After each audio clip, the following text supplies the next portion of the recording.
Who stopped the music? Who did that? I'm just kidding.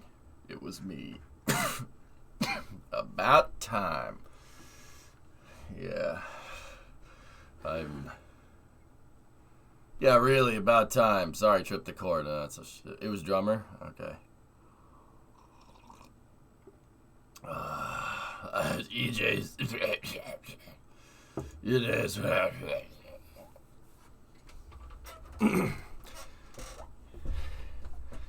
I got no voice. It's gone. It's gone. Yeah, like really gone. I have some rocket fuel to drink here. You can see it's clearly labeled rocket fuel from NASA. So, hopefully that helps.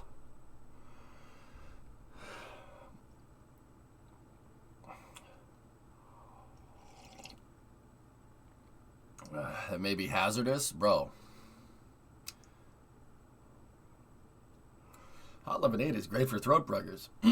Yeah, see, the thing is that, you know, during the weekend, Friday to Saturday,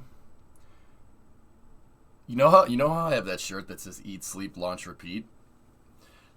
Swap out launch with stream, and that's my schedule from basically Friday morning to Sunday morning. Everybody is mentioning all these things. Oh, you should get this. You should get this. You should get that. Or I shouldn't in stream, you know. No, Hillness, it's not Hydrolox. What this is solid rocket fuel that's been boiled. All right, we take the solid rocket fuel and boil it so the binders get soft. It's like eating carpet.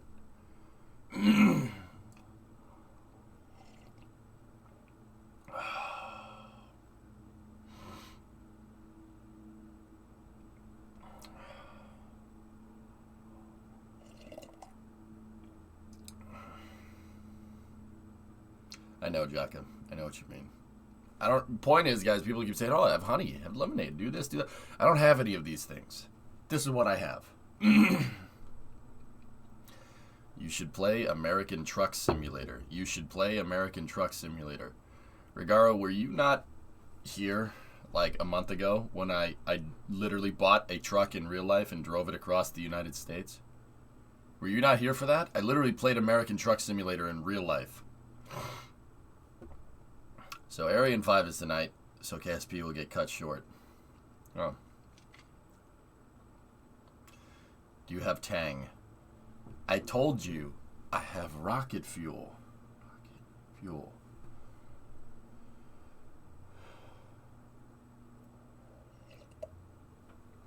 Regaro, I don't know if you were here for that, dude. That's what I did. I literally bought a truck, fixed it in a parking lot, in these guys' parking lot, actually, and drove it across the country, dude. Here, EJ's getting the photo album out. Getting the photo album out, bro. See? I was here for that. That's why I'm suggesting the game. Well, screw the game, dude. Let's do it in real life. There's more things that I have to... There's more things that I have to fix with this thing, but, yeah. Let's do it in real life, man. Where you want to drive to. I'll do it on one of my days off. We'll just drive somewhere. Actually, I'll be honest with you. I did that. We did the leaf peeping stream, and everybody hated it. I'm not going to lie. People did not like that at all. Yeah. Voice ain't doing so well today, bud. Yeah, guys, I think between the two long talking streams and then going to the Red Sox game, I did a lot of cheering at the Red Sox game when I was there. The Red Sox have since lost, but it's fine.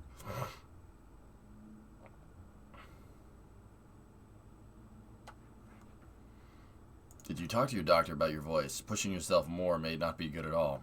I'll be alright, dude. I'll be alright.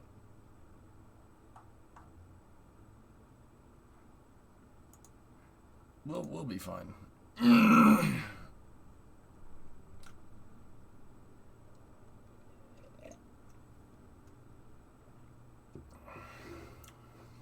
I hate that the Red Sox lost to the trash cans.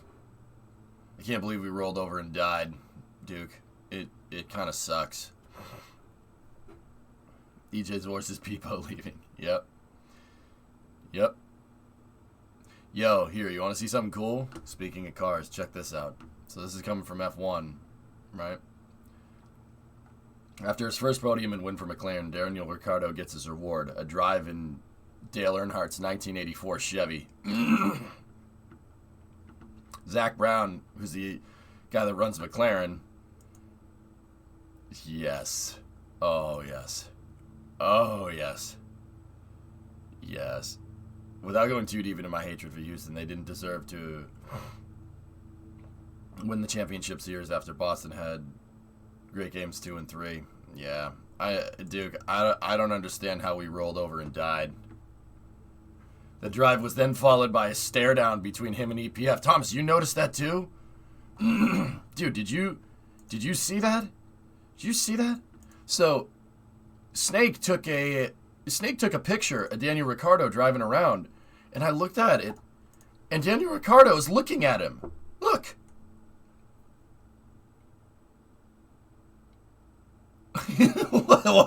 What? What is happening here? Daniel Ricciardo's looking right back at him, going, "Why are you taking my picture?" Like, what is happening here? I was like, I replied, I'm like, dude, he's looking right at you. Oh my gosh. He's looking right at him. It's very strange. Well, it's a great picture, but that's just a little weird. That's just weird, man. It's just why are you taking my picture, man? Like, I don't understand what's happening. Is NASCAR a sport where people drive in circles for hours?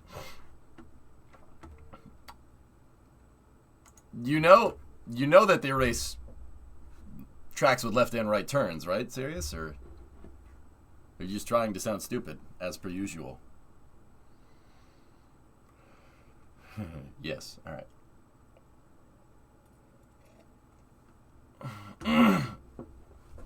Yes, and yes.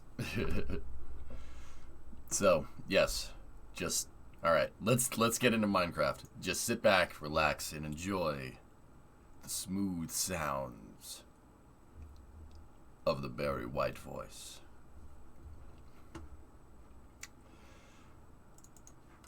One hop? There's no one hop. The rocket fuel should help.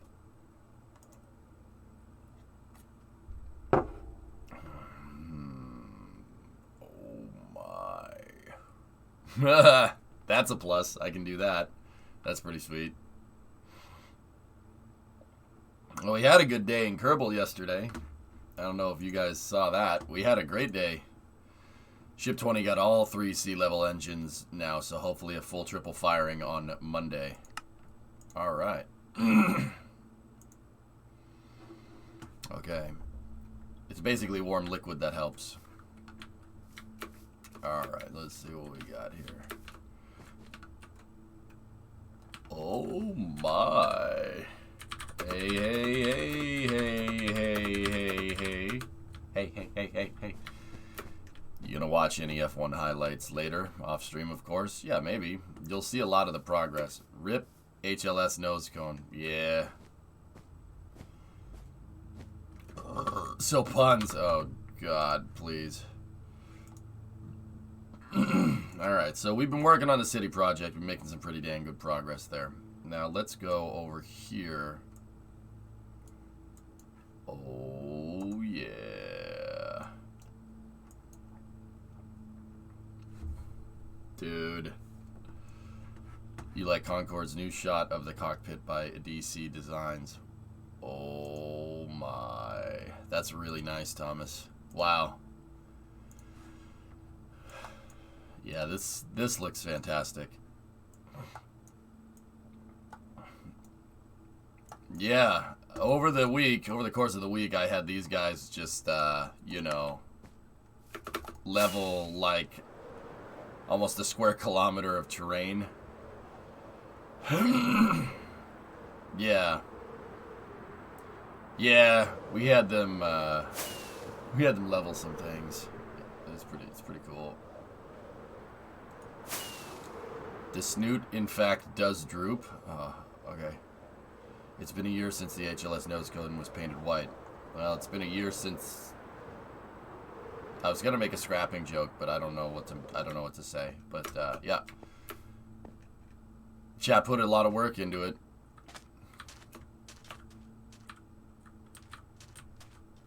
No.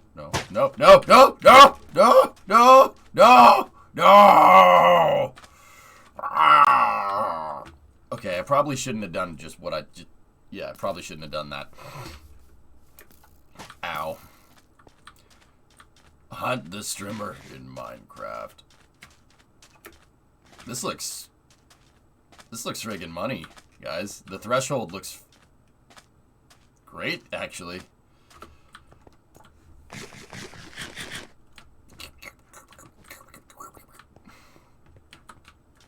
We have to put glide slope indicators out there. That'd be sick.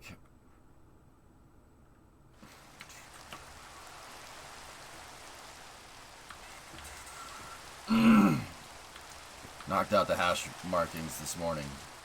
Yeah. So this guys, this is what's called a threshold indicator. The threshold indicator indicates, well, there's a white line that tells you where the runway starts, but these guys are really there to tell you pretty much. The white line here is to tell you where it starts, and these lines tell you how wide the runway is. That's what these hash marks are for.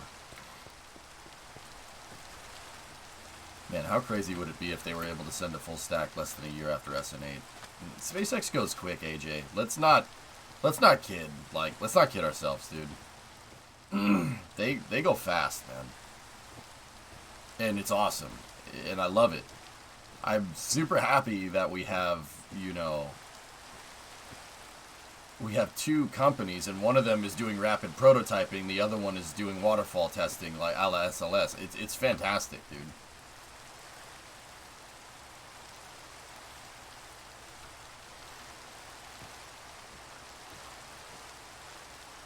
So, it's been done before in Minecraft. It's just not as good as GTA. Yeah. So what's the runway number?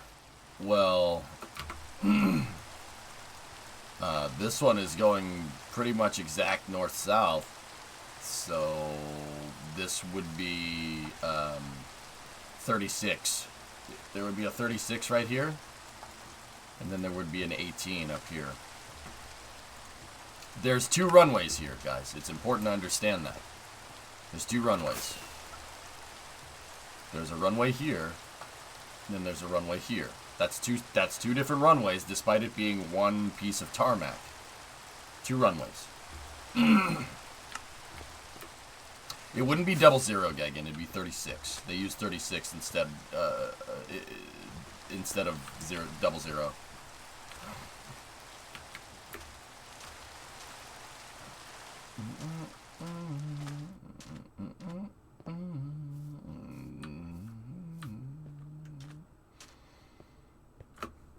This looks fantastic.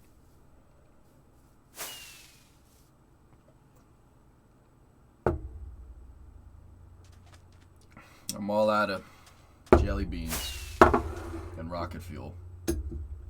It's okay. I got coffee.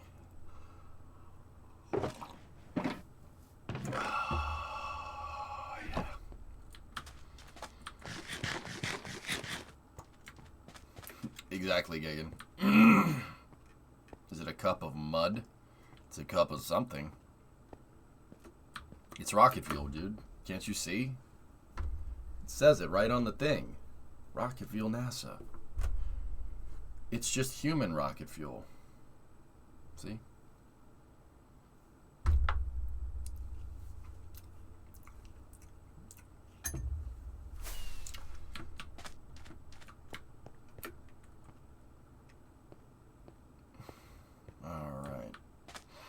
Numbers got to be bigger than that, dudes. It's commodities. Well, yeah, exactly. It's a commodity.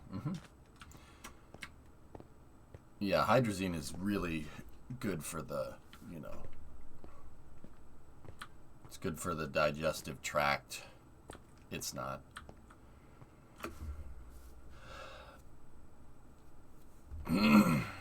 Alright, so what do we need? What are the commodities that we need to make this thing? Are you on the box? Nah, Frosty, this is on PC.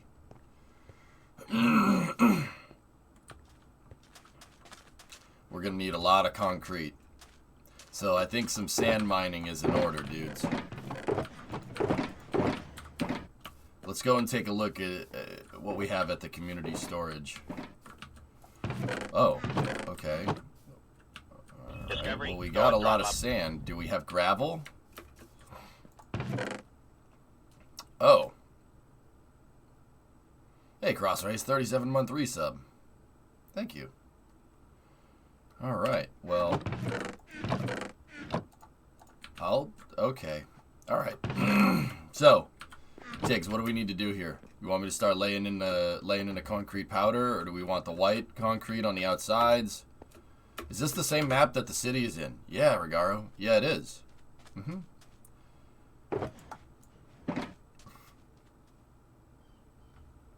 White on the outside if we could. Alright.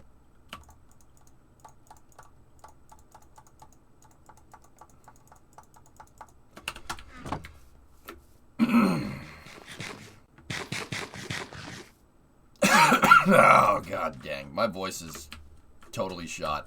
Trust me, guys, I know it sounds like I'm sick. I'm not sick. I'm fine. Like, I'm healthy enough to stream. It's fine. It's just my voice is toast because I did too. I was thinking about it. I'm like, why is it so bad? I don't understand. Right? And then I remembered that I went to the Red Sox game and I did a lot of cheering at the Red Sox game. So that probably has something to do with it. A couple of lozenges would be good if I had them.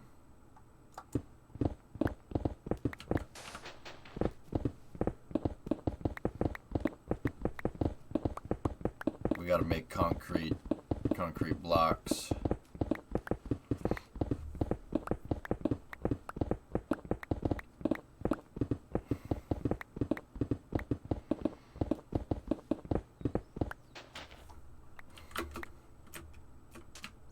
Oh, hey, get back here.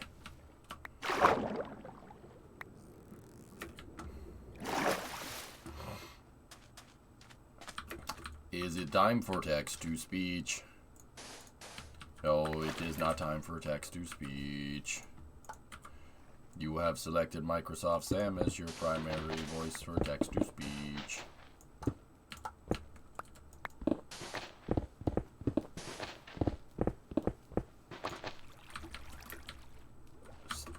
Stop it. Big guy, stop! Well, this is working. My raffle copter goes... That's not... Yep, no, let's stop doing that.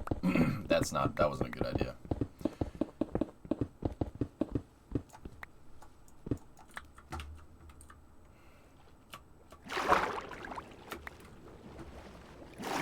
Dolphin!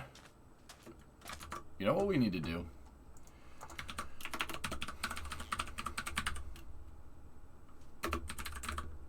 Oh, speaking of this, here.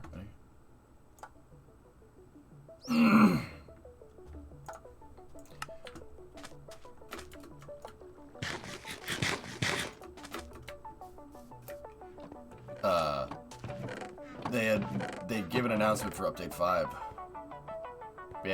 Very soon.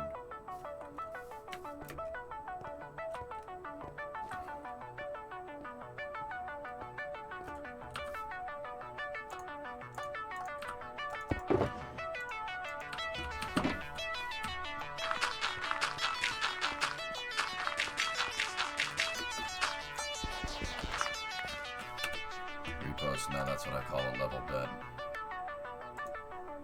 Very nice. Yes, that's what I need to do. I gotta go level the damn thing.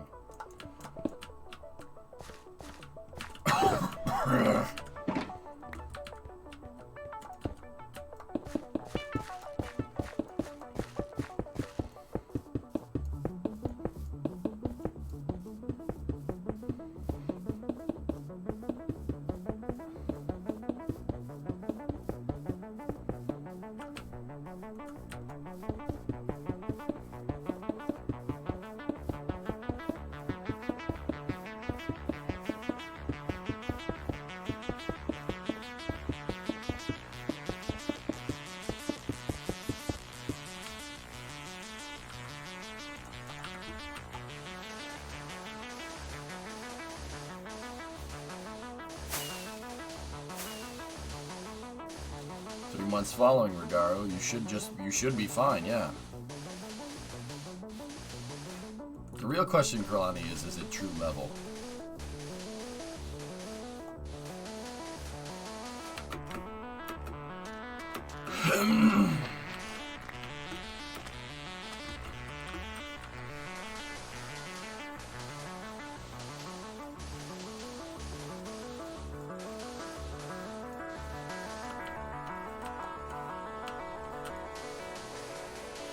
Oi, gringo.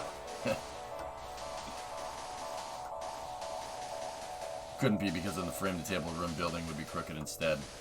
That's a good point.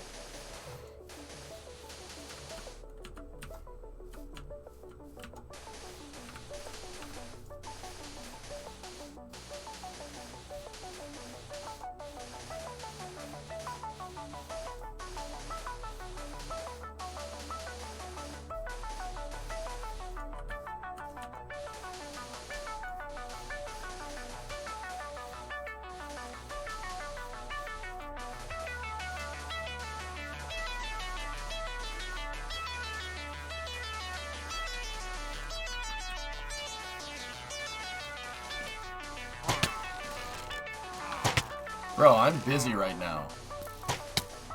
Can you not?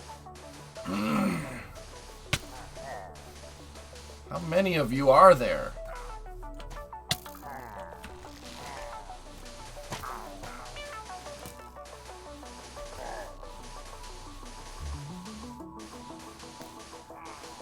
Dudes, I'm busy, okay?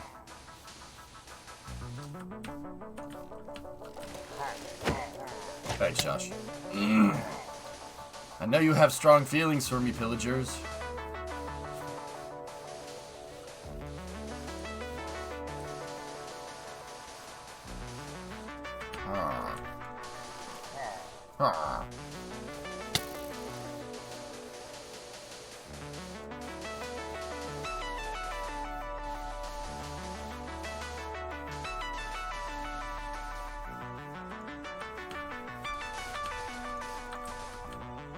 Good job, mate.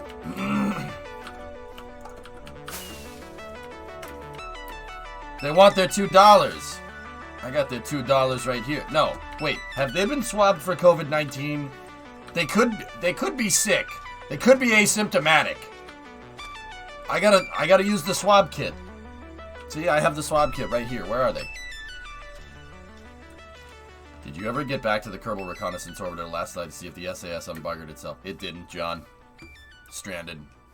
And it doesn't have enough Delta V. I lost too much because it spun out of control. It's kind of annoying, but that's okay. The SSDO worked just fine. All we gotta do is just put another one in there. No problem.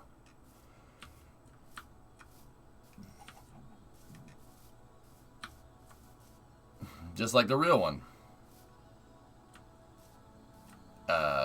Yeah, kind of. Nap, slap, slap, slap, slap me.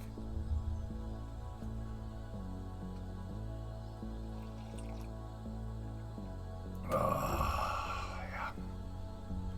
I got swabbed a couple of weeks ago. Not as bad as I heard it was. New swabs just want to get the boogers from inside your nose. They don't go into your brain no more.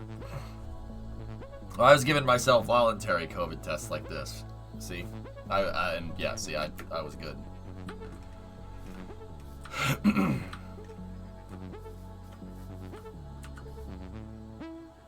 Oh, the airport safety sanctuary. Very nice. Alright, what's down here?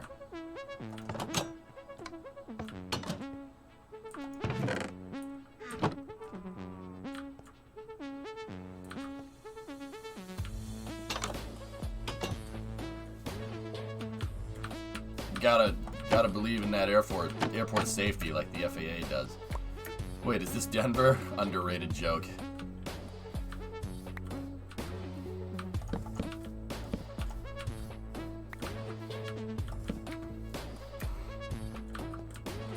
I mean, we could make it like that if we wanted to.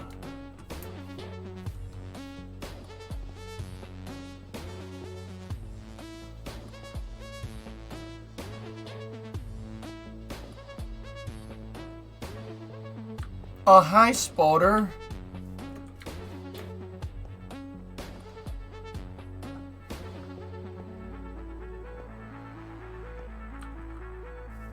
What's this out here?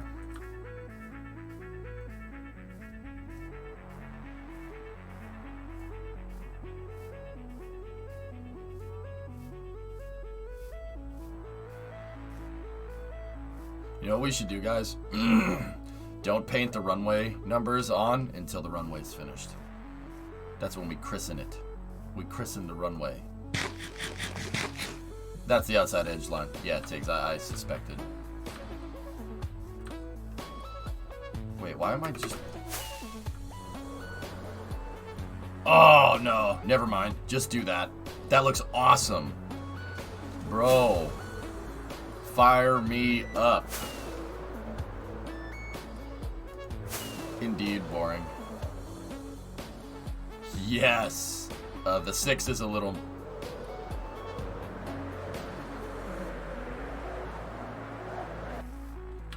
What are my values? Can we season it, by the way? So that's legit, but I think the 6 is a little bit off.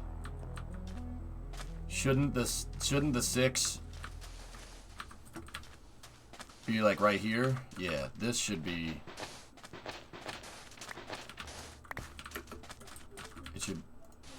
Yeah, there you go. Exactly. But it should be 3 wide like the 3 is.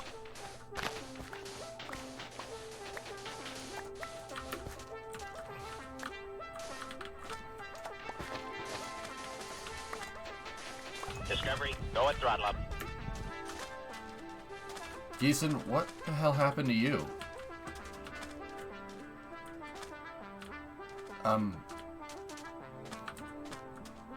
Was 3 darts too much? Hey, NG. ¿Cómo estás? Crossbowman. Oh. The FAA had some concerns. Muy bien. Sweet.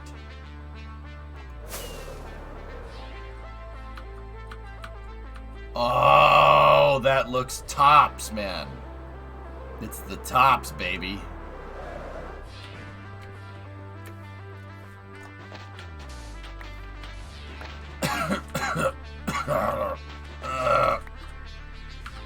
Why do you hate me, throat? Geeson used to be an adventurer like you, but then he took a arrow to the everything.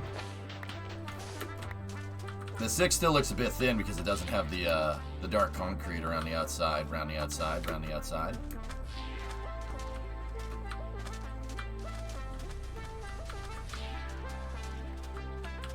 Actually, fellas, yeah, why is the 6 too wide, but we're getting into fonts here. Brimo would like this. Have I been his bank? Dude, long time no see. How are you? I'm good, man. Everything's A-okay. It's very strange that just a bunch of people are just coming back to the stream all at once. Isbang, I've had like a bunch of viewers, a bunch of old school viewers, like all come back at the same time, dude. I'm good, man. How's everything with you? Aren't they supposed to be oblong anyway since you're viewing it from an angle? No.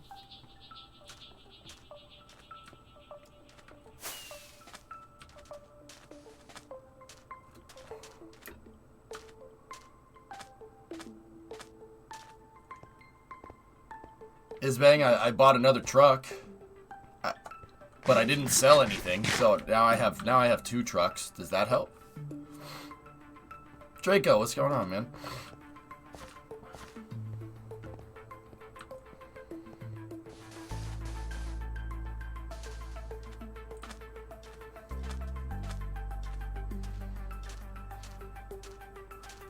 How's that truck doing after the long road trip? Fine, Solak. I daily drive that thing around. Tough enough? I daily it. Not right now. I don't daily it during the week. I use the Mustang in case I need to go anywhere. But yeah. Should daily drive the thing, dude. Here, I'll show you a picture that I took of it the other day. I swapped out the headlight bezels for XLT bezels. This is what it looks like now. Let's just go with that. Sometimes Synergy messes up. Give me 1 second.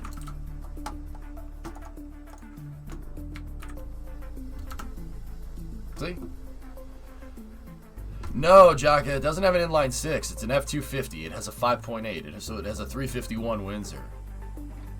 It's got a 351 Windsor in it. It's got a ZF 547. Manual transmission, dude. Manual. Old school.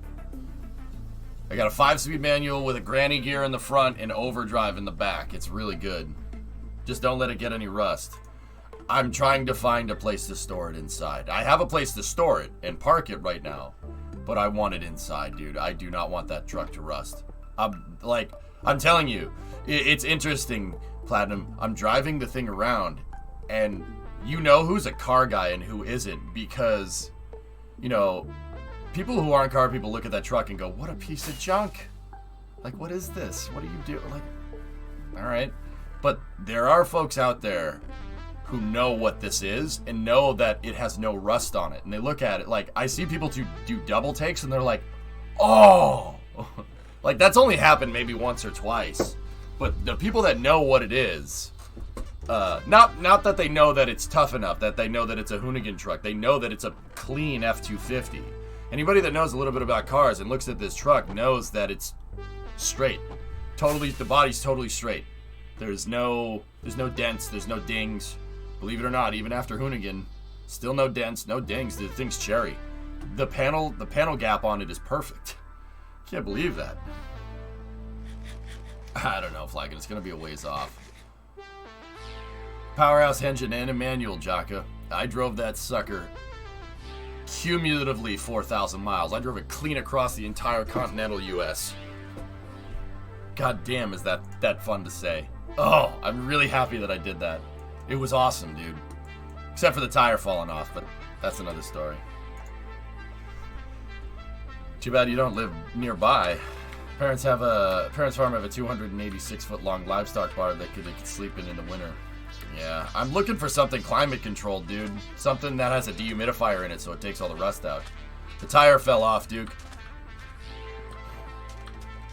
Cleaned out and gravel floored. Yep.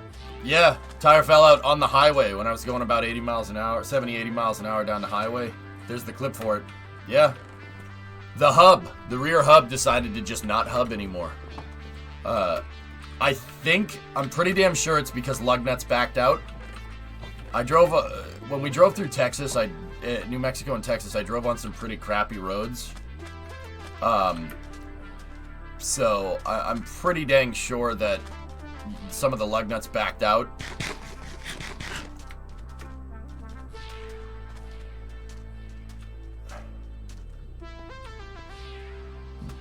I saved it.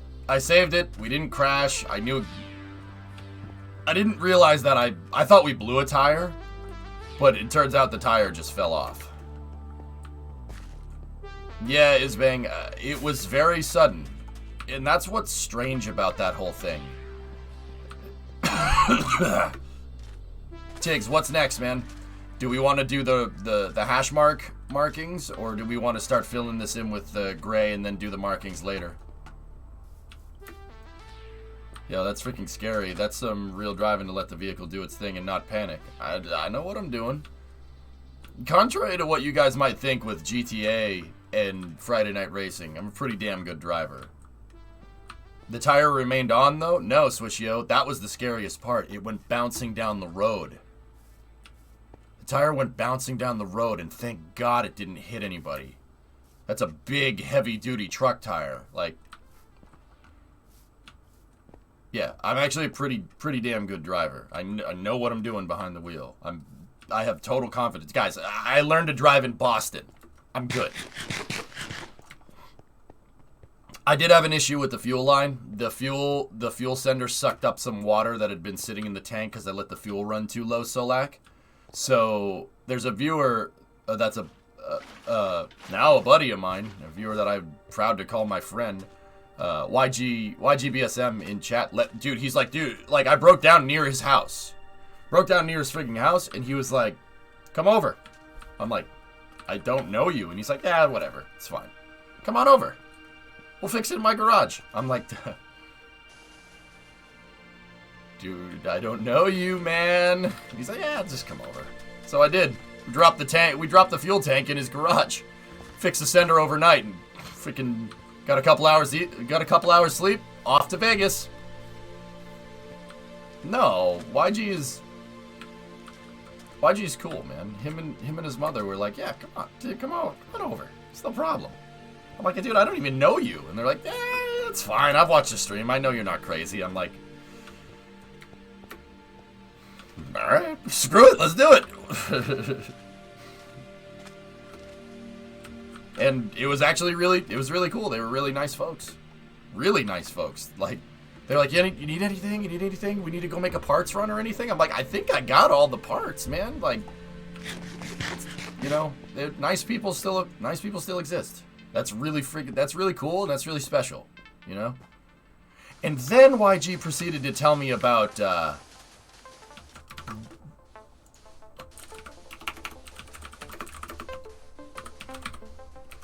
there's this air museum that nobody knows about called Planes of Fame.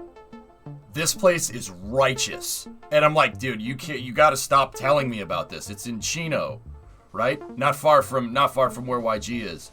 This collection is unbelievable. Seriously. Look at some of this. Look at some of this stuff. This museum is just out in the middle of Inland Empire. Look at some of the stuff that they have. They have a P-39. They have a Val. They have two L-29s. Dude, this isn't even half of it. They have a B-17. They have parts of a B-50 they're restoring. They have a YP-59. A frigging YP-59. The U.S.'s first jet-powered fighter. How the hell did you get that? I'll scroll through. Just keep looking. Look at some of these damn planes. And most of these are operational. They have a C-46. You know how rare that plane is? P-40s, de Havilland Vampires. This place it's like Pima good. And because they're out in the desert, all this stuff still freaking flies. They have a couple of A4s. Freaking A1 Skyraider. C-47s. Look at that. They have a freaking RB-26. Night Fighter. Or, well, reconnaissance, actually, but... SB-5s. Do they have F-111s? I don't think they have an F-111. It's... Dude, look. Look, they got a V1. A real one. Do you play Minecraft at the moment, or is it just chatting? Oh, I got Minecraft up. It was just... we were talking about something real quick. So many planes. Dude, he's like, yeah, John, that's exactly what he said. He's like, you got to come back here and you got to VFT to this place. I know people there. I know a bunch of people there. VFT to this place. And I'm like, don't twist my arm, bud. For freak's sake. Yeah. Lion, I was just showing this stuff off. Look, they got a Focke-Wulf 190. A one that flies. They got a real Focke-Wulf 190. And it works. Like, bro. They have a Gloucester Meteor. 2 of them. This place is ridiculous. This is, look, like, we're not even, like, most of these are airworthy. Like, Hollywood, the movies go to these guys when they need to do a World War II film or a period correct plane. Look. Volksjäger. You gotta be kidding me. How does that even exist? The bridge and the tunnel are still being worked on, but we're working on the airport that the bridge and the tunnel leads to. Look. And these guys restore planes. They got an F-104. Like, these guys have... Oh, I didn't even know that. They have a Connie. They have a working Connie. Oh, screw you. This place is so good, dude. I'm like, you gotta stop telling me about this place, because I will seriously turn the damn truck around and drive over there. Guys, look at this. Look. They got 3 BF-109s. Or, well, one's a BF-108. 2 BF-109s, a Comet, They got a MiG-15. Three MiG-15s, a MiG-17, a MiG-21. Look. Look. A Shisui. You gotta be kidding me.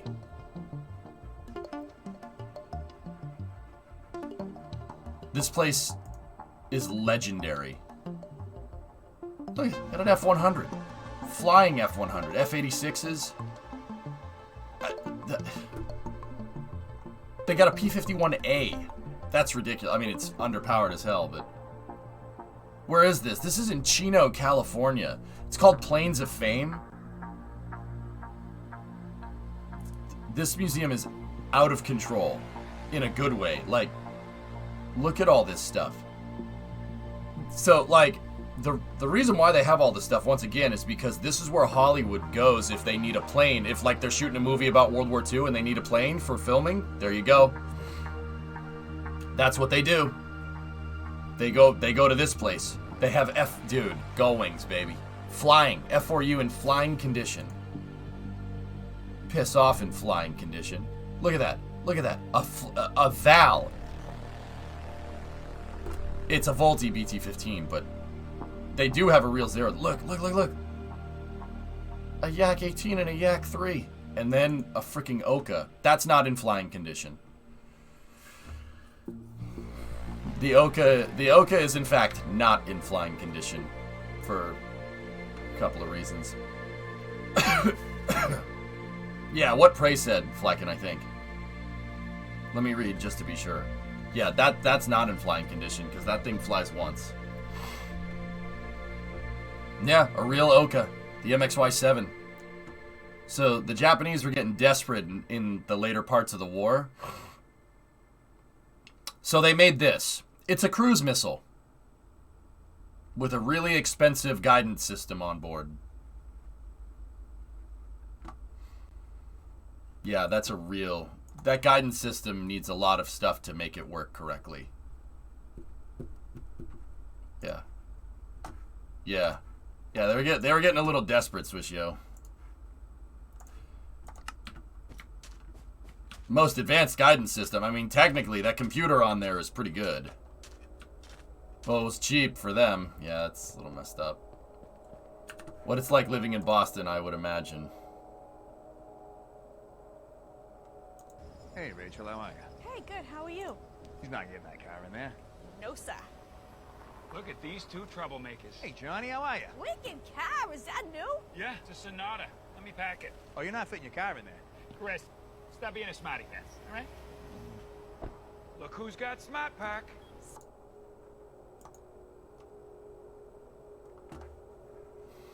Matt Pack? Just hit the clicker, car packs itself. That's smart. It's wicked smart.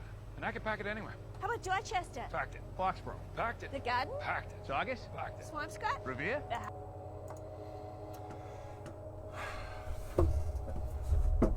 You know how that would go if you parked it in some of those neighborhoods? You know how that would go?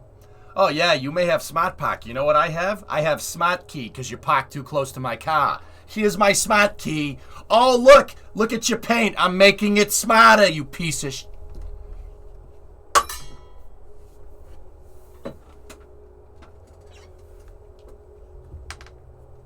That's how that would go. Oh, look, you parked too close to my car. Here, look, you got Smart Pack. I got Smart Key. Anyway.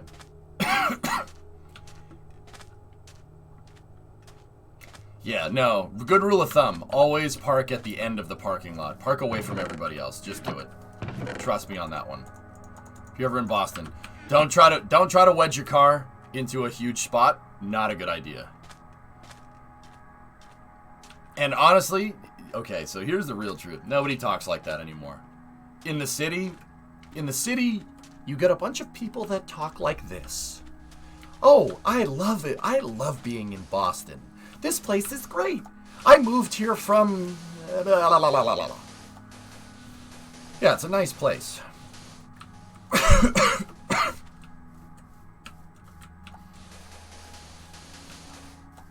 Second worst driver is encountered only behind New Jersey. Yeah.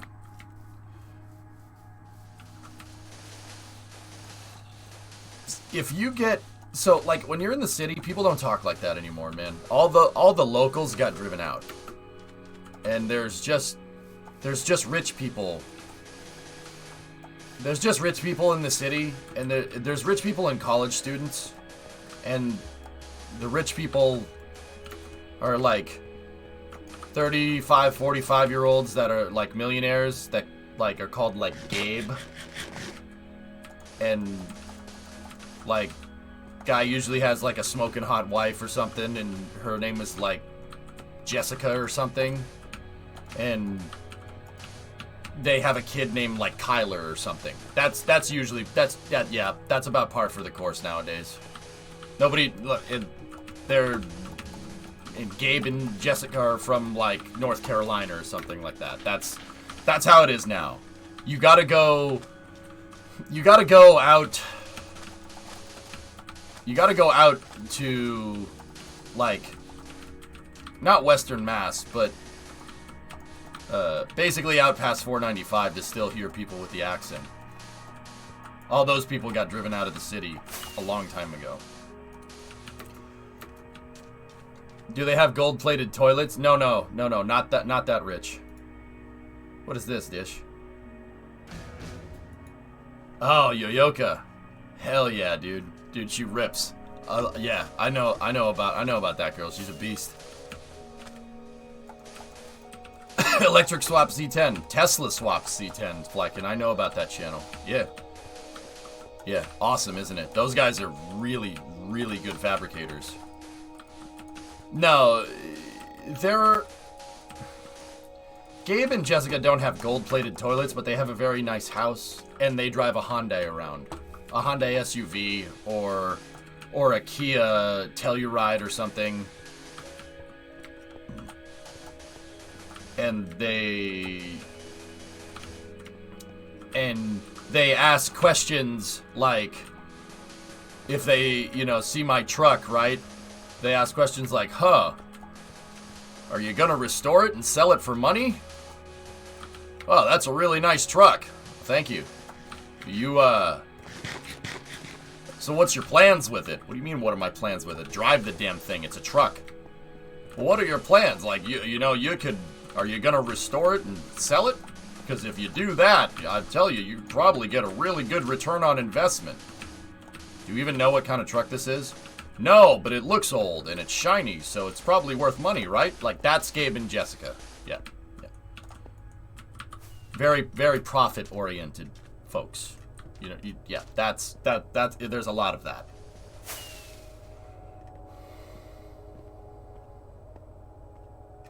Yeah, that's the type of people that are around the city nowadays. Well, that's a really nice old car. They don't make them like they used to, am I right? Okay. Why is it two different colors? Like, it's not cheap, but I'm sure Gabe will buy. No, in reality, Gabe knows nothing about cars.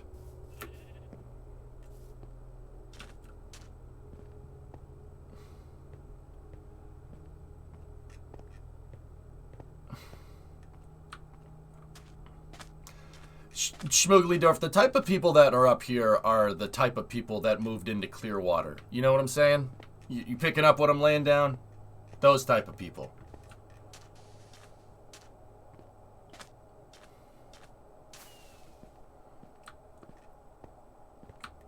No, they don't talk about that. It's, yeah. Oh, well, why do you have so many cars there, EJ? These are like the people that live around my parents' house. Well, why do you have so many cars? Because I like cars. Well, you like cars? What does that mean? Kaylee, you got to be following for 3 months. That's the requirements. Yeah, exactly, Kralani. Exactly.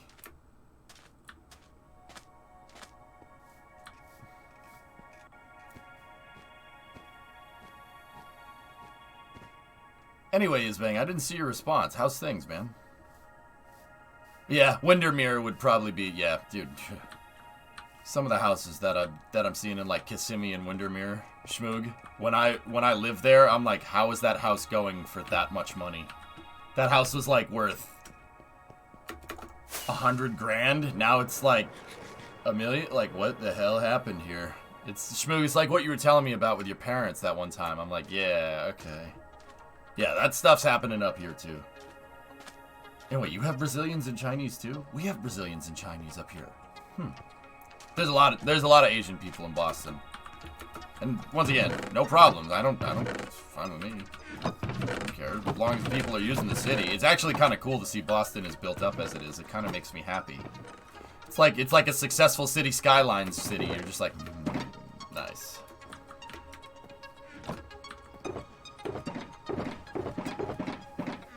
Nah, Navnita, I'm okay. Brazilians where? In Boston, Luizo. Dude, Boston, so Framingham, Mass, dude.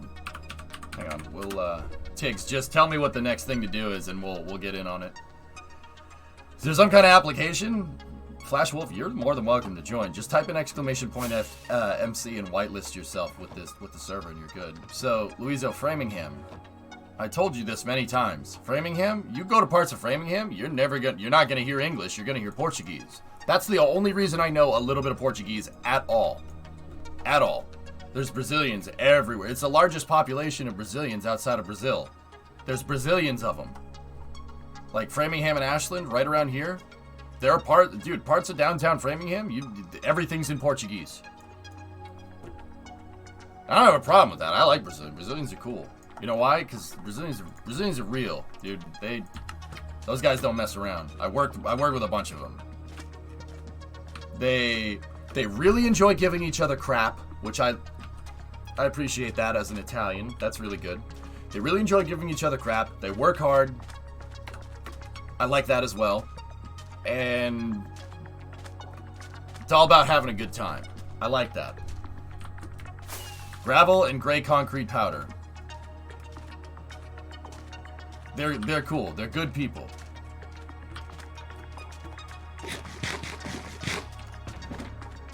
Yeah, the locals. All right, is that what we need, Tiggs? Let's get on it. Gravel and gray concrete powder. All right, I'm gonna make a gravel run. Let's go find the gravel mines. Okay.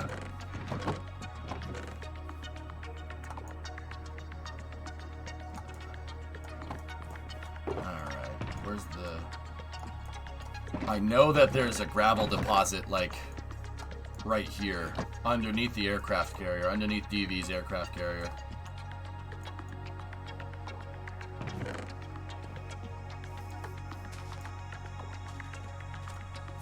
But there's also the gravel mines that are way out here.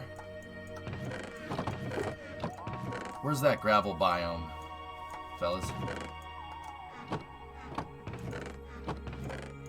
There it is. Alright, let's go nether portals. There's a gravel biome in the nether. Yeah, okay. I got you, Drew. How's school going, man? Is everything good?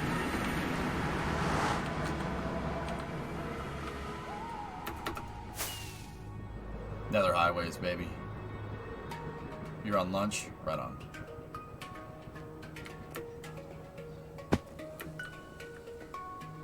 It's going well? Cool, man. Whenever you're done with that, whenever you get back, no rush. You're on the shipyard project, dude. You take control of that. To the new trader village, gravel and snow biomes. Okie dokie. But yeah, anybody's welcome. You need to... There you go. I got you, man. Anybody's welcome to join. Ludicrous speed! Go! You just gotta whitelist yourself with the server. That's all.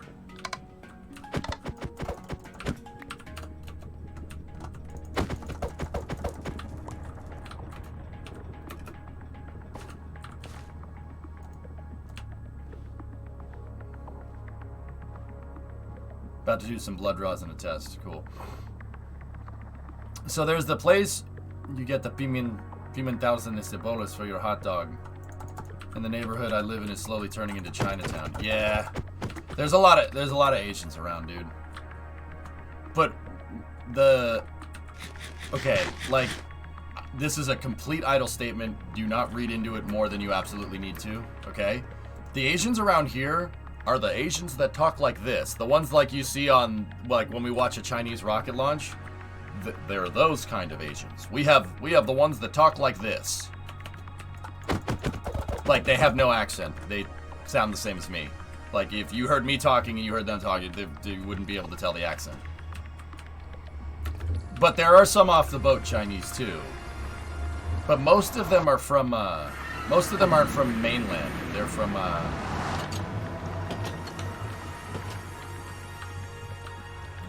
most of them are from, Taiwan.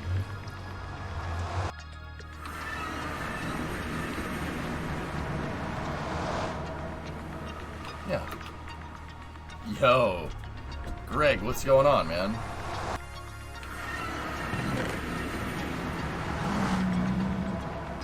I didn't bring... My shulks are full of dirt and stuff. Crap. Alright.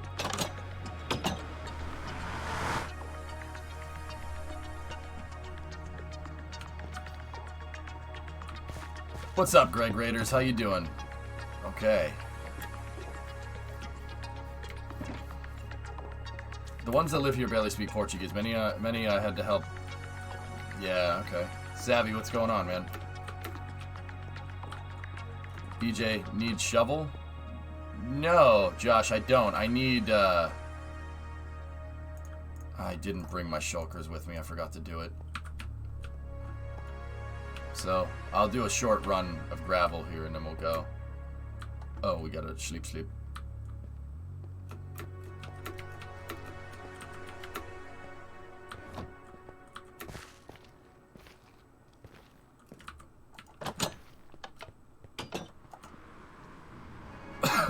Greg mentioned he has to catch a tea time, but one day he'll crush me at golf. That's probably true, Captain. Yeah. How's the astronomy streams, dudes? If you want gravel, just dredge the bottom of the sea. Yeah. Oh, did you get me shulks, man? Bro, you guys are too good to me. Alright, Josh, let's go. Got my display shelf to put up, now to build my Lego ISS Lunar Lander and Saturn V. Good day. Nice. Savvy, you know what I was thinking about? This is my, you know, usually when I'm trying to go to sleep, I'm thinking about spaceflight. Yeah, I know. Big surprise there. You know, a little while back, NASA was, Blue Origin went to NASA, and this was like in 2018, and they said, look, we'll make, like, you guys need an upper stage. The EUS wasn't as fleshed out nearly as it is now, right? You need an upper stage, you know, how about we put a new Glen upper stage on top of SLS for the Block 1B variant instead? And I'm thinking to myself, like, you know, it's not an S4B, but it's almost an S4B. It's close. It's an expander, twin B3U expander cycle engines at 500 kilonewtons a pop in dual configuration. It's basically just a big Centaur stage, like a big Centaur stage. And I'm like, oh man, that, you know, NASA should have considered that, because that's actually not a bad way to do that.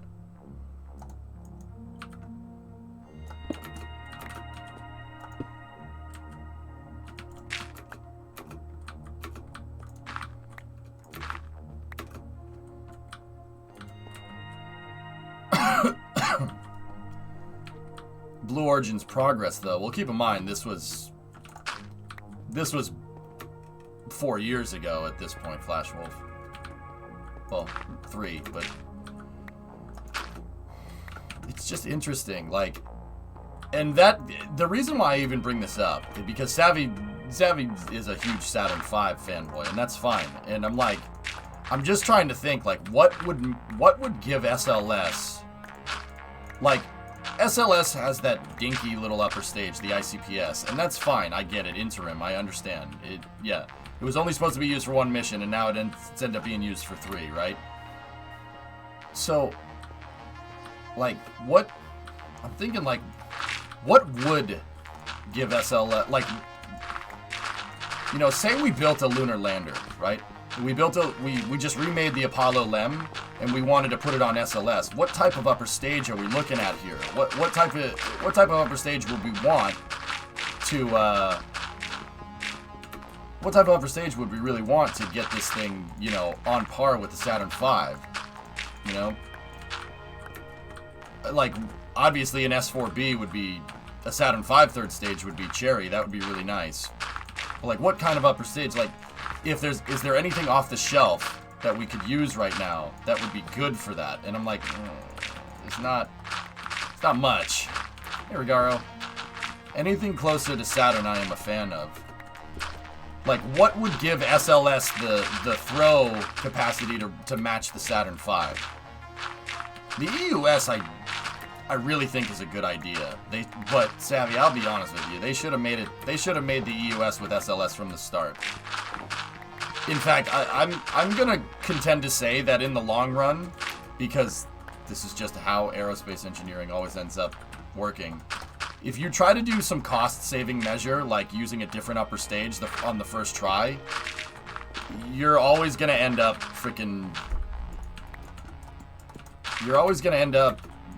spending more cash. Because, like, okay, for instance, SLS is gonna use the ICPS, right, to test Orion in the Block 1 configuration, right?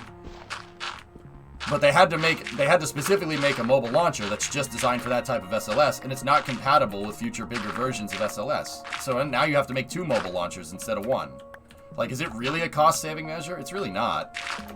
That's gonna end up costing more money in the long run. Like, it's that freaking meme of that guy going with all the question marks. Not canceling the J2X. Yeah, that's a big one.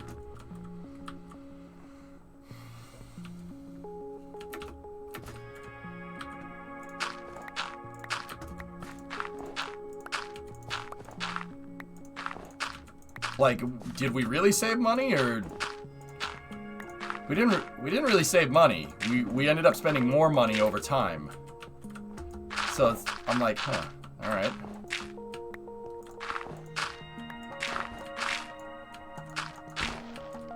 You know that meme of the guy that's like, and all the question marks going? I'm like, wait. Once Blue Origin successfully tests New Glenn, well, things will start to change. Yeah. Louiso, you want to hear a crazy theory? I'm getting gravel for our runway project right now, guys.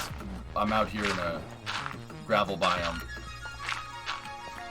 Louiso, you want to hear something nuts? Everybody talks, and this is EJ's opinion time, so do not take this as space news. This is why I'm not saying it on space news. You know, like, so Jeff Bezos, after his new Shepard flight, where he went into space, etc., etc. It was only for a second. Yeah, it went above the Kármán line, but it was suborbital. I understand that, right? You know, he stepped down from his position at Amazon, kind of. Yeah, only in, I mean, kind of in name only, but you know, that coincides with all the you know, snafus that are happening at Blue Origin, right? Blue Origin apparently has all these problems with personnel and turnover and stuff because people don't like what they did. They're suing NASA, and that's impeding SpaceX, blah, blah, blah, blah, blah, blah, blah, right?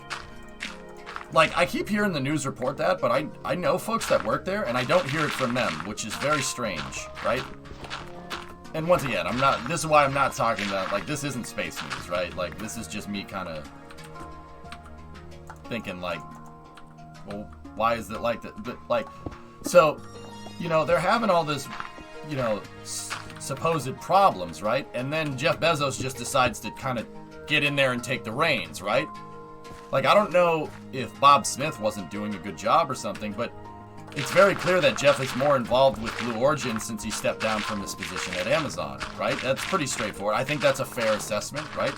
You think you know, he was like, nah, it's time for me to, like, focus on this, and maybe them changing a bunch of things is, like, maybe the guy wasn't doing a good job. I don't know why Bob Smith wouldn't do a good job. He was a shuttle program manager for a long time, but, you know, the point that I'm trying to get at is that I think Blue's going to turn themselves around. I really do. Not necessarily turn them, like, you know, what I mean by turn themselves around isn't not like fix all these supposed PR problems. I don't know anything about that. I don't understand what's going on there. I'm talking about, like, you're gonna start to see, how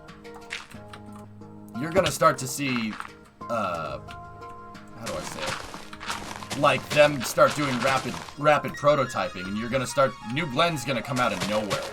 That's the kind of stuff I'm trying to say. Like, all of a sudden it'll just come out of nowhere, and they'll just roll this thing out, and everyone's gonna be like, "What the hell is that?"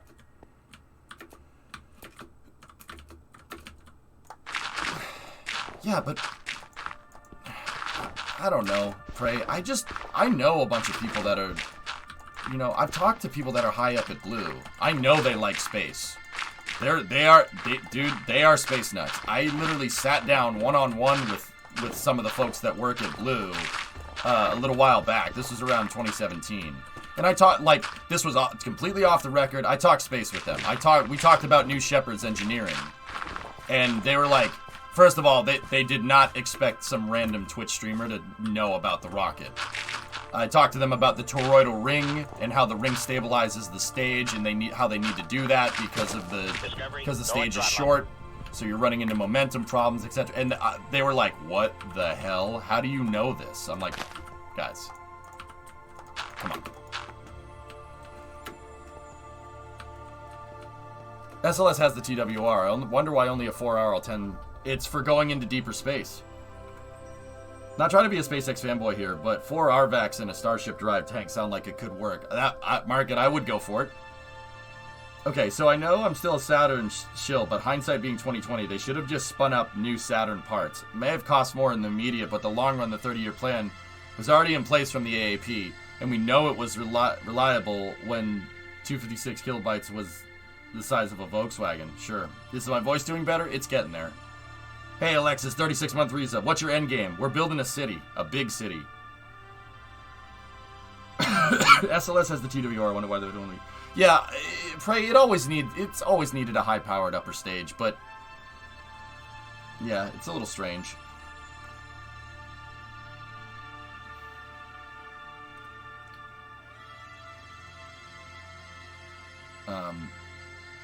Yeah, Prey, that's my thing. So the EUS, I know guys that are not working on it right now, but I know guys that did do work on that thing. And what they were telling me is nothing that we can't go and look up, right? But this was one of those I need this explained to me because I don't understand times. Like, so I'm like, why not just remake an S4B, right? Or, you know, get that J2X going. And how this was explained to me is like this. Look, the EUS doesn't have the highest TWR. A Falcon 9 upper stage has more thrust to weight than the exploration upper stage supposedly will have, right? I don't think that's any secret. 4 RL-10s are going to give you 400 kilonewtons of thrust on a good day. But it's going to be super efficient. So we might not have the TWR, and we're going to suffer because we don't have that, right, initially. But also at the same time, the characteristic energy of the exploration upper stage is way higher than even the Ares 5 upper stage. Long story short, because it's using RL-10s, you don't have the TWR, but you have the Delta V. The EUS can put things further into space. So the EUS would be really useful for future architectures, like if you're going to do a Venus flyby with people. Going long range with the thing really makes a lot of sense. That's why they went with it. That's why NASA wants to make the EUS instead of a high TWR upper stage, because that opens up SLS for deep space missions. Deep space unmanned probes, like Europa Clipper. That ended. I still think that Europa Clipper is going to end up costing the taxpayers billions of dollars extra by launching it on a less powerful rocket. But That's just me.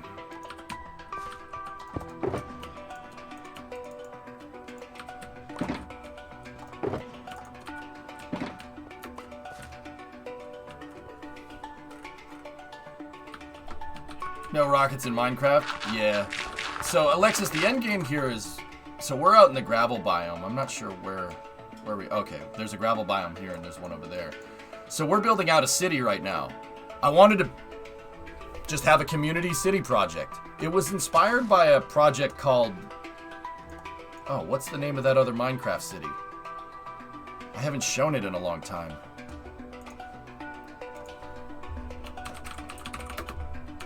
Greenfield, that's right.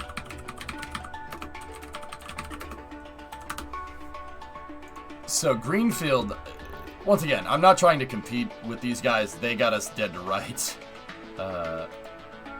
Greenfield is insane. Here, let me... So Greenfield makes our city look stupid. I just saw this and I'm like, you know what? Our community could do that. Let's do that. Greenfield is way bigger and better than anything, but they're doing it in creative. We're doing it in survival, right? We're building our city in survival. So this is ours right now. It's not nearly as big as Greenfield, right? But ours is in survival. They're going in creative. And once again, we're not trying to compete with them or anything. That looks like the stadium that the Giants play in. Anyway, actually, it kind of looks like PNC Park. It's a combination of a bunch of different things, most likely. I saw this and I'm like, dude, we should do this in Minecraft. And keep in mind, we started this project during the pandemic. So everybody was home, everybody had a bunch of things to do, so we started building. And yeah, that's the end goal, just build up a city. I mean, progress is slow because I really only work on this one day a week, and I can't expect everybody else here to work on it all the time, you know? The current project that we're working on is building out a small airport right now. We're going to build a small airport here. I think that's a 3,000 foot runway. Or no, it could be a 5,000 foot. I forget. But yeah, we're working on building out an airport because we've just recently built a tunnel across this strait right here. If we go into tunnel view, we built a highway tunnel that goes across the strait, and it pops out over by the airfield, or by the airport, and we want to have like an airport extension out here, and then we'll see the tunnel comes in right here, and then, you know, we'll have like a terminal right here, and then a planned expansion is to have a runway right here, you know? So, need more laborers? GNAG, I'm not going to ask people to come and be like, hey, I need you to do this, you know? That's kind of stupid. People come here and they work and they build on their own time, you know.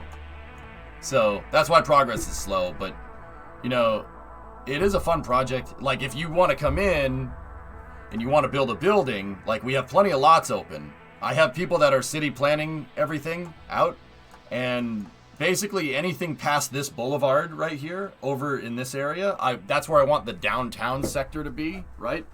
No height restriction. You can build as tall as you want. Right here, build as tall as this gray building, right? So you can have bigger buildings or smaller buildings here, but you want to claim a lot and you want to build something, just say, hey, EJ, I want this lot right here, and I want to build this building from this city in real life. I'd be, all right, cool. Or you could freehand a building. I don't care.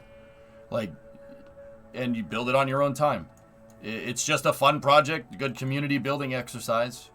I'll be honest, guys, this thing doesn't really playing Minecraft doesn't get you viewers. You get buried under everybody else's Minecraft streams. And I don't care about that. I don't do this for viewers. I do this for fun. Only doing a tunnel or the combo with the suspension bridge? STX, I decided to do a tunnel because because this elevated road is literally closer to the ground than it is like high enough for a bridge to be tall enough to be able to get like ships underneath it. So I thought a tunnel would be better. So yeah, that's what we went with. How extensive is the metro system?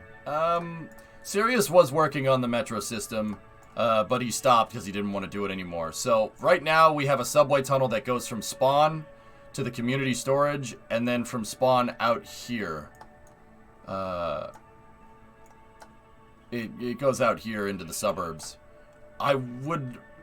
Eventually, it would be cool to have a metro line branch off and go this way and stay underneath this street and go down into the downtown area. And we're also planning out light rail. No, not light rail, just regular trains too. I'm here, you know. Yeah, so? You were working on it and you didn't want to work on it anymore. That's fine. That wasn't saying anything bad. Why are you getting so bent out of shape? Primo works in Boston, right? She used to take public transit, but she works remote now, Flykin.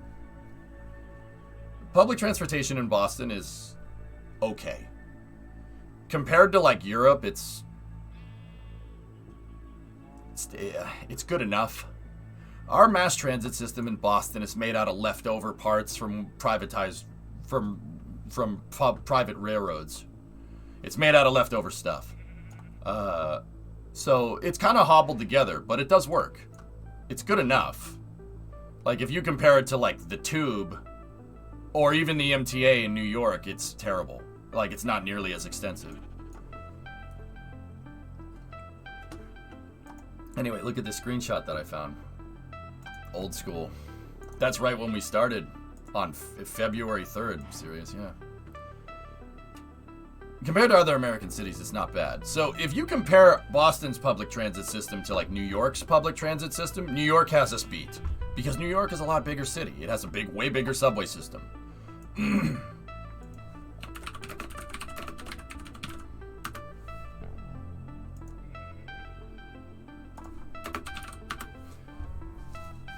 New York's, the MTA is, Metropolitan Transit Authority, is very, very extensive. There's a lot.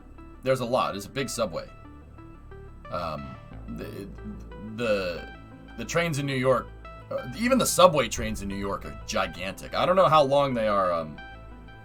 I don't know how long the subway trains are in Europe, but you can get New York subway trains. Like, once you get to Penn Station, you see trains that are a kilometer long. Subway trains that are a kilometer long. I distinctly remember that at Penn Station in 34th.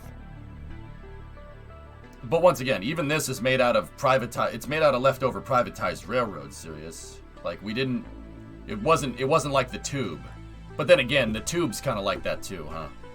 Like, they just bought, the state bought out a privatized railway that was passenger service that went belly up, and then they made that subway track. Well, I mean, it's crowded. It depends on when you go, Flykin, but it is pretty crowded. But the system isn't bad, dude. It's not, Boston's is okay. Boston's is alright. So we call it the T, alright? It's called the MBTA if you really want to be technical. Massachusetts Bay Transit Authority, excuse me. MBTA is what it's called. I have some beefs with it. There are some things that just, dude, trust me. Flykin, I know you mess with software. This will make your head spin. So, not this particular part. My first thing with this is, so we have different subway lines. There's the green line, the red line, the orange line, the blue line, the purple line, and the silver line, okay? The first thing is that the green line, which is light rail, it's above ground light rail with overhead catenaries, right? So it's electric. It's cool. They're cool trains. My thing about the green line is that you literally have 4 subway lines that converge into one subway line. So you have, this is 2 rails, the B line, the C line, the D line, and the E line. Each one of these is 2 sets of rails, and they all converge into 2 sets of rails here. So if you're trying to go from Riverside to Leechmere, your subway train will quite literally get stuck in traffic at Copley. Yeah, your subway train will get stuck in traffic. Yeah. Yeah. The Green Line services Metro West, so this is like right around where I am. This is where a lot of people live out here, and a lot of people live here and they commute to the city, right? Yeah, you get all these trains converging. So you have 2 lines converging into one line, and then that line converges into another line at Kenmore. And then you have these 3 lines all on one rail converging with the E line there. That sucks. You will literally get stuck in traffic on the subway, which is hilarious to me. Now the software part is the next thing here. MBTA. Check this out. New York, with their subway, has train cars, and any train car can go on any track. It's all standardized. You can have a train that's on the blue E line here in Brooklyn that can go all the way down here to Stillwell Ave in Coney on the same track, as long as you just switch the letter on the train. You could just switch lines and go from there, right? You could theoretically, like, any train can go on any track. With that being said, if we go to the MBTA's wiki page, it shows all the different forms of transportation. Flykin, what's wrong with this picture? You tell me.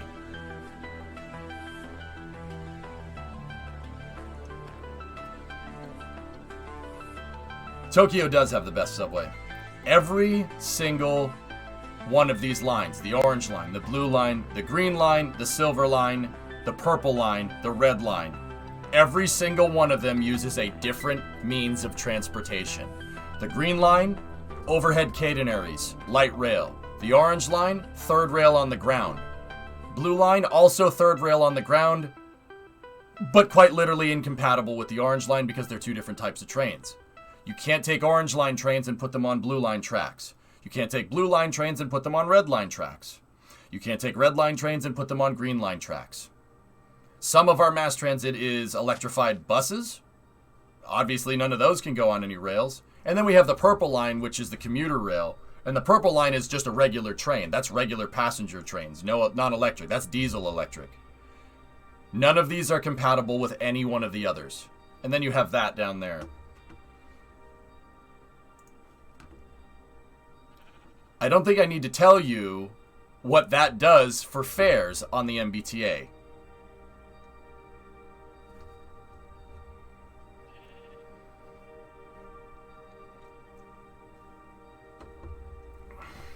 Because every single train is different, no trains are compatible with any other train. You need a maintenance facility for this. You need a couple of maintenance facilities for that. You need 2 maintenance facilities for this, 2 maintenance facilities for that.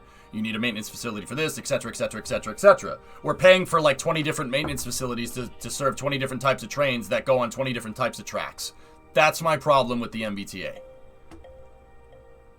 You'd have to take purple line to the city? Yeah, gee. I'm right at the edge of the green line, so I still got green line, but purple line is, depending on where I'm going, I'd take purple if anything. So, NYC Transport is 1 card, 150 a month, get on everything.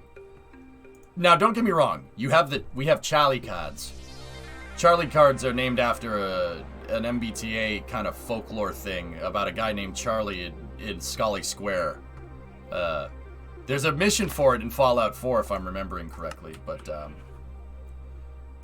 yeah, that's my problem with the MBTA. There's every single, like, you have 20 different types of trains. And every time I mention this, before somebody says something, like, capitalism, am I right? Actually, and this is not a bad thing. People should fight for their jobs, right? The reason why we have all different types of trains and why we haven't standardized anything is because of the labor unions. The labor unions are keeping the MBTA from standardizing the project because they don't want their maintenance facilities to go under. So we just keep paying for 6 different types of trains. Massachusetts, am I right?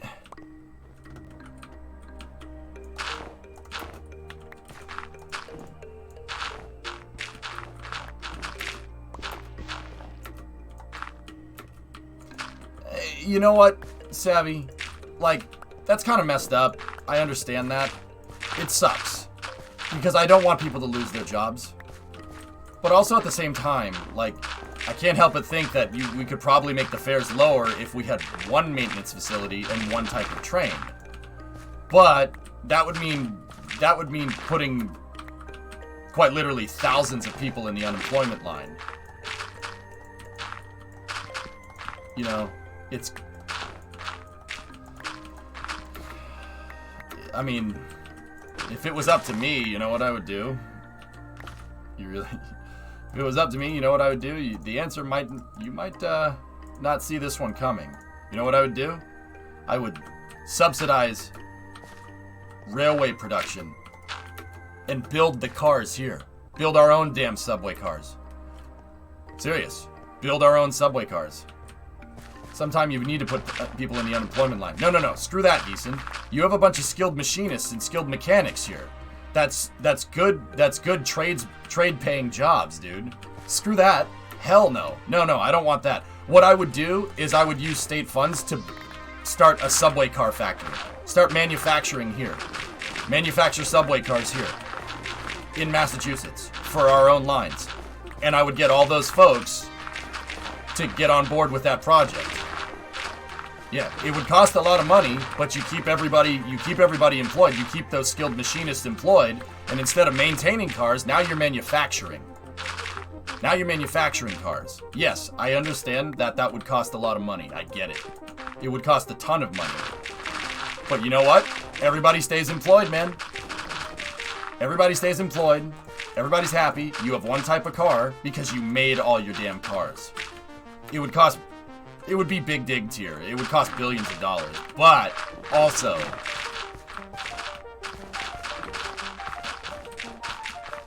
I'm memeing mostly, but yeah, it's dumb. I think that's a good idea, but I don't think anybody has the political capital in Massachusetts to be able to pull that off. It would cost a lot of money, but just like the Big Dig. It would cost a lot of money, but just like the Big Dig, we'd bring manufacturing here. You keep all those skilled tradesmen employed, right? Keep all of them employed, and we manufacture. And now, if you make a good subway car, people are going to want to buy it from you. Because right now, the MBTA buys cars from Japan. We buy cars from Japan and France and all over the world. Screw that. The hell with that. No, that's a stupid idea. Build the stupid stuff here.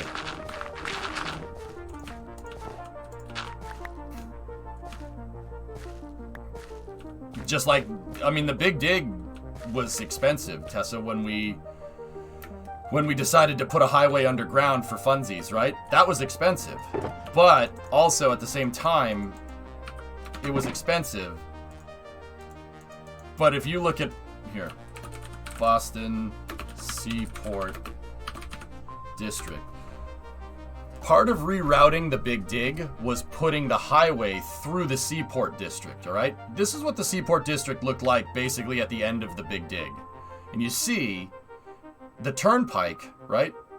The I-90 used to go over here, and it used to be above ground over there, and it used to end right where it says Rose Kennedy Greenway. And then it became 93, right? And then there was 2 underground bridges over here that were made in the 40s to connect to East Boston. Here, I'll show you.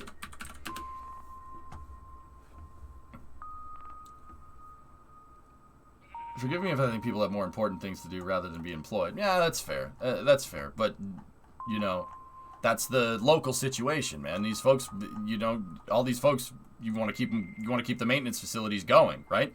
Screw that. Take all the maintenance facilities and make them into factories, baby. Factories, son. So, Tessa, the only way to get over there before the Big Dig was the Sumner and the Callahan Tunnel right there. Those were made in the 40s, and they, you know, that turns into Route 1, and they popped out over here, and that was the only way to get to the airport. When they made the Big Dig, I-90, which stopped right here, that's the terminus for a federal road. It stopped right there. And then it was just a T intersection to 93. Then there's 93 North and 93 South. Those roads still suck, by the way. Yeah. And they extended I-90 through the Seaport District, okay? So, and they put an exit ramp out here in the Seaport District. You can see it right there, this spaghetti. They put an exit ramp here because they did this extension first, and then they did the Ted Williams Tunnel, which goes underneath Boston Harbor, and it pops out over here and reconnects back in with Route 1. And technically I-90 stops right here now. They extended it. This cost billions of dollars. It cost billions. It was so expensive. You know, there never used to be a highway right here. There's just a dirt road, right? And then they made it pop out. You know, you have the loop to get into Logan, right? And because the highway went over here, the Seaport District, which was, dude, at the end of the Big Dig, this place was a dump. It was an ex-Navy yard, right? There was a huge Navy yard here. And look, it was just a bunch of empty parking lots. It was just a bunch of empty parking lots and, yeah, just a bunch of dirt mounds. This is where they ended up putting all the dirt from the Big Dig over here. My uncle actually worked on that. My uncle worked in excavation on the Big Dig. Funny story. So, look at it. You see, it's just a bunch of parking lots. You want to see what this place looks like now? This place looks like cyberpunk up in here. Look, oh, there's the Yotel building. That building that I made in our Minecraft save. Look. I made it. That brought so much revenue to the Seaport District that it looks like it looks like Dubai up in here. This picture doesn't even do it justice. There's like 3 more buildings right here. It brought, because the highway goes through here now, they did a Route 66, so to speak, right? Because the highway goes through here, basically an abandoned district, right? All these buildings started to spring up because all of a sudden this is easy to get to and it's in the middle of the city. So all the revenue that was generated from all these new buildings being made here, and basically the Seaport neighborhood springing up in less than 10 years. I mean, buildings grow like frigging weeds over here, right? Like, look at it. This picture doesn't even do it justice. See this parking lot? It's all buildings now. This picture is outdated. The buildings go all the way up to the highway right here. Like, look at this place. It's ridiculous. All these freaking buildings. That's not a parking lot anymore, by the way. All these buildings, everything. Everything was built up here. And they built up all this crazy stuff. And it revitalized the district. It was basically an abandoned field when I was growing up. You didn't go over here. There was nothing over here. It was just empty, abandoned ports and dry docks and stuff. Now it's this ridiculous district that's hustling and bustling that looks like what you'd think a 21st century city would look like. I mean, some of the places in here, this pavilion right here, it's ridiculous looking. Like, check this out. Like, yeah, it's potential tech sector and stuff. Like, look at this place. This doesn't look like Boston. If I told you this was Tokyo, people would be like, yep. Why is everything in English? Well, in certain parts of Tokyo, there's... like this... It completely revitalized the district. So the point that I'm trying to make is that the Big Dig cost a lot of money.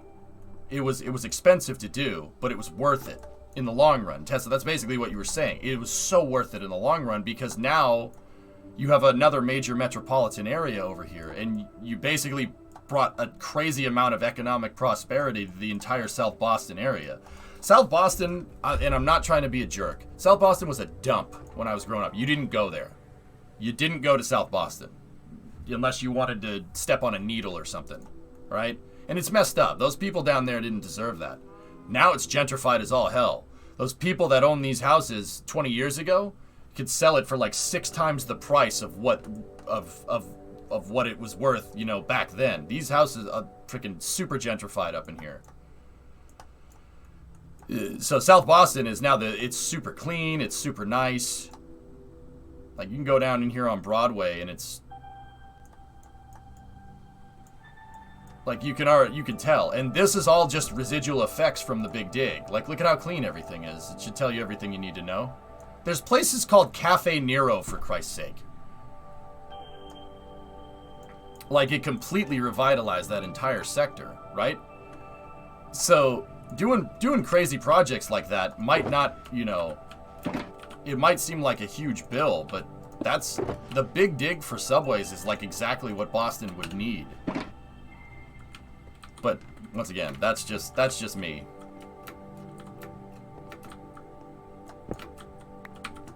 Sorry, my rant's over. Thanks for coming to my TED Talk. Same thing happened to places like Liverpool. I'm pretty sure that Boston's Big Dig was based on the results of them. Yeah, maybe. It's possible. Alright, so I'm almost done getting a couple stacks of gravel here. Yes, more gravel.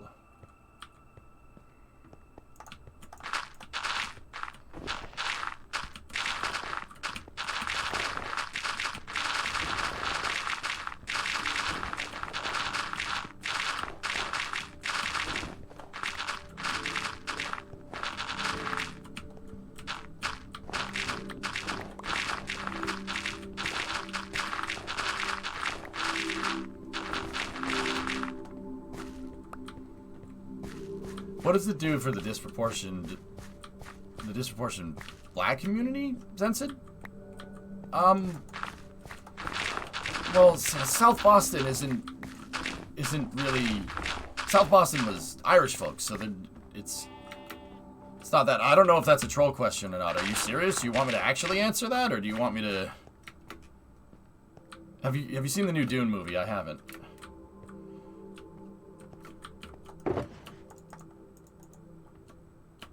Like, okay, so the short answer is that that's not where the African American communities are in Boston. That's in Dorchester and JP. That's east. So it's for the richer white people. Okay. So, okay. If we're gonna talk demographics like that, I have no problem doing that. But okay, I know this is going to sound very strange. All right. South Boston was where all the Irish people were historically in Boston. That's the demographic there. The demographic is people with lighter skin colors, right? If you want to talk about that. I know this might seem like a strange thing, but there are people that are white that are also poor. That Irish neighborhood was very disproportionately affected, right? So, I know it's a strange concept to some folks.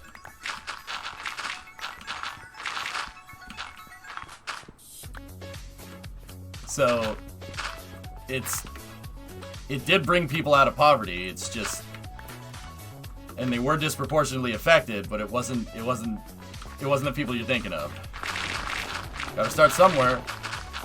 Zensit, the other thing, dude, it's Massachusetts, man. You think we don't know about that stuff? You think they don't live and breathe that kind of mentality up here? Come on now.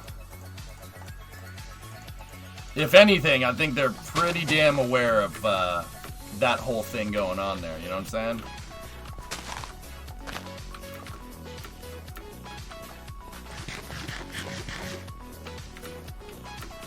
I mean, you guys want to talk history about disproportionately affected people? Look up the Irish people. You know the Irish people were slaves, right? They were slaves in the slave trade. Not a lot of folks know that.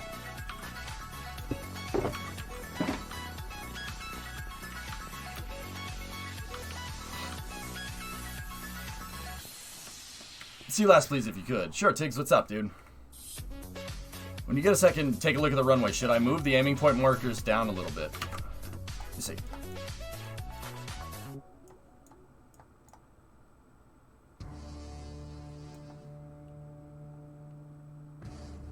So, Tiggs, these markers represent how far you are away from the threshold of the runway. So, I forget what it is.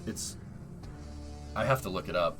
So, this is, so like the triple hashes represent that you're, I think it's 500 feet. 500 feet off the threshold. These hash marks are 1,000 feet off the threshold. The dual hash marks are 1,500 feet off the threshold, and then the single hash marks are 2,000 feet off the threshold. So with these markers, you're measuring distance from the runway threshold. Yeah, GNAC, so like this whole area, dude, we dug it out and we flattened it. Yeah.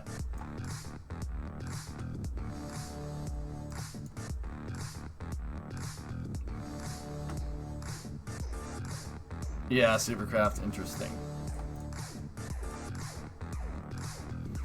Yeah, so, like, Zen said, honestly, yeah, those people, yeah, South Boston, yeah, disproportionately affected. Not the people you'd expect, though, but yeah, like, you guys want to look up, you know, they don't, call it the freaking plight of the Irish for nothing, dude.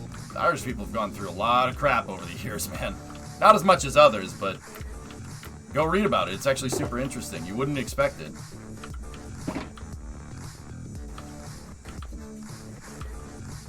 You hope somebody builds a Vulcan? Nice.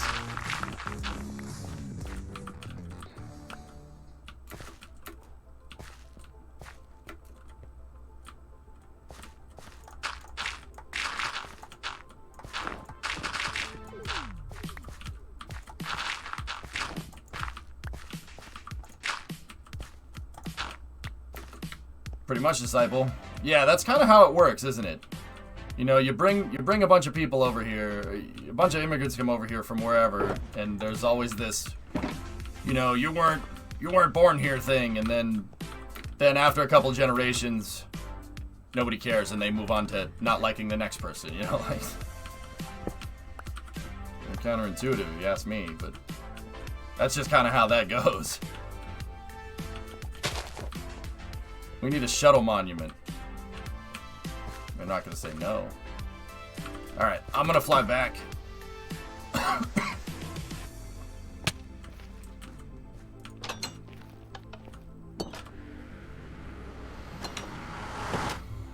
I mean, this is a small regional airport, guys, so just, yeah, we'll leave it,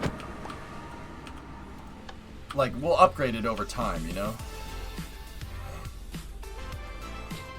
I mean, James, my grandmother was Italian, like off the boat Italian, right? Like, scusi, Papa Poopy. She came here when she was 14. She came to the U.S. when she was 14 in, like, what was it, like 1943 or something. Another fortress. And, I mean, she went through Ellis Island and everything.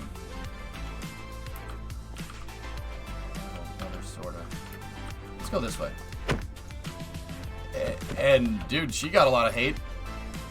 She got a ton of hate. She had to go to school. She came over here to go to school. Can you imagine being bullied? Freaking, like, can you imagine being bullied like that? She went through a lot of crap, man. And she, freaking, dude, I've told this story a couple of times. So, she came over here on an Italian ocean liner called the SS Rex. And the Rex on one of its trips, when she was on it, they got stopped by a German U-boat, and the Germans came aboard and said, "We need these people." I'll give you 3 guesses who they were after. Yeah. Good times. Imagine seeing that as a 14-year-old. Nope. Hard pass. So, yeah, man. Everybody that, if you come to the U.S., you're always gonna get crap. It's just, you know, it's just kind of how things go over here. SpaceX intends to do 6-engine static fire on Ship 20 in the near future. Here we go.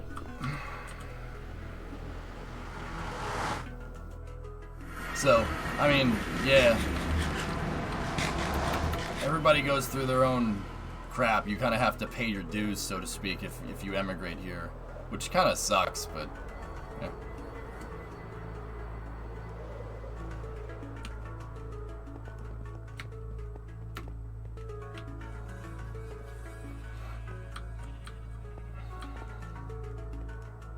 Alright. This is the community portal. So, Tig, sorry, I didn't see your last. I was talking about something else. Do we have a...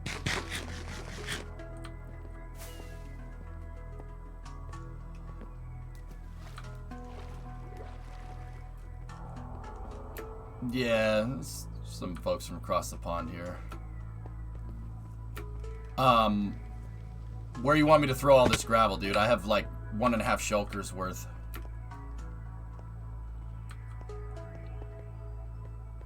You can just bring all the gravel to the airport. Got it, man. Tiggs is my project manager for the Aeropuerto.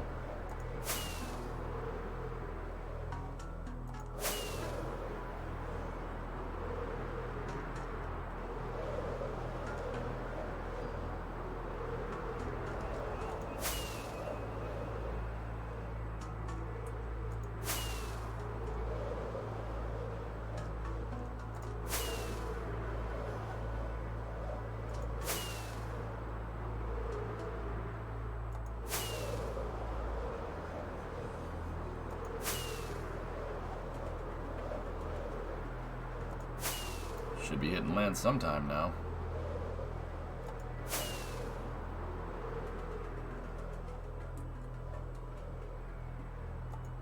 Also, the Delft rocket team has made the tough decision to not launch today. It was their final launch day due to issues with a quick disconnect in the oxidizer arm. Teams are now going to return to Delft. Oh well. I got it, Super. We should be fine.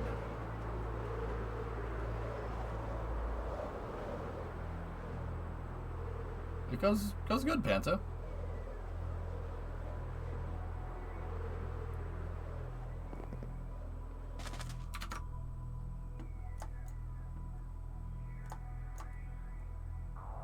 Oh, sweet. I was going in the right direction.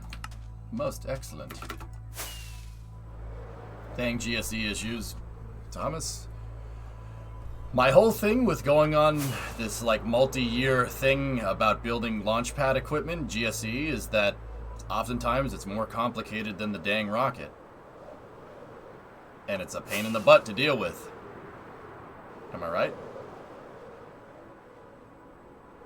What mods are these? I don't think we have, we have a couple of plugins, but the map thing is called Dynmap. But it's for the most part vanilla, yeah. Yeah, Cosmo. Mm-hmm.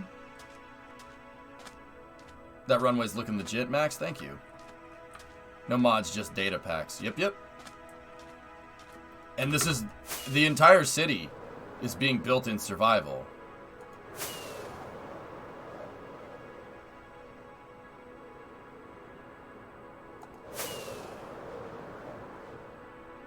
That's cool. What was it called? Dynmap for the map.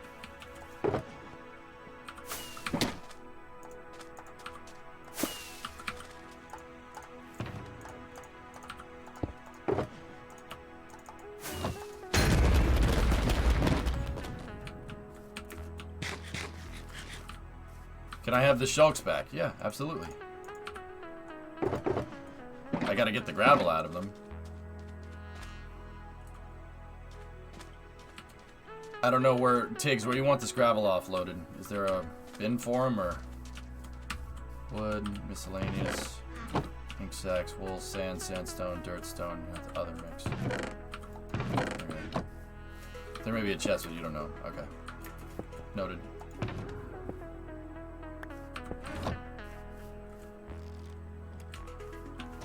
I'll put them in the gray. I'll put them in here. They're at the back of the gray here.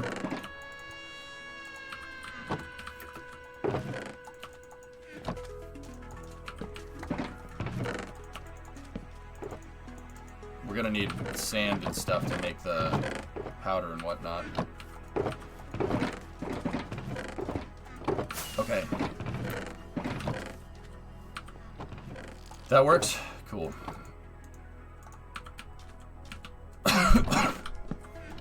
Oh, man.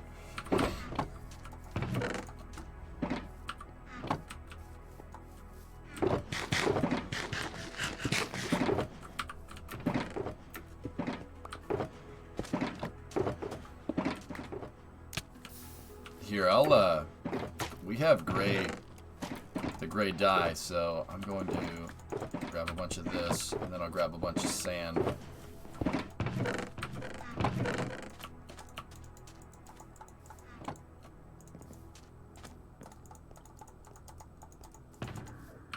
Cool. Where's the crafting bench?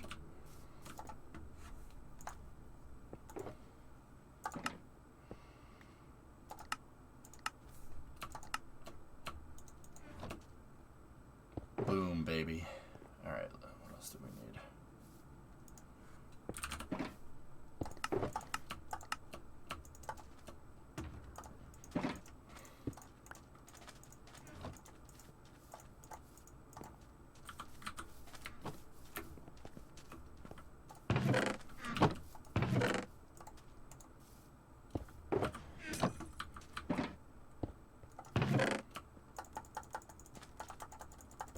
There's a bunch of gray conch powder in there.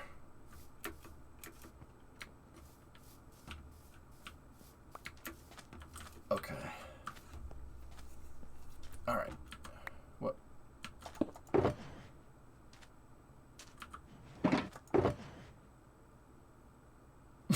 I get it. That's funny.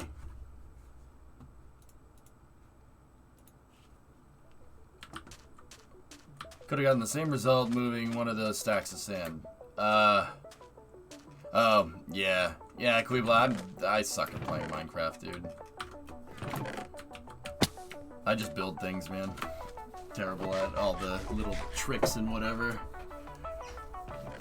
How does leather sneeze? A shoe. Okay. What starship in sci-fi is your favorite?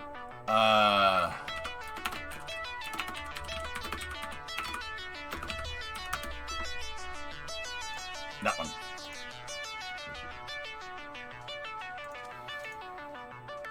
What about you, Cosmos?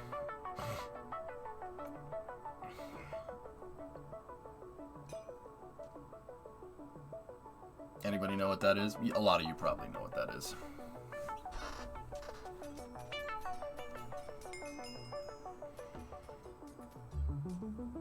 Voyager. Fair. Fair.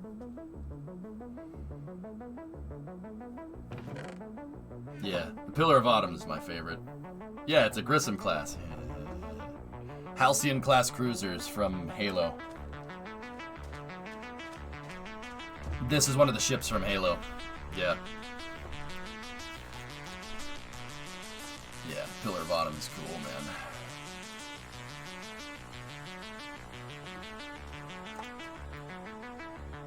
It's a cool ship. The reason why it looks the way that it is because, so the ship is basically centered around three things that need a lot of power. You have your two main drive engines back there, and the main drive engines are attached to basically a fusion reactor for the most part. And then that's two out of three. And then the third one is a railgun. There's a railgun built into it. It's a huge, it's called a Mac cannon in Halo. There's a giant linear accelerator here, and it comes out the front. Yeah, right there. See? The ship is built around a gigantic railgun. See it right there? It's basically a huge flying gun with some engines attached to the back. And then underslung underneath the gun is where the crew and everybody is. So it's literally an A-10. Keep in mind that Halcyon class cruisers were retrofitted. These things were cargo haulers. That's why it has all this open space underneath, all this open space up front. It never used to have the railgun or anything. The UNSC in Halo lore actually refitted this ship.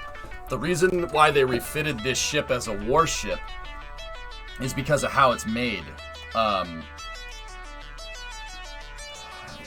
If you look in here, there's a whole thing about Halo lore with it and whatnot. Here, let me Halopedia, I think, is the one that has the design for it. There's a whole thing about how the ship was made. It was made like honeycomb. There we go.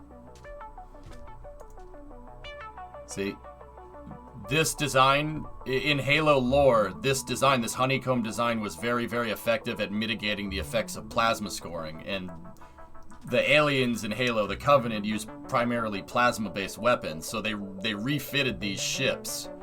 They refitted these ships because the honeycomb design is very strong against, the honeycomb design is super strong against plasma weapons. So it wasn't originally supposed to be a warship, but they made it into a warship. They basically took this honeycomb out right here and put a railgun in place. Yeah, I'm a nerd when it comes to Halo stuff. But yeah, that's my favorite one, Cosmos. There's a whole thing about it, there's a whole thing about it in the Halo lore and stuff. It's really cool. Yeah, I got satisfactory music going, Slug. Does it have rear defense? Go faster. Excited for Halo Infinite? Not really.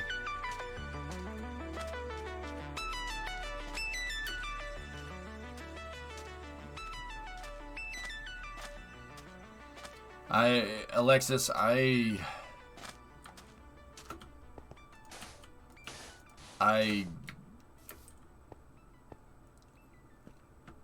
I'm not even, like, cautiously optimistic. After Halo 4, my expectations were set so ridiculously low with Halo that I'm not even interested. The only way I'll even bother going back and playing any new Halo game at all is if certain people I know that I've played Halo with for long periods of time tell me that it's good. Like, basically, if enough people say that this, you know, this is a good thing, this is a good game, it's like this, or etc., then I'll think about it. But until that point comes, no. I'm not interested. Time was your ally, you shooting.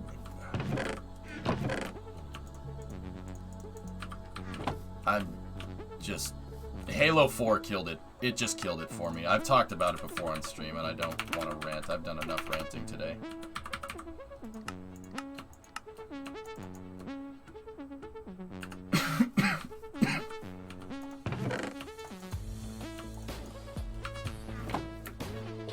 You're looking forward mostly to 2142 right now? That's fair. All video games are coming that way, it seems.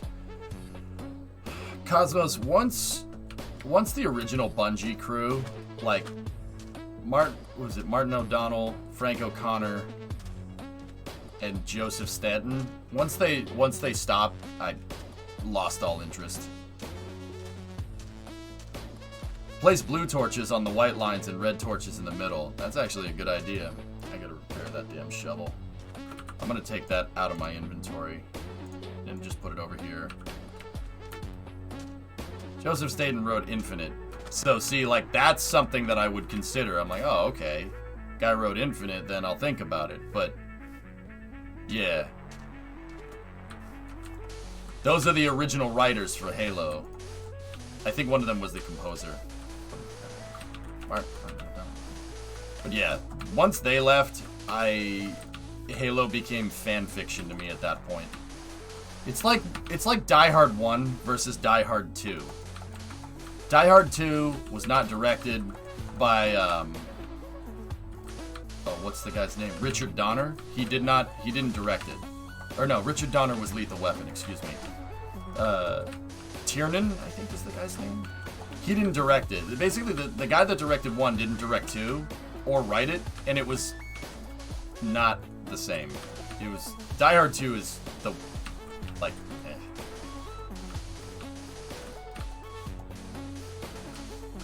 But 3 was okay. The reason why 3 was okay is because the same guy that directed 1 directed 3. 2 was just weird.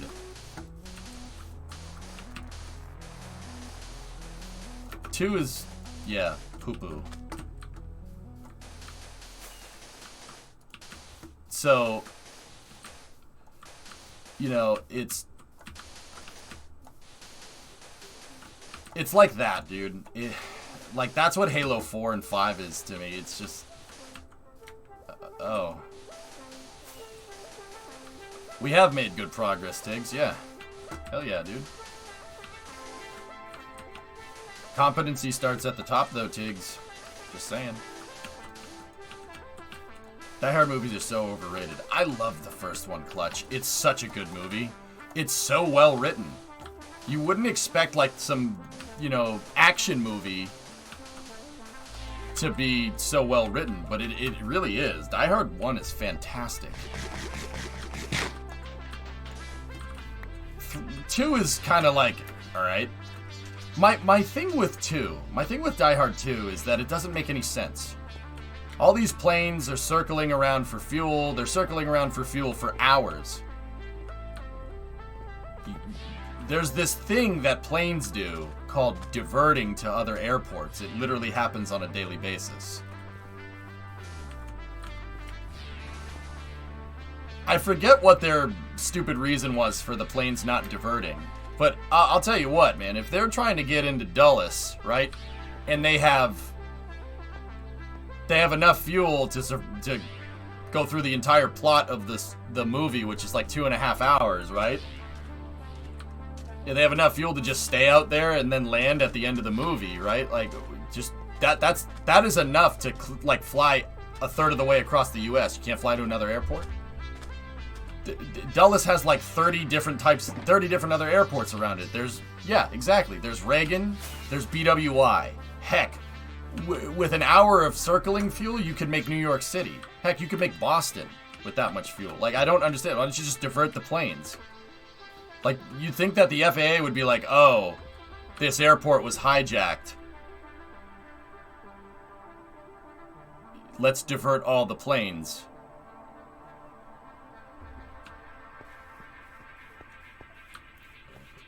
Give me the shovel, you'll repair. Oh, okay. Thanks, man. Appreciate it, Killer Fun. The best reason would be because there's a VIP, like a critical politician who has to be somewhere. Yeah.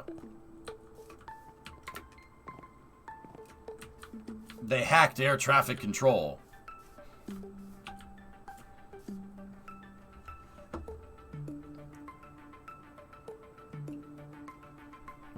But even if the planes were running low on fuel and circling and you didn't get anything from the tower, don't you think they, like, the pilots would be like, hey, you know, we're not going to stay up here forever. Let's go find another airport. No, it's just, guys, we need to land and we need to land now. It's like, okay.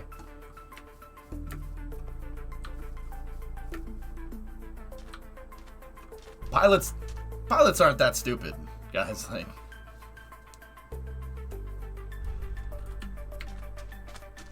I mean, they are entrusted with flying a plane full of people around. Just Cosmo's like, no, but I am. Good point. I know what you mean.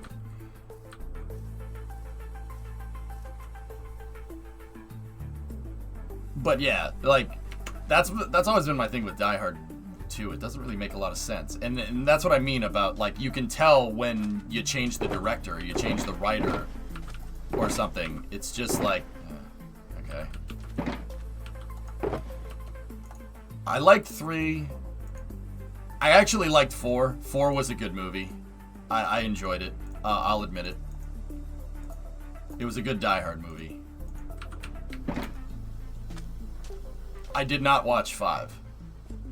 In fact, yeah. You know what, Cosmos? Eventually, just start another damn franchise, please. I like Lethal Weapon. I like Lethal Weapon 1. 1 is good. 2 is good. 3 is... 4 is just like, hey, look at how old we are. We were already saying we were old in 1, but we're older now. 3 is okay. I like 1 and 2. 1 and 2 are my 2 favorites. You know, you say, I know Mel Gibson is a little eccentric, right, to say the least, but man, Riggs is one of my favorite characters, dude. Diplomatic immunity! It's just been revoked. It's so good.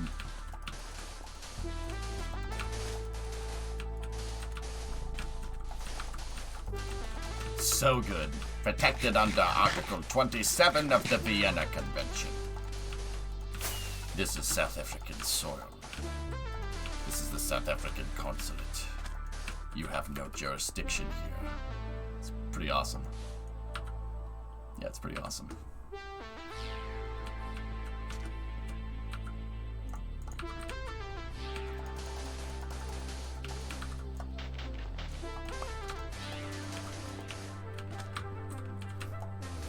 Lethal Weapon 4 was your favorite. And it's fried the rice, you... Yeah, okay. That's fair. Everybody should go see Dune on a big screen. It's a visual experience. Have you seen the Forward Unto Dawn series? Which one is that? Is that the animated one, Limprod? Or is that the, like, live-action one? I forget, man. Dune was very goo. Yeah, I agree. Yeah, I'm pretty sure I saw it a long time ago, though. Like, once again, I haven't been really involved in Halo stuff in a long time.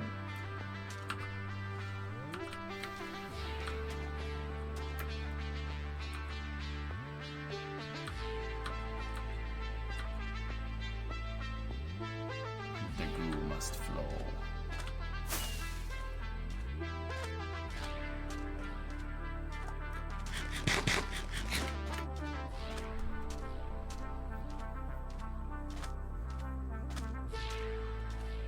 Could I take the plot I'm in now and build something like this? Let me see, Kyron.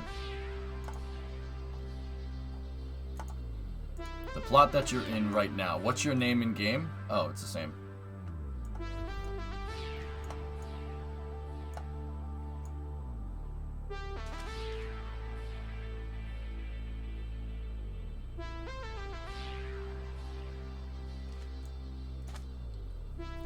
Kyron, this plot right here, that one, is the same plot, but actually, dude, how about this one? A big building like that, dude, yeah. This guy right here, it may be tall, so something more downtown would be cool. I'm thinking right here would be good. You want to take that plot? If you want to take that plot and build, it's all yours, man. Because this boulevard is the start to where you can build tall buildings. And on that side is fine because we don't have the other side really developed yet. Yeah, you could, yeah, right there is good. I have to see AEG. Thanks for giving me the opportunity to lead this project. I've learned so much about management and planning in general. Sure, man. You've done a good job, Tiggs. So, let me see. Let me show chat. What is this building? And is it fake? Is it real? Like, I don't understand. Where is this? What is it supposed to be? That's also, that's going to be difficult to freaking make.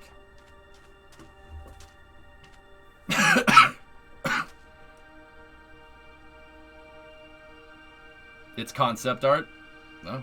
Alright.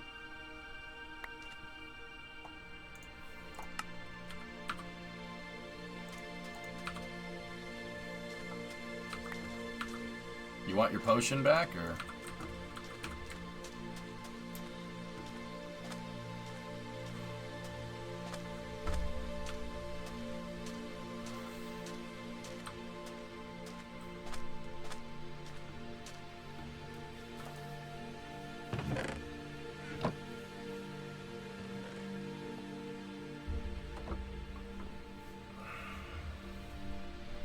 Well, I'm nearly level 10 now, boss. Getting pretty good with the bow. Nice. That's cool, Tessa. I wish I had more time during the weekend to play Icarus, but it's all good.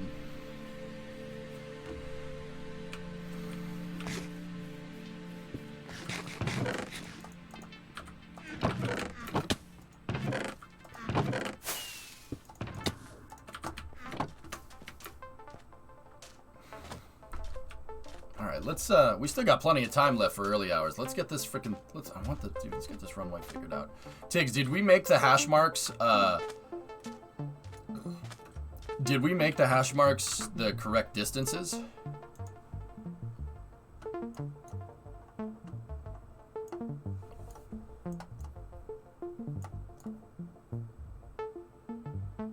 So like 500 feet from there, that one's 1,000 from there. You base them off of Logan. Okay.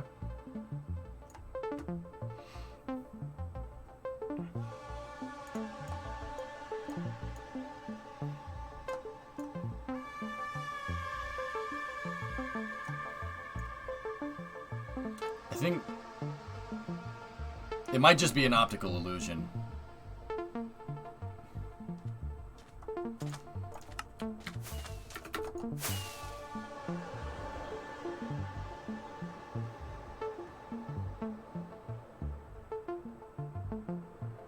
Yeah.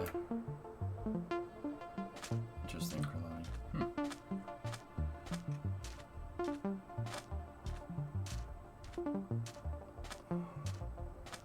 Yeah, Ryan, I set it to pilot only after it started malfunctioning. I know, I changed that. But yeah, it was very strange.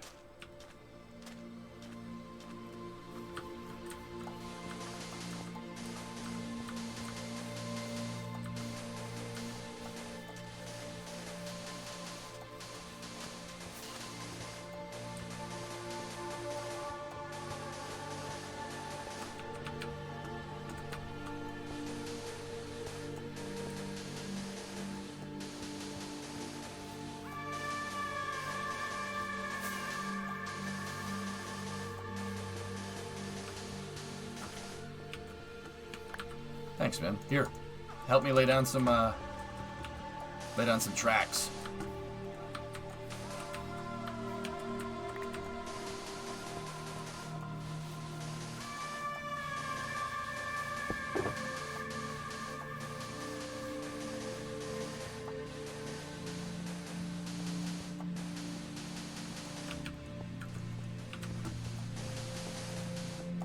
Gotta make this runway surface. Yeah, Ryan, it was a strange one. Ryan, I'm also not gonna rule out that I may have just clicked the wrong button. It certainly wouldn't be the first time. You might be right, but I don't know for sure.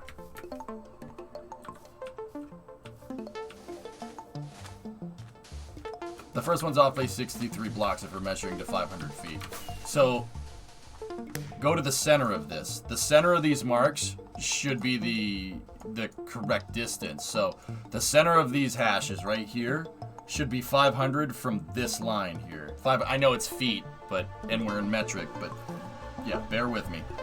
If you have to round Tigs, do it. It's not going to be that big of a deal. And then the center of this one to the center of the solids should be another 500 feet.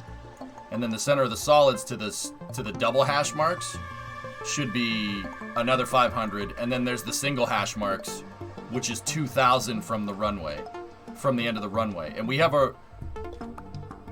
this one I believe we made 5,000 feet. So we should have enough room for the 3, the solid, the 2, and the 1. And then the 1, the 2, the solid, and the 3. And then the threshold on the other side. That's specifically why I wanted this runway to be that long.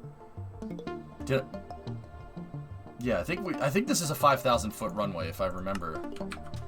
I'm remembering why are you guys giving me potions? I don't need these.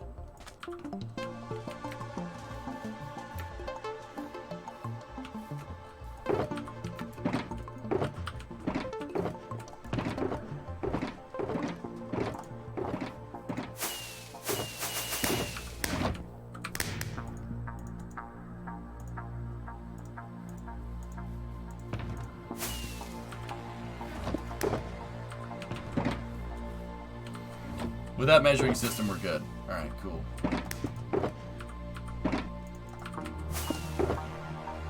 A lot of stone in there.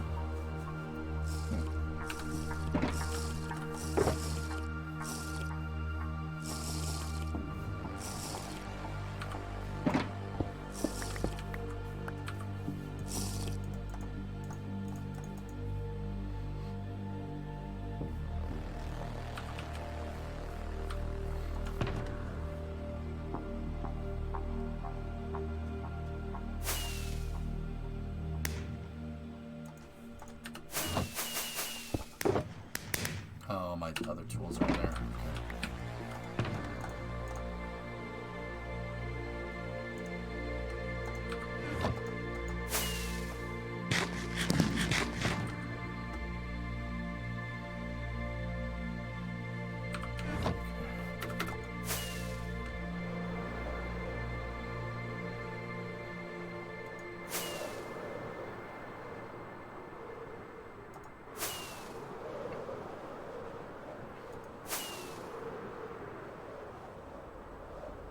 Out of sand. I'm pretty sure there's some down here.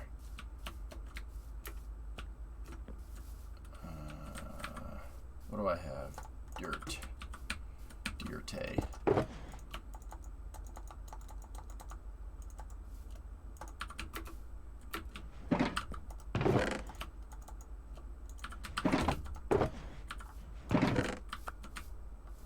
Killer, can I get that shulker, please?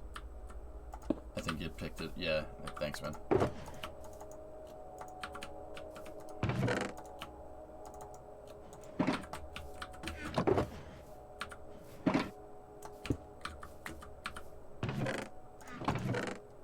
I'm emptying these shulks because I use them for bulk transport of materials.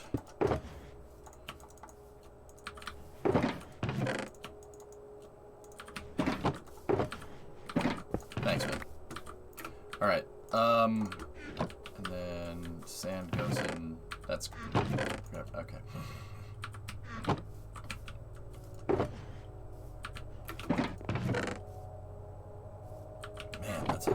was. Okay. Ah, yes. Some gray dye. Perfect. Do we have any more sand? I think we're going to need to make a sand run here.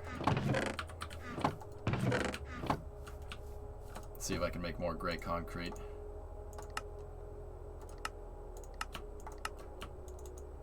Yeah, alright.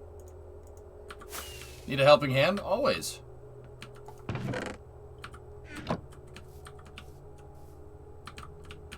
Yeah, always, dude.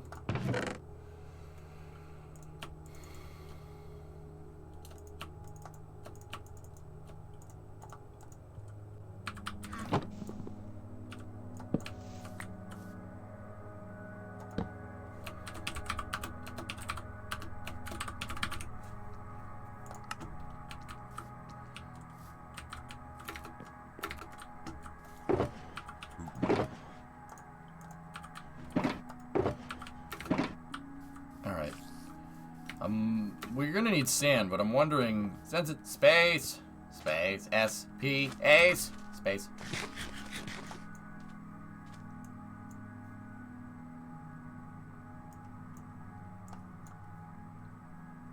I think I'm gonna start grabbing some sand from these dunes out here, because eventually I think we have that planned expansion. Oh, hang on.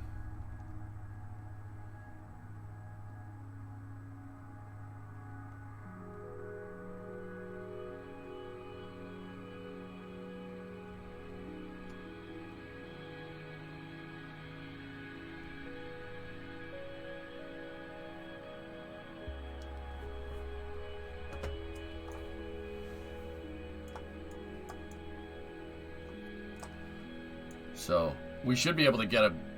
Actually, that dune out there, we could probably level this out. How's the tunnel looking? Tunnel's looking good. Yeah, it pops out over here. We gotta keep planning the highway, and we gotta plan how the highway's gonna connect into where we want the airport to kind of end up being, but... Yeah, it's coming. Check it out, dude. Here, let me go into tunnel view. Look at that thing. Is that crazy?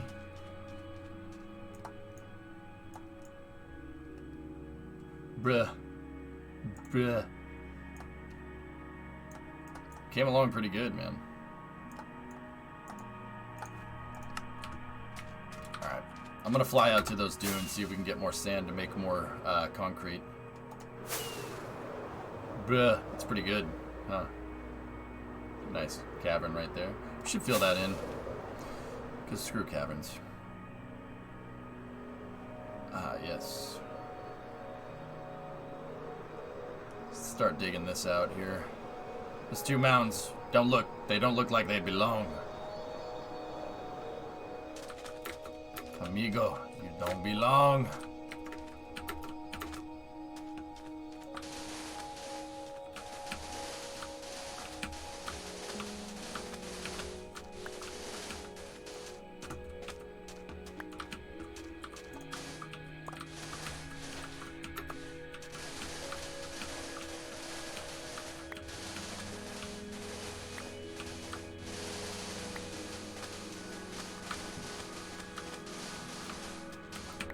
I hate sand.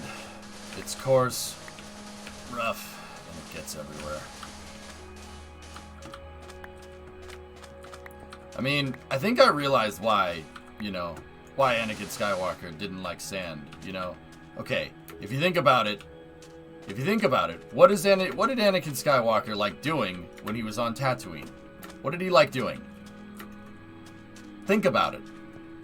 What did he do when Qui-Gon found him? What was he doing? He was working in a freaking junkyard, fixing things, and building pod racers for fun, right? So he was interested in, Anakin Skywalker was super interested in mechanics, right? What is really bad for mechanical equipment? Anyone? Anyone? Sand. Boom. He didn't like sand because it kept messing with his equipment. But also, see, that, yeah, Savvy, the other thing is that, you know, I don't think he understands what snow is, right? Because he's only lived on Tatooine his whole life, right? And the whole planet's a desert. I'll trade sand getting in things for rust. That's fine. I'll make the trade. I'll you know, you can sand encrust something if you want. That's fine, as long as it doesn't rust. It's made out of metal. We're good. See what I'm talking about? It makes sense.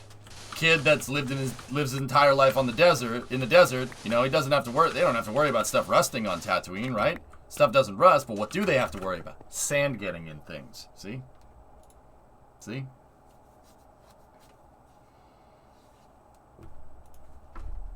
Savage. Yes, Dish, sure. Why not? See? That's why he didn't like sand. It makes sense. What I'm trying to tell you is that Anakin Skywalker is a mechanical engineer, right? He has a mechanical mind. He's an engineer. See? Makes perfect sense.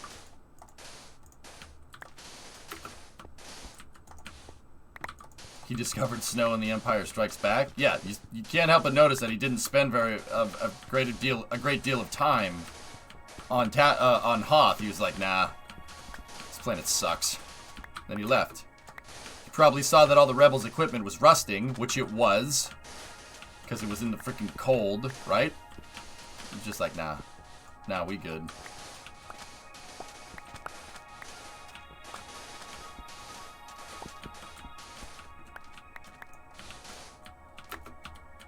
Hoth, more like Kolth. I'm Pignose, and this is my brother-in-law Scott. He's visiting from Hoth.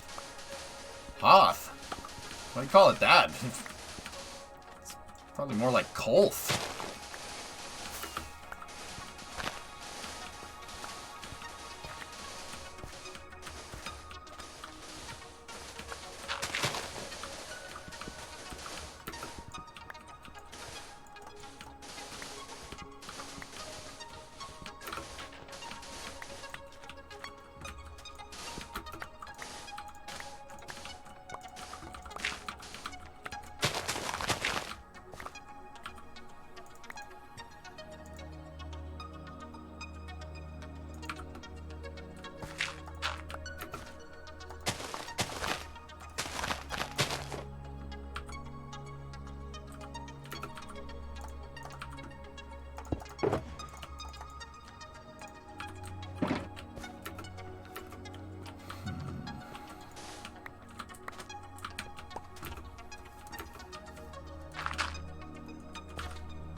That's what I thought that was.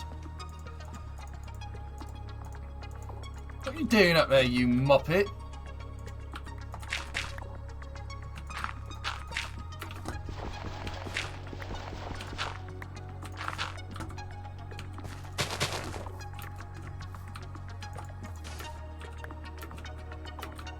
Nothing? Doesn't sound like nothing. I was up, dude, I heard a ruckus, okay?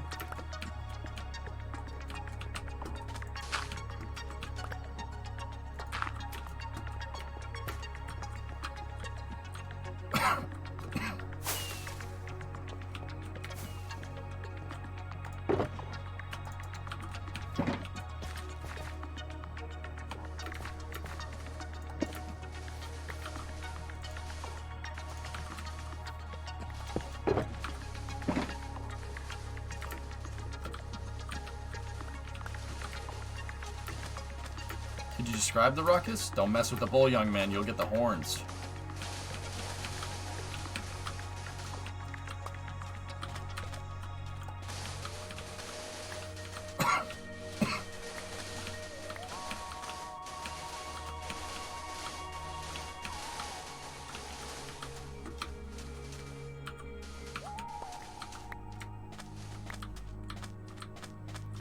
I wonder where our ticks per second are right now. See how long it took me to pick up all the stuff? Like, I walk over and it's just like, oh, you're here. Never mind.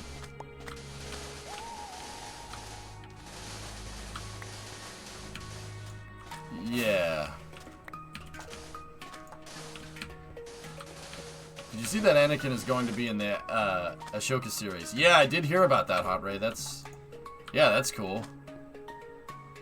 And it's going to be Hayden Christensen, too.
Yeah, we were removing these sand dunes for scientific purposes.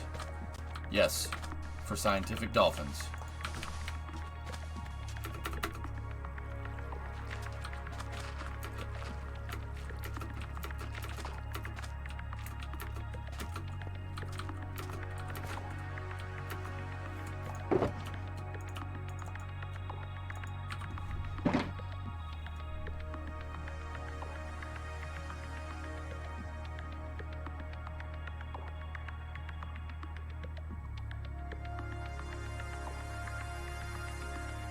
Hang on, Primo's texting me.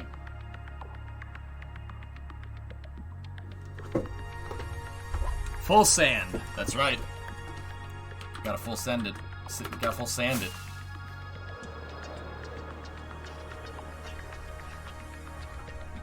Who the heck is Ahsoka? Who's that? I don't know. I don't know who that is. I don't know what that means.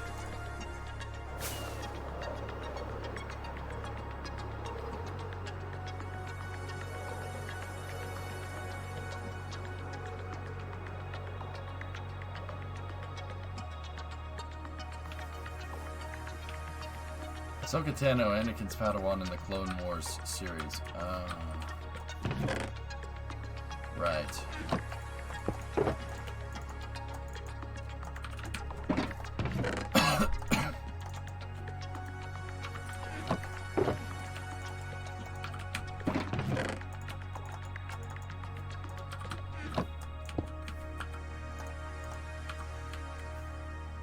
I never watched Clone Wars. Begun the Clone Wars have.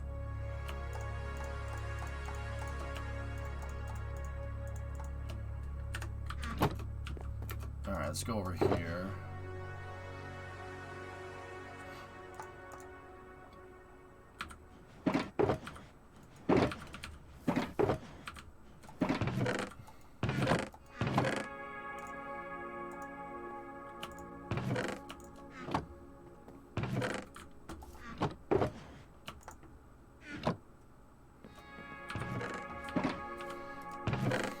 I never watched all 7 seasons.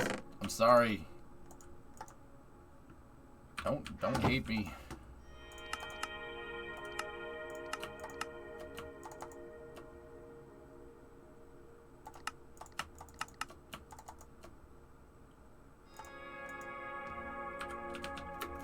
Alright, night, Geeson. See you, buddy.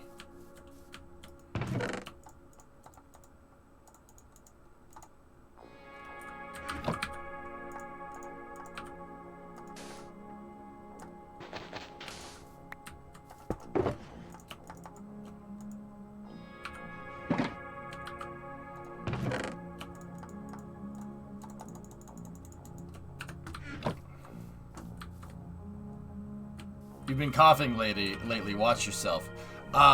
Granitas, don't discount it. Dave Filoni is the savior of Star Wars. Yeah, no, I didn't say it was bad. I just never watched it. People say it's good though. Everybody likes it. Granitas, so over the last two streams, like not last two streams. Okay, long story short, I went to the Red Sox game. I did a lot of screaming at the Red Sox game. Mostly screaming out of agony because my team lost. And then they proceeded to choke and lose 2 games after that. But that's another story. Between that and doing... So that was on Wednesday. And then on Thursday, I did a really... Or no, that was on Tuesday. And then on Wednesday, I did an extremely long space news. I forget what we were talking about. And then Thursday, we covered the Starship stuff. Or no, I don't know. Long story short, I did 2 extremely long space newses. And that coupled with screaming at the Red Sox game, yeah, I'm fine. I'm not sick. Don't worry. Freaking, yeah, just... Voice is a little tired, that's all.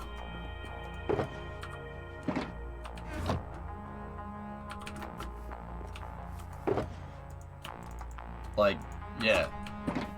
I'm usually pretty good at about not letting that happen, ever.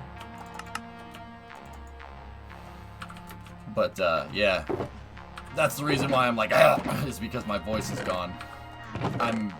I'm really forcing it, trying to talk normally. But, it's no big deal.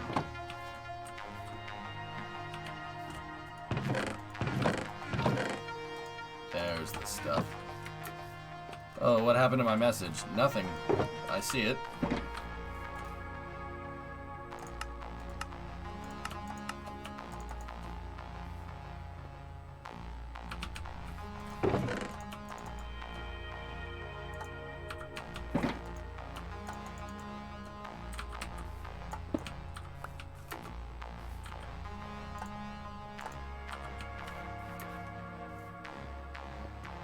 Oh yeah, Wednesday was the FAA thing, yeah. I did 2 really long... Yeah, that's right. Discovery, go and throttle up. Still funny, serious. Apparently though, Elon was saying on Twitter that those comments in favor do help because they have to go over every single comment. So, you know, I was saying that all those positive comments won't help, but they actually do. So, yeah, I was incorrect on that one. So, yeah. Say more things.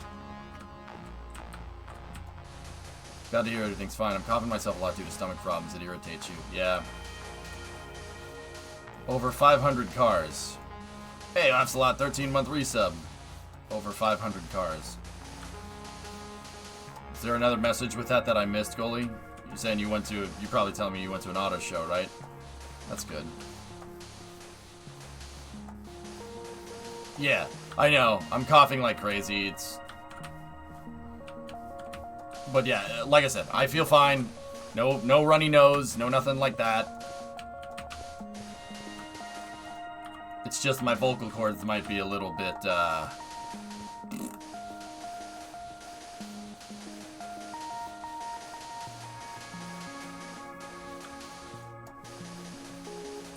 yeah.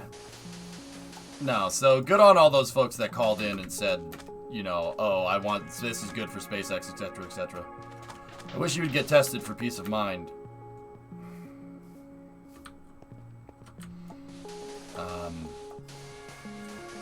Why would I get tested? I'm not sick. You know what, John? I don't want to talk about it. I'll be honest with you. Let's just not talk. Let's just not have that conversation, okay?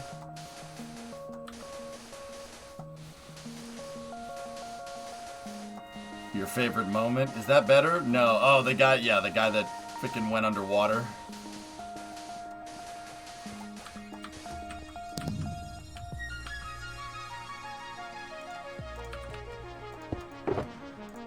That being said, I did go to the doctors the other day, so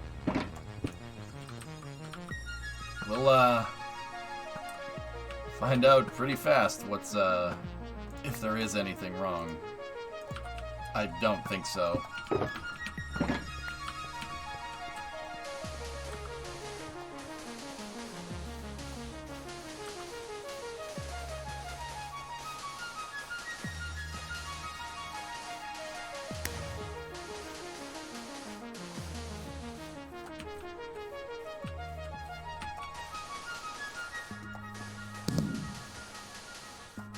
What's a cool way to use shulker boxes?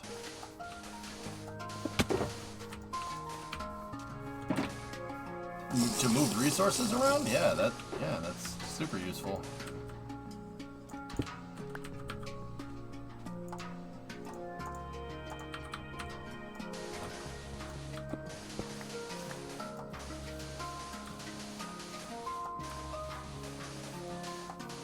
Yeah, fucking.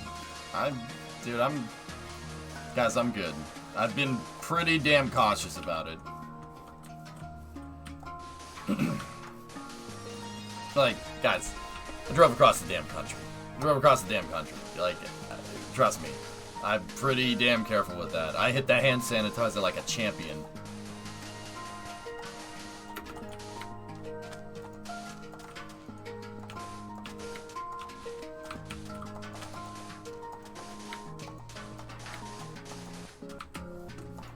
Hey DJ, what's going on?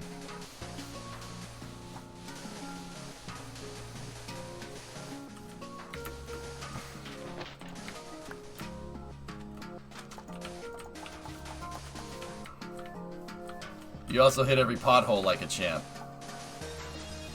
Thanks, Tiggs.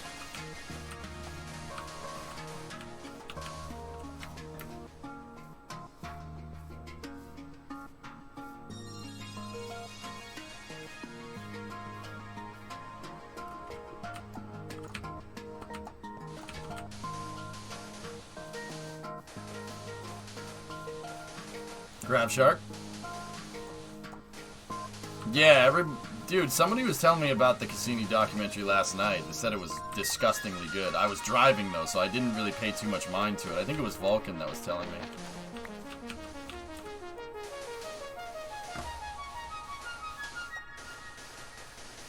He rotated the left rear like an astronaut in. No, all my truck was doing is staging, alright? It's a two-stage vehicle, okay? Everybody talks, Merkers, about stage 1 and stage 2 builds with their car, okay? So, the truck just took that statement literally, that's all. What's Cassini? The Cassini-Huygens mission was a mission that launched on a Titan rocket in the 90s to Saturn.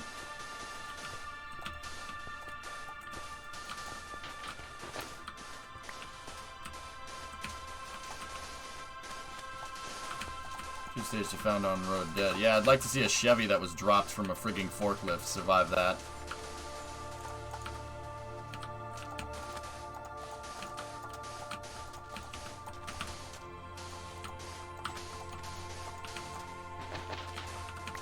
Stage 2 Boston.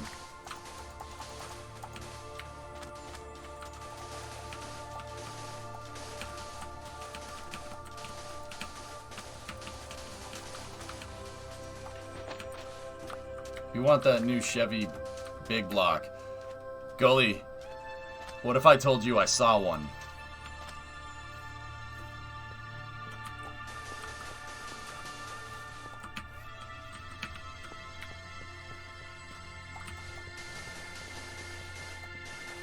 I saw one of those Chevy big blocks, dude. The thing is a monster. Not only did I see one of them, I saw one of them about a month ago.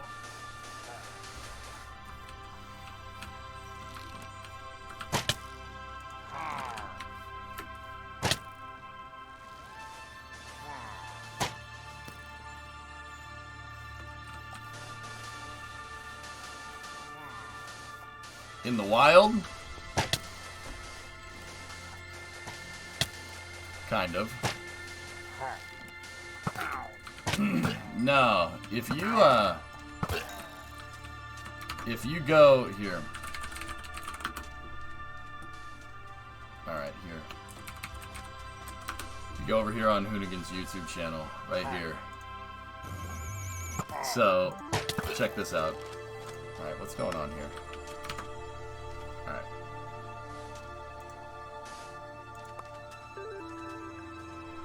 I saw the mock-up, I'm not gonna lie to you. So, check this out. This is them working in the shop, fixing everything, right? And then they take the car outside for a second, right? Let's go. Where's the taking it outside part? There's Dan. Here we go.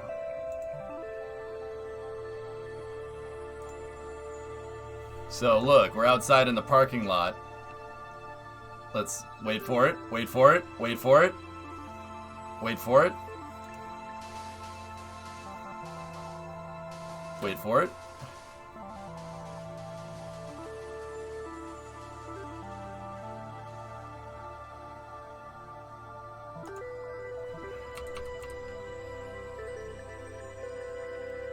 What's that bench seat go to? See the bench seat?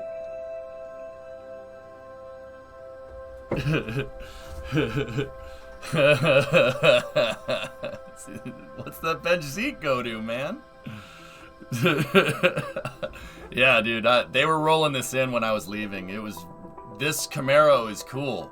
This Camaro is a GM test mule. Seriously, GM is Chevy's working with Hoonigan to put that new big block 632 big block in the Camaro. You left your trash? No. I didn't leave it there. The rest of the truck just wasn't in shot. Yeah, see, there it is. There's the bench. There's Alex. And Hurt and stuff. Yep. I wonder if they show the other side of the lot there. Is it going to be able to handle it? It was a GM test mule, Goalie. It had a big block in it. So that was like a GM prototype car, dude. It was one of their test mules for testing out crate engines. It already had a 454 in it when it came in. But they're they're swapping it to a 632 big block.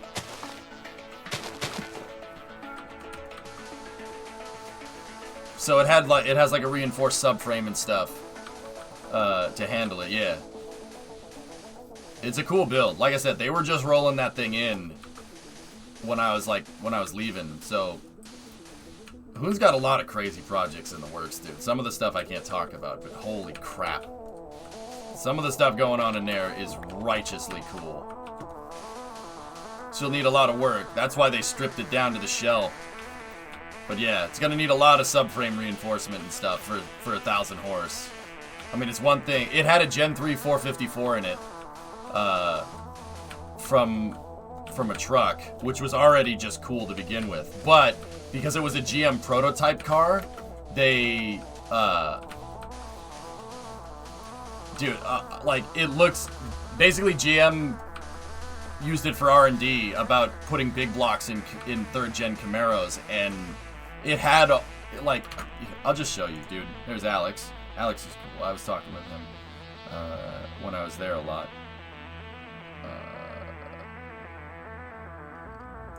So they had the big block in it, right? But it was all, they used all factory stuff except for the cowl hood. It has all factory stuff in it, including the big block and everything, to make it look like it belongs. It looks like it should be in there, which is really cool. They put all the factory stuff on it and everything. Like if you look in the bay, it looks like it's supposed to be there. They put AC in it. They used all the IROC AC stuff. It's actually really freaking cool. It was a cool build when they got it, but now they're gonna make it even crazier. Pro charge it? Why do you need to pro charge it? It has 1,000 horsepower. So, for the people that don't understand what the hell we're talking about, Chevy rolled out with a new motor. What the old school car companies do is they have these things called crate engines that you can buy directly from them. And these crate engines are like high performance versions of older engines. Ford does the same thing too. Chevy took their big block, which is funny to me because the big block, they don't put 454s in anything anymore. They haven't put it. Chevy is solely. They're making big blocks just for crate engines, which is hilarious. They have an entire engine assembly line somewhere that's just making these performance motors for people to put in cars and go fast, right? Chevy hasn't put a big block in a production vehicle since the 90s, right? But they rolled out with this new version. They basically took the old motor, right? They took the old big block design and they modernized it with all, like, they modernized it as much as they could. And they have this 632 cubic inch engine that makes 1,000 horsepower out of the box. 1,000 horsepower out of the box.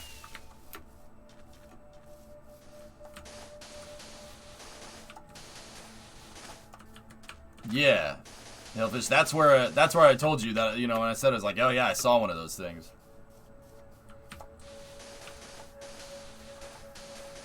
Middle mouse button, Gold Falcon. It's funny thing about the 3rd gen Camaro, it was one of the best handling cars of its time. It needs rack and pin, dude. They do still put them in today's 3500 series trucks. They still put big blocks in those Merkers? No, they don't. It's got to be LS based. Are you sure?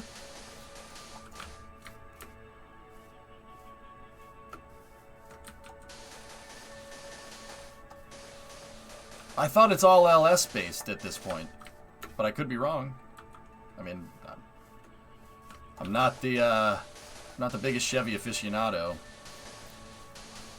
What rear they putting in? It's probably a Ford rear end, goalie. 1,000 horsepower? It's gotta be a 9-inch.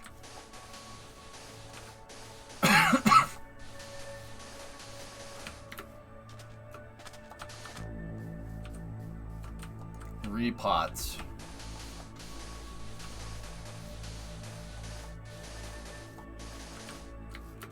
I'd put a 9, yeah, built 9-inch rear end with limited slip would be fine.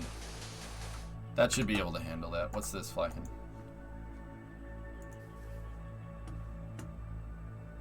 A 2-stroke V8. Oh. Oh, that's cool.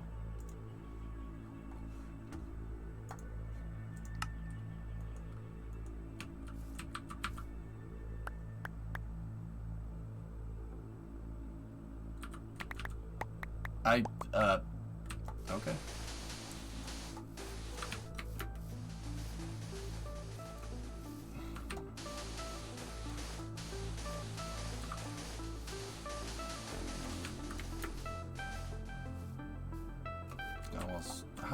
How much further do we have to go? Oh. Okay, yeah, we almost got this. We're almost done. I wish people would throw free concrete at me in real life. You going to add runway lights out there? Yeah. Well, the torches actually end up kind of looking like the lights that you'd see on the end of the runway. So yeah, we're gonna have to. How about approach lights? Yeah, we're gonna do it right, Max.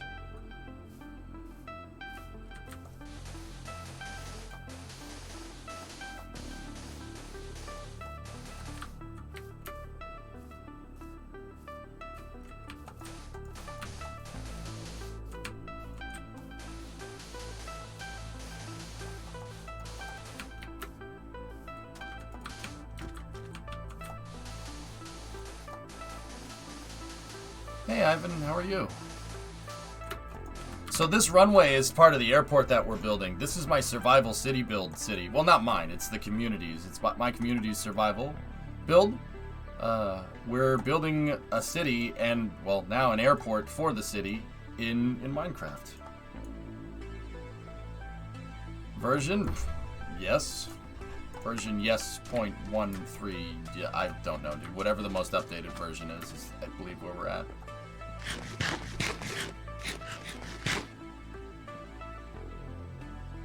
Yeah, tuning. I'm kind of with you on that one.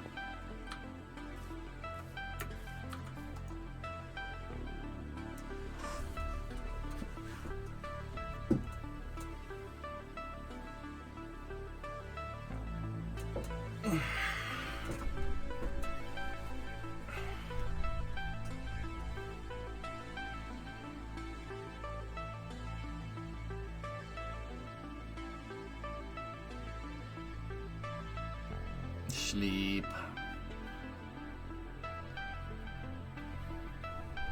You know, AJ, I think there's a mod that can implement Twitch chat into Minecraft chat. I don't play Minecraft enough to do something like that, 95, but that's kind of cool. It would be hilarious to see coggers in chat. Oh, it'll take the emotes too.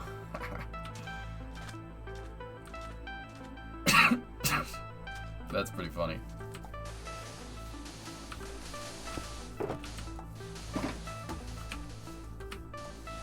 Hey, Aerospace, what's up, dude?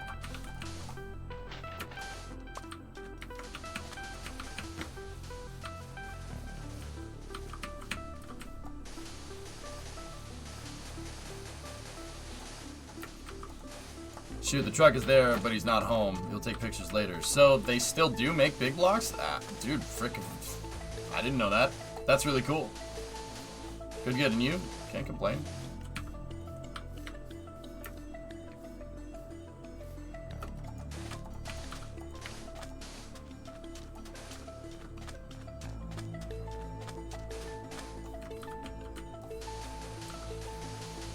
I didn't know that. I didn't know they still made.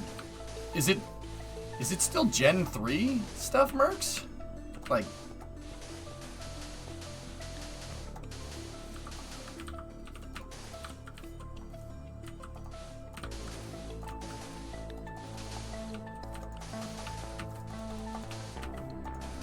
who makes big blocks still? Tuning chat's trying to tell me that Chevy still makes the 454 in production vehicles, and it's called the 8.1 or something.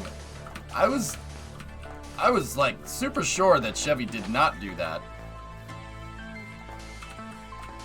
That they didn't make big blocks. The last big blocks that they put in the last 454s that they put in trucks was in the 90s, but I guess I'm wrong.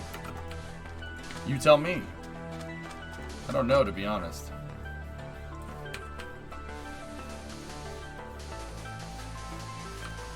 Gen 4 or Gen 5?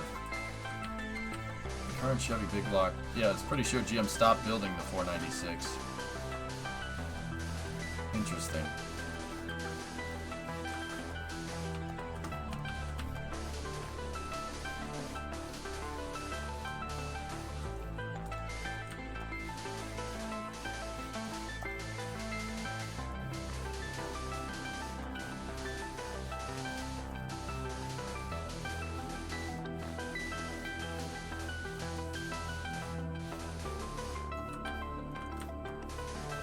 Almost done.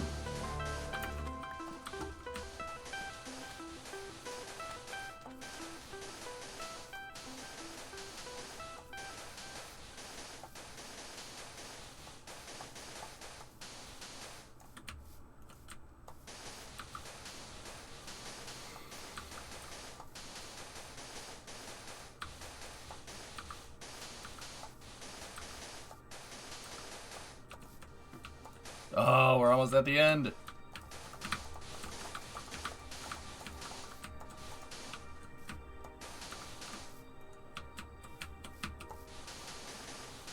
Actually, fellas, I had another question. And this really isn't a question. It's just kind of me theory crafting again. So the 351 that I have in Tough Enough is a Windsor motor. You think GT40 heads would be better for it? I know that GT40 heads are good for the 5.0. I'm not sure about the 5.8 though. Is SLS basically a crew-rated Ares 5? It's a dumbed-down crew-rated Ares 5. They had to turn down the yeet on the thing, Market Gardener, because they put people on it. Because people fly on it. Yes. There's a lot of sand in community storage. Want me to bring some over? I'm not sure we're gonna need it at this point. Last big block Chevy in any production vehicle was the LD18 Vortec 8100 496 in trucks, which became extinct in 2010. Yeah, that's what I thought.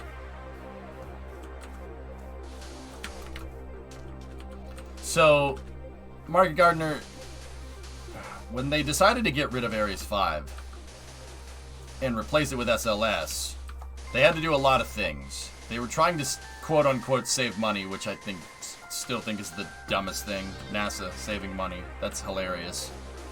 You don't run NASA like a business because your profit is science.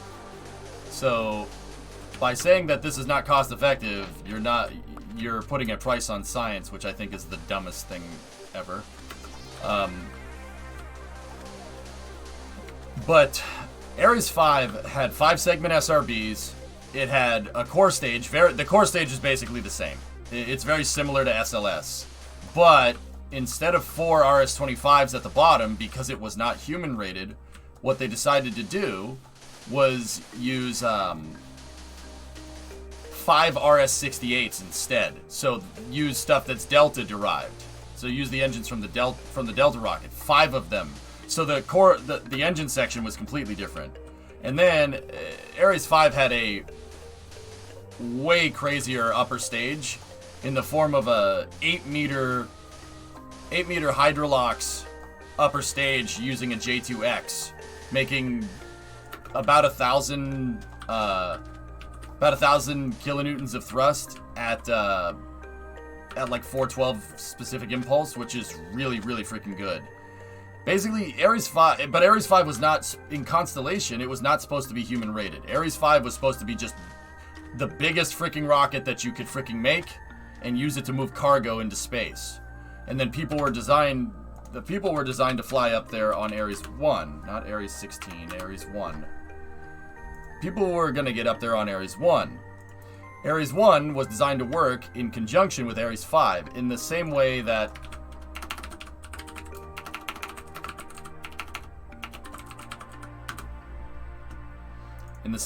the Saturn 1B and the Saturn 5 were designed to work together. The Saturn 1B and unmanned Saturn 5 demonstrated really, really good mission capability with the Skylab missions, right? The reason why they didn't just man-rate Ares 5 is because with Ares 5, you could put a capsule on there, and then a lander, Apollo style. They could have done that, but if you don't launch with the people on board, it simplifies the vehicle. It makes it a lot simpler to make, because human rating something is expensive. So it ends up being more like Falcon Heavy, right? And less like, it ends up being more like Falcon Heavy. Falcon Heavy is just designed to move big cargo into space, or small cargo further into space, right? So Ares 5 was basically, it was not human rated. The G-forces would have been ridiculous because it's got 5 RS-68s and 2 5-segment boosters. Right? It was supposed to be insane. 180 tons to low Earth orbit, which is just, that's absurd. That's absurd. That's more than Starship. That's more than the Saturn V. That's more than Energia Buran. That's almost double what Energia Buran was. Ares 5 was going to be insane. I really freaking wish they would have made that. No, I didn't, Papa Bear, but that's cool. I didn't know that.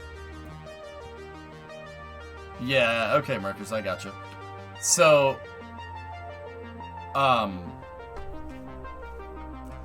Ares 1 was going to launch the people up into space. Ares 5 was going to launch, because it didn't have people on it, you could use a much bigger lander and have much more payload capacity to the surface of the moon.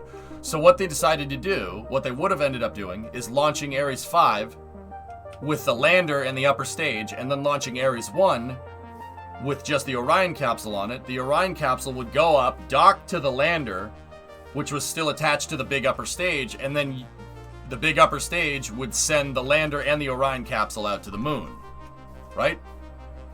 But you could have a much bigger lander because you're not carrying people. You could have a much bigger lander and a much bigger upper stage because you're not carrying people on the rocket. Now, when they got rid of Constellation, Ares 1, they said, just get rid of that. We don't need anything like that. And then proceeded to not launch any people into space for 10 years, which is funny to me. And they said, put the people on it and kind of, put the people on the heavy lift rocket and go from there, and then we'll figure out a mission for it later. So that's exactly what they did. They took the Orion capsule off of Ares 1, and they put the Orion capsule on top of on top of Ares 5, and because they needed to human rate Ares 5, they couldn't use the RS-68s anymore, and they wanted to save money. So what was the idea? The idea was use shuttle engines because those are human rated and you already have them.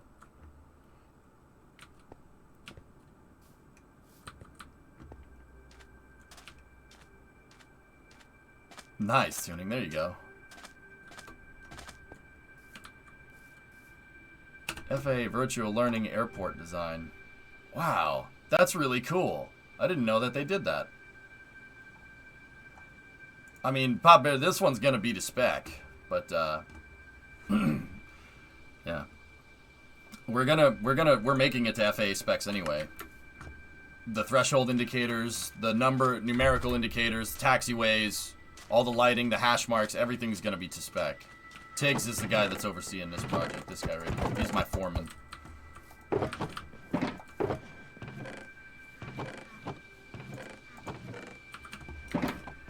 But yeah, Market, that's kind of how that went down, dude. It's a real shame. It was a very short-sighted thing to do, in my opinion. Because they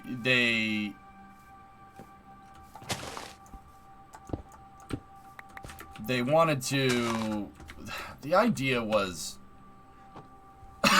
and some people will agree with this, some people will disagree with this. The idea is that after 2008, we had a change in the executive branch, right? So we had a new president. Obama went into office. That's fine. And he wanted to distinguish himself away from George Bush, the outgoing president, because if you gotta kind of go back in the context of that, right? You know, there was the war on terror, etc., etc. People weren't happy about that, blah blah blah blah blah blah, right? So, guy basically went in there running. He went in there running like, I'm not this guy, all right? So what they were trying to do is get rid of all the stuff. Constellation was George Bush's idea. That was from his administration. So they wanted to, you know, we wanted to do something different, right? And also there's the recession, so we got to save money, blah blah blah blah blah blah blah. So what they did was they implemented a huge cost-saving thing for NASA.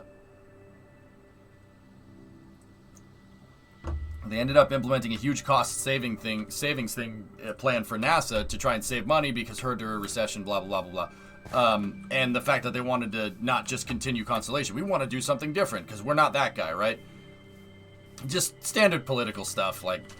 This happens all the time. This happened when Jim got put in there and, you know, we're not the same. NASA hasn't done anything. Like, it's just par for the course stuff, right? So, I gotta get more gravel. We gotta go finish the runway. Yeah, we've already been to the moon. We've already been there. Why not go somewhere else? Which is, once again, that is notoriously short-sighted. That is... Yeah, notoriously short-sighted. You know, we're gonna go to Mars, right? Let's go to Mars. You know, we don't even know how to get to the moon, but we'll go to Mars. So, like, it's... I understand why it was implemented the way that it was, but honestly, at the end of the day, it's not... It was... The effects from that, the effects from getting rid of Constellation, we are still feeling... And we're going to be feeling for a very long time. As long as SLS is around. And SLS ain't going anywhere. It's not going anywhere for a good while. And the reason why is because SLS is a compromised design. It took all the stuff that was seemingly inexpensive about Ares 1 and all the stuff that was seemingly inexpensive about Ares 5 and combined it into one vehicle, Market Gardner, to make it one prohibitively expensive, complicated design. And then, on top of that, they just said, build it and we'll figure out a mission later. We literally repeated the exact same mistake that we made with the shuttle with SLS. This is why there's so many critics of SLS around. Because when it was first proposed, I mean, SLS isn't a bad rocket. It's not a bad piece of equipment. But it has no mission. There's no lander. SLS started getting made in 2013. Jim didn't put out the HLS stuff until like 2019.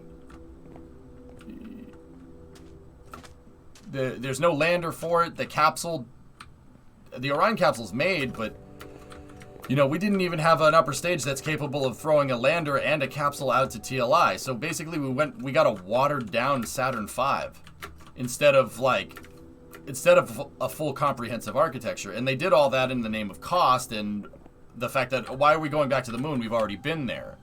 When in reality, the reason why we're going back to the moon is so we could prepare for a Mars mission. This is another thing with SLS that I'm like, you didn't really think this one through. So with this type of architecture, this architecture is okay for going to the moon. Saturn V is arguably better than even this, right? Because now you need 2 launches to get to the moon instead of 1 Saturn V that'll get you to the surface, right? This architecture is centered around long-term sustainability. What does that mean? So, what happens when we try to go to Mars? What happens when we go to Mars? When we want to go to Mars? Do we launch people on top of a rocket with a Mars lander behind them, Apollo style? No. No. If we were going to go to Mars, the right way to do it, and this is not, NASA still thinks this to this day, the right way to do it would be to build a ship in low Earth orbit and then get to the ship and then fly the ship to Mars, like the Martian. That would be the right way to do it, right? That's what you want. That's what you would want. You would want a large unmanned cargo vehicle and then a small, inexpensive crew vehicle to be able to move crew around. Because it's not necessarily about, you know, like reusable rockets particularly. This is about, you know, getting people up there and getting cargo up there for seemingly as little cost as you can. Now, don't get me wrong. There's nothing inexpensive about a vehicle that has almost 190-ton throw into low Earth orbit. But with this architecture here, you could use this to launch sections of a ship up into space, and then you could get people to them to build them, work on them, etc., etc.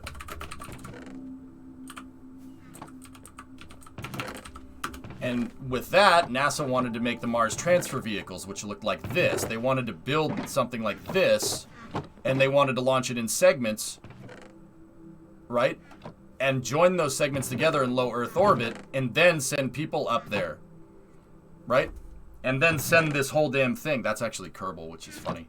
And then send the whole dang thing. This was a nuclear-powered upper stages, inflatable modules, Orion capsules, take parts from the ISS-derived components to build basically an ISS transfer vehicle with huge propulsion systems to get to Mars. That was the long-term goal here. This architecture makes 1,000 times more sense with this. With SLS, you can't really do something like this. You don't have a big enough payload fairing out of the box. So now we're going to need to design newer payload fairings, better upper stages, etc., etc. for SLS now instead of developing them when we developed the launch vehicle initially. And if it's something I know about rocket science, it's modifying a vehicle after a baseline configuration and doing something as drastic as changing the upper stage right out of the box after like 3 missions. That's going to end up costing more money. It might seem like a cheaper solution in the beginning, but that's going to end up costing more money over time, which is super funny to me because the whole point of doing this entire project was under the guise of cost. Yeah, the next person that does that right here, what just happened here, gets banned from the server.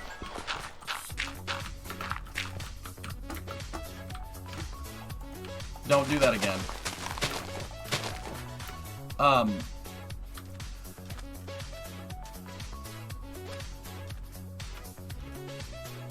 Why haven't we seen SLS being made yet? SLS is fully stacked inside of the VAB flight. What are you talking about?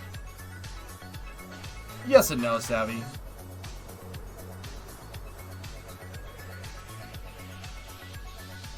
So, yeah, Market, Ares, SLS is basically a watered-down, human-rated version of Ares 5 because they took somebody in the commission called the Augustine Commission took all the parts that they thought was a good idea and combined them to make one vehicle that ended up being super overcomplicated. Is this an unmodded? It's not unmodded completely, Slippy. It's close. We use plugins and stuff, but this is it is Java, yeah.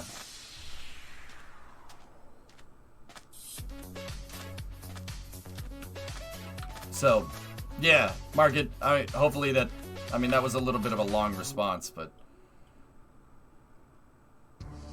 Oh, I need the great die. What am I doing? Could LTR have landed on Mars? No. I mean, if you could get one fully fueled into low Mars orbit, then maybe. I have a theory that one of the reasons Constellation was cancelled is because it would have been too expensive to develop a lander that could only land on the moon than design one for Mars.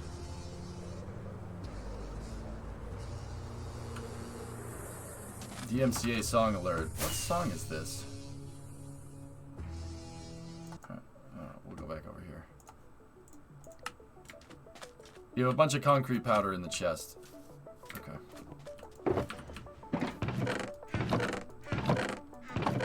Ah, bingo. Let's finish this damn runway.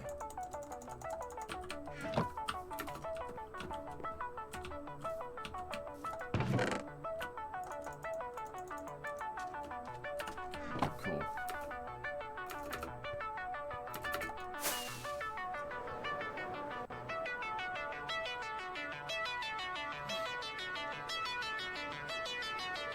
Fill in everything but the middle strip. Yeah, I got you.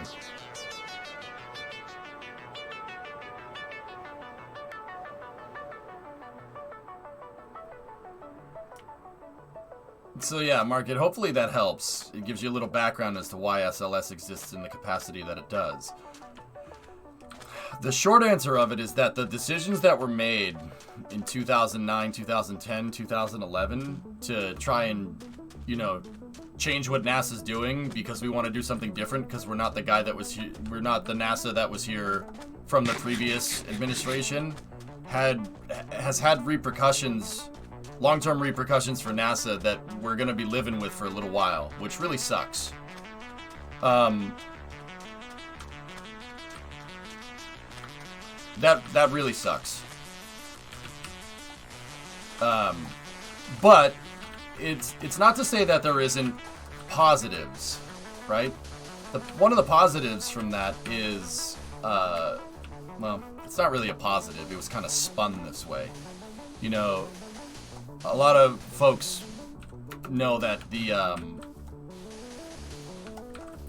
you know, after getting rid of Constellation, one of the things that was greatly expanded was the Commercial Crew Program and Commercial Orbital Transport Services, the stuff that ended up giving us Falcon 9, right?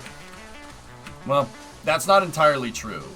What ended up happening, the thing about Commercial Orbital Transport Services and Commercial Crew in general is that it was supposed to exist from the start.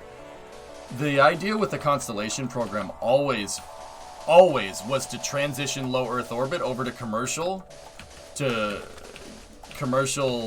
you know, commercial crew and commercial cargo stuff. In the late 2010s, just like what's happening right now. That was always the plan. But what happened is, you know, why are you doing every other block? I don't understand.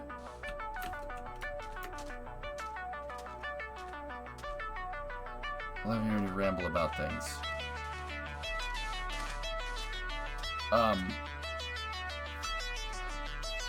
One of the things is that the Commercial Crew Program was supposed to exist anyway. That was going to happen anyway.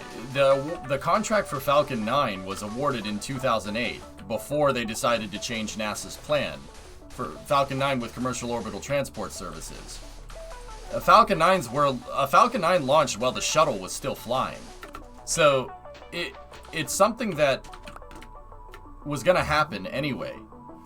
But they said, you know, basically they looked at that and they said, hey, this could, you know, we're trying to save costs. This could potentially be a cost benefit in the long run. This could eventually be a cost benefit in the long run. And it arguably, you know, giving SpaceX contracts has paid off pretty well.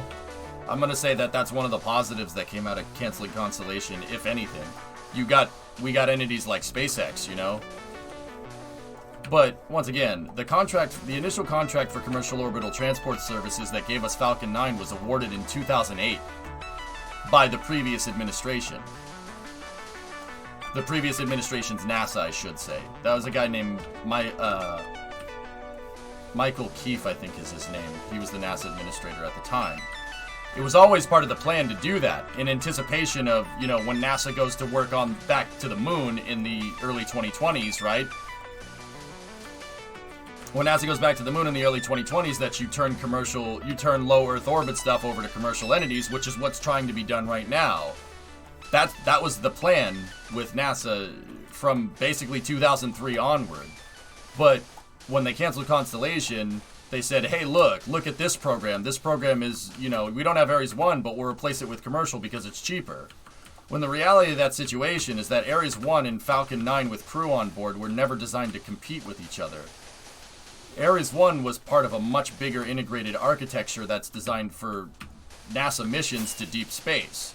Canceling Ares 1 and saying that Falcon 9 with Dragon 2 and Starliner on Atlas V are its replacement is like saying, hey guys, I have a dump truck, right? And I'm replacing it with a smart car because it's cheaper. So we don't need the dump truck because it's too expensive, but we got a smart car now. The smart car is super efficient and it saves us money. Not realizing the irony that you need a dump truck to get stuff done. Ares 1 was part of the dump truck, you know?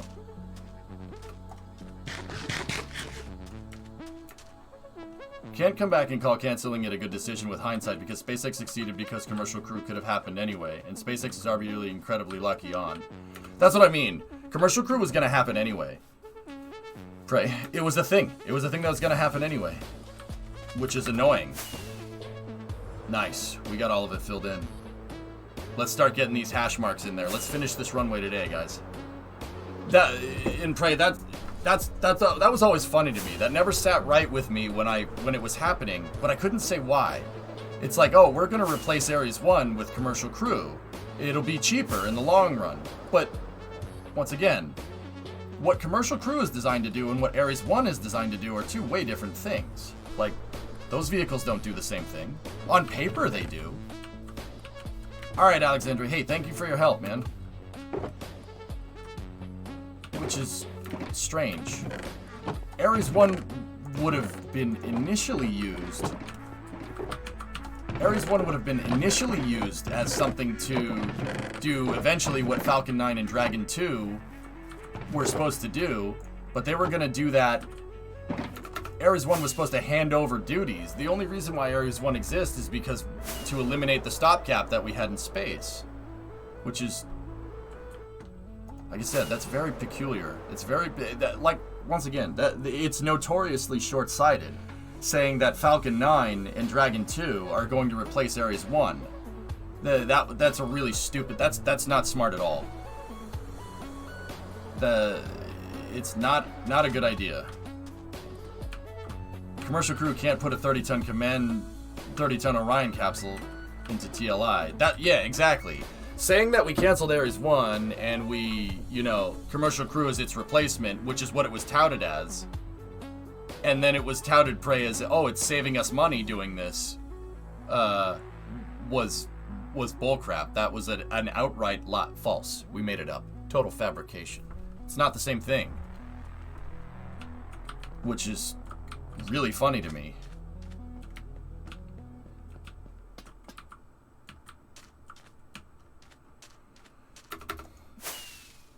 Everybody at the time, you know, was saying, like, oh, reusability doesn't make sense, you know, the commercial crew is a much better solution, blah, blah, blah, blah, blah, you know, the shuttle proved that reusability doesn't make sense, blah, blah, blah. Long story short, notoriously short-sighted decision. Literally gutted our freaking national space program and pawned it off to commercial contractors. Basically, NASA right now, even right now, NASA's beholden to commercial customers to get their astronauts into space, just like they were beholden to the Russians. Great.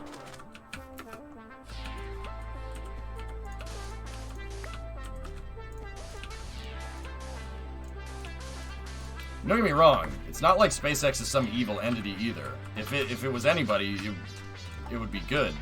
Like, I'm happy that SpaceX is doing what they're doing. And I'm, once again, still a huge Elon Musk fanboy, right? Like, Starship is awesome. I'm so happy that Starship exists. And if Starship goes, then all this conversation about short-sighted decisions and non-sustainability, yeah, we don't need to worry about that no more.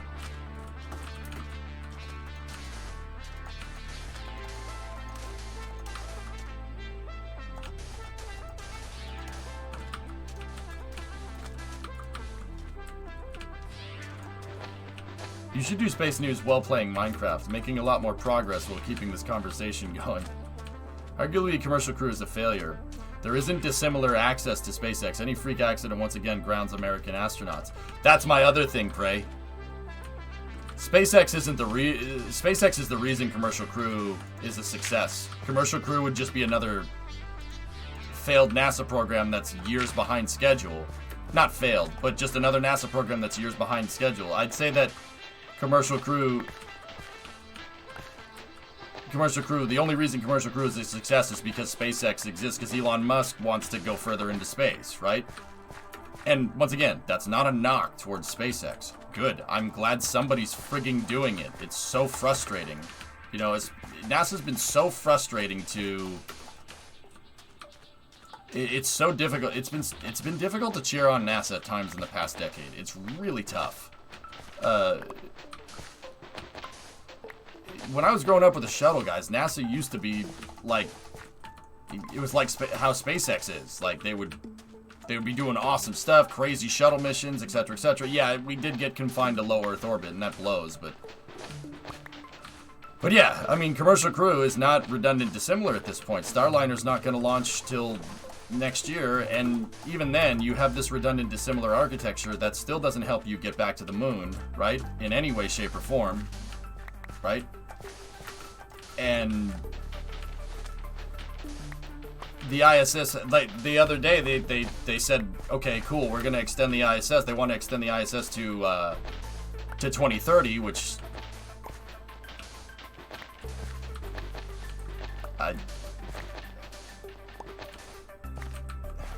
is strange, but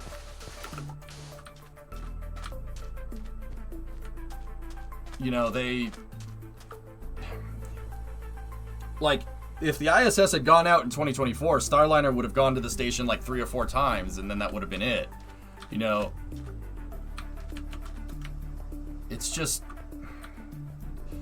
it's like you know what it reeks of? Too many cooks in the kitchen. That's the right way to say it. There's too many damn cooks in the kitchen.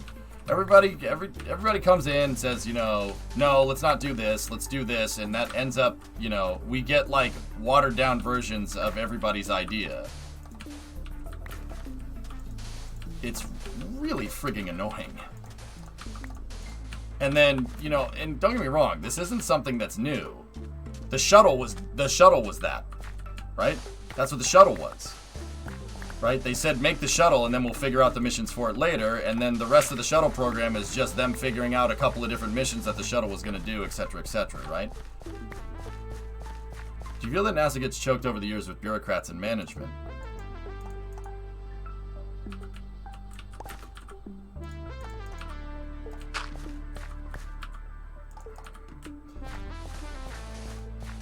Tuning, that basically happened when and this is all kind of coming into clarity for me now, seeing it in hindsight. And once again, benefit of hindsight. If I'd known at the time, I would have been a little bit upset, already more than I was. But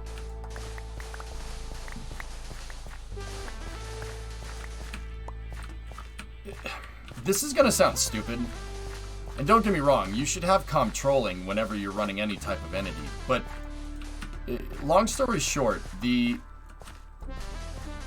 argument that NASA should do things for less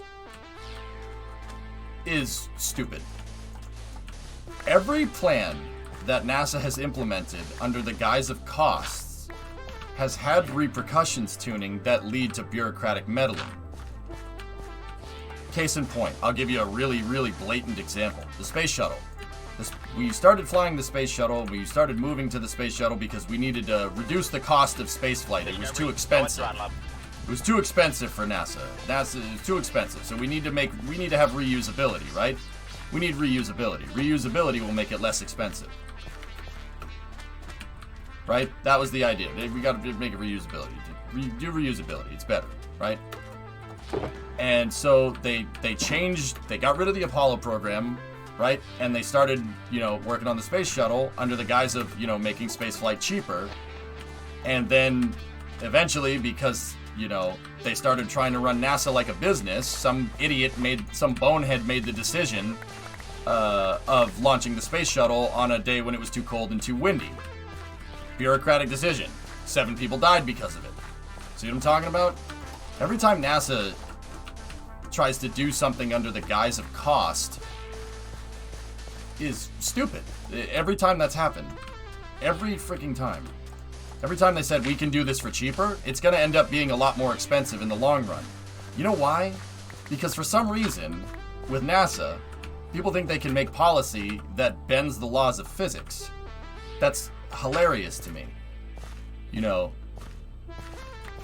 We can go to the moon for less cost. Okay, you gonna tell me what are you gonna make a rocket run on? Hopes and dreams? See what I'm talking about? Like you need to expend a certain amount of energy to be able to get to the surface of the moon. There's no getting around that problem unless somebody invents a warp drive or a teleporter or something, right? There's no getting around that. You need to expend a certain amount of energy. You need to have the characteristic energy of a Saturn V to get to the surface of the moon. There's no way to do that for less characteristic energy. There's more efficient ways to do it, right? But those more efficient ways, in the terms of spaceflight, so like using hydrogen propellants, right? Hydrogen is more efficient, but it's also more expensive. There's no way you're gonna beat physics. So that's why I think, in terms of human spaceflight programs tuning, anytime somebody says we can do it for cheaper, it's a self-defeating prophecy, dude. The only way to really lower the cost, to truly lower the cost with spaceflight, if we want to do that, is the way SpaceX is doing it. That's the true way. You need mass production. Mass production is the way to do it. That's the way to get it done. Elon is 130% right in that regard. You want to have sustainable spaceflight, you really want to lower the cost, you're going to have to spend a couple $1 billion on mass producing a fully reusable vehicle. The mistake that they made during the shuttle program is thinking they could make the most complicated vehicle ever devised that was designed to reduce costs, right? By reducing the costs during development and making something that had a lot of problems with it that manifested themselves during operational missions. You want to save money on reusability, you're going to need to spend a lot of money on making a vehicle that's fully reusable and then mass producing it. It's the only way to get around that problem, dude. It's Ferraris versus Corvettes, man. That's what it is. That's the only way to get around that problem. And anybody that says they can do it for cheaper doesn't fundamentally understand the problems associated with spaceflight. Which is why, we'll use SLS and commercial crew will be cheaper because it'll be cheaper because it doesn't go as far.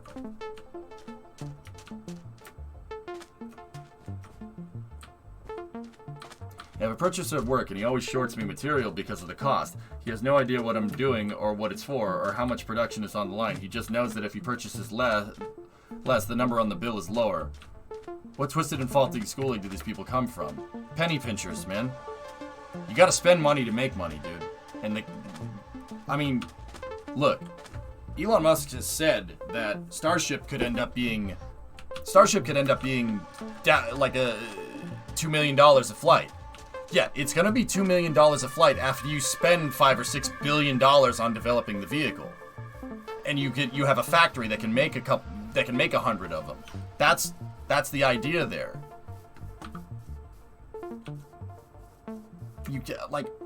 You can't. Physics, the laws of physics and the laws of capitalism. One of those is over here, and the laws of physics are up here. You cannot skirt those. There's just no way around it unless someone's gonna make us a teleporter or something. There's no way to get around that. You wanna go to the moon, you're gonna have to spend this amount of money.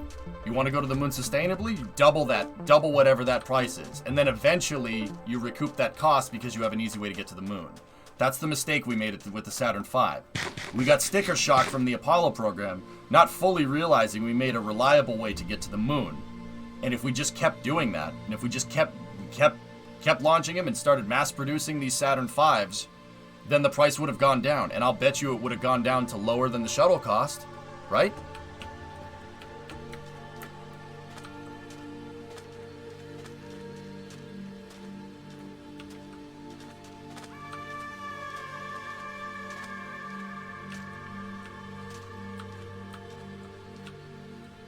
All those Raptor prototypes must be quite the investment. Yeah, floating, and this is the stuff that people don't want to talk about. Look, man, SpaceX is... I believe that SpaceX is... what they're doing is exactly right. But let's not sit here and kid ourselves like the Starship program doesn't cost just as much as the SLS program. No way. There's not a chance. No, total fabrication. We made it up. There's no way.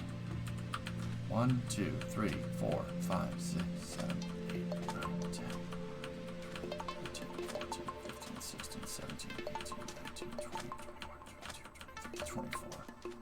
Runway number for this one, 18. Yeah, Big Zig. Like, and once again, don't get me wrong. I'm not knocking SpaceX. I think what they're doing is right. NASA should be doing what SpaceX is doing. You know? But even at the end of the day, with the rate that NASA wants to go to the moon, you're not necessarily talking about reducing the cost per launch, because it goes back to one question. Is NASA a business? Do you run NASA like a business? What's the price on putting people back on the moon? Is there a monetary price there? Well, yeah, of course there's a monetary price, but the profits, so to speak, that you get from doing that aren't necessarily making money. NASA's not there to make money. That's not their purpose. Science is the profit for NASA.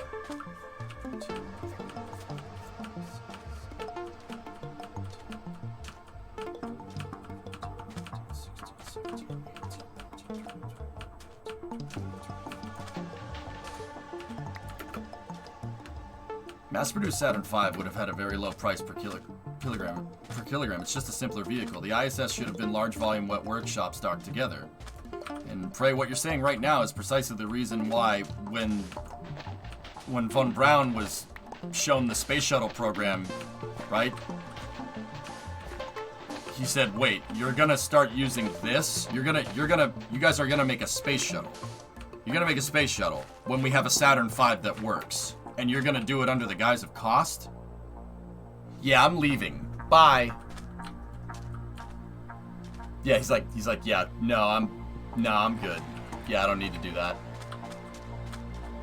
Starship has private investors. It's pretty much the opposite of NASA, who needs to explain its cost. Yeah, we're never gonna see the prices floating disk. But look at Starbase. You're not telling me that Starbase is a multi-billion-dollar project? And you know what? SpaceX probably has a way to... SpaceX is probably less than the SLS program. I'm willing to bet that total cost involved for Starship is probably less. But the reason why is because SpaceX wants to mass produce. That's the reason.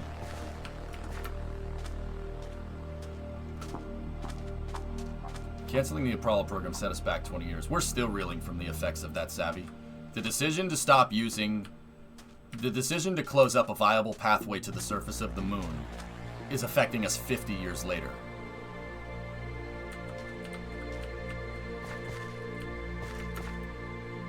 So, yeah, that's...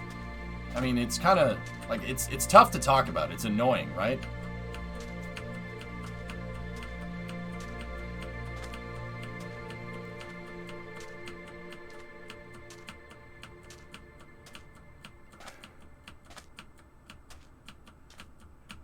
31, 32, 33, 34, 35, okay.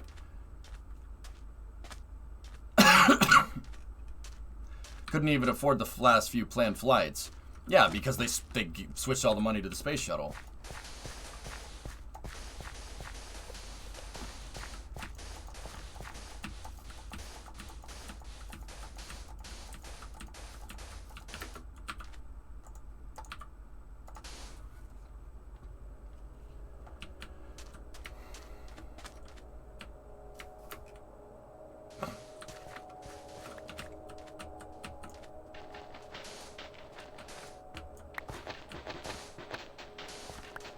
Yeah, floating. That had something to do with it. I think it's hilarious. You have the war in Southeast Asia, right? Or the Southeast Asia conflict that's costing you like $20 billion or something per year. And then you have NASA, which is costing you like $3 billion per year, right? And they said, oh, well, yeah, the NASA program's too expensive. Do you smell burnt toast?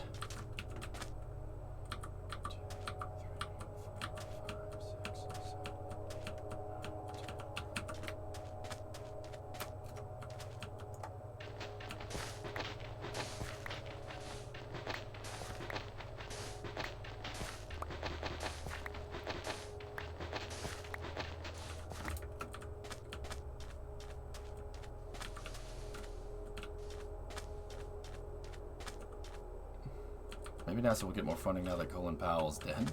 Wait, Colin Powell died? When did that happen? When did that happen?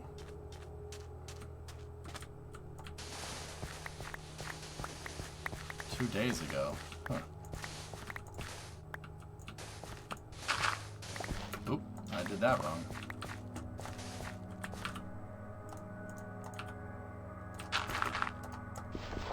This past week. Wow.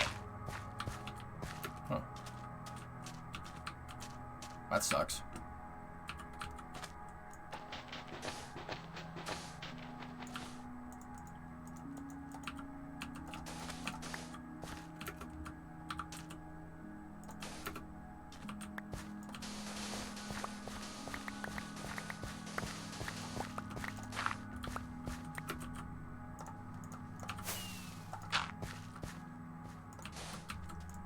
You know what the funny thing is, just to as kind of an epilogue to that whole conversation that we were having, I'm pretty sure Elon Musk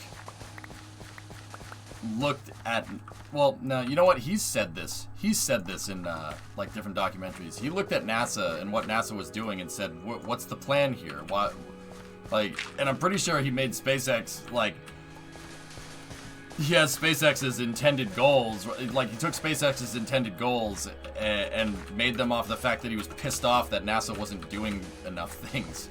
Like, he's like, this is a fragmented architecture. It's terrible. An integrated architecture to get to planets is much better, like Starship, right?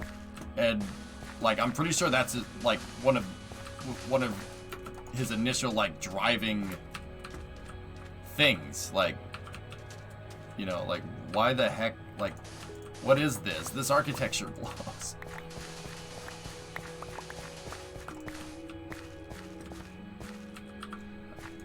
Pray, what are you saying? I know a guy that spent 2 years designing one of the manufacturing extensions at Boca and subassembly production.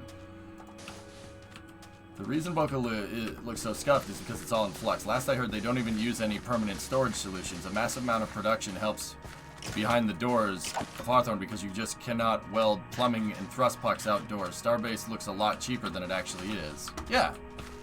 Yeah, of course. And once again, you know, I want to say this just, like, very clear. I'm not knocking SpaceX. I think SpaceX is doing, NASA should be doing what SpaceX is doing. Like, just in case there's any folks out there, oh, EJ, you just don't like SpaceX. No, I love them. I love them. They're showing what everybody should, Elon is doing what everyone should be doing. We should have been doing this a long time ago. The only way to reduce the cost of spaceflight truly is economies of scale, just like anything else. That's the only way to do it.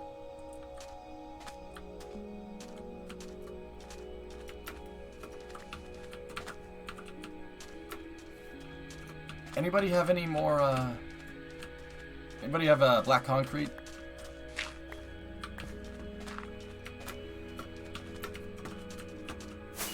Thanks, sir.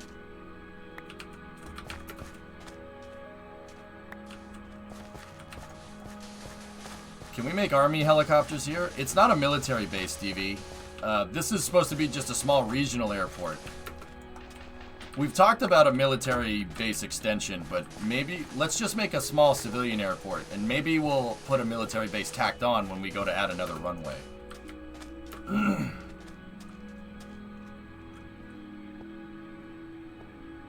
Yeah, floating. what SpaceX does, and this is the difference, they're adaptive. They're adaptive. The end goal stays the same, but how they get there, the path changes constantly. That's one of the reasons why SpaceX is so good.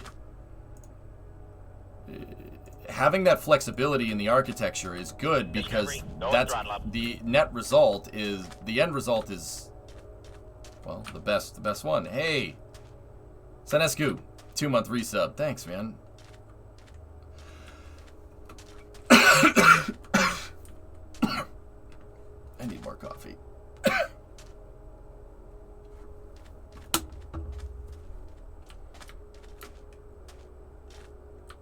Yeah, you can't, tuning, it's hilarious to me. You can't beat the laws of physics. You can't come up with spaceflight policy that, you know, defies the laws of physics.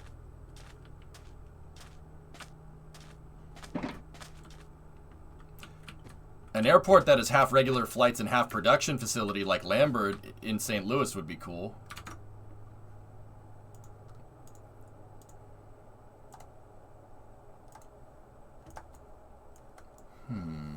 Well, Savvy, I put this runway here first because I wanted to eventually have an extension right here. I wanted to have another runway that crosses right here because we have that peninsula. I wanted this one to be, what is it, 1328 or something like that. It basically had a 45-degree angle. The plan is to have a cargo terminal to the left side of the current runway, which I guess we could do something like that there. Yeah. Well, this, like I said, guys, this is basically going to be a small regional airport, and then we can expand it as we see fit. The other thing we got to figure out is what this road is doing. What is the road doing out of here? How is that going to connect into anything over here? The idea that you can design a super heavy lift vehicle up front and simply manufacture from the plan is insanity. SLS is not something that should be flying crewed and expected to work the first time. It locks you into whatever method you set out with initially, even though it turns out to be terrible. Yeah, Prey, but see, I agree with you. The flip side of that is that, bro, it's made. Let's use what we have. Like, I'm desperate. Let's use what we freaking have. This is something. You know, it's something. You know, it's good enough. It's scalable enough to be able to get what we're looking for.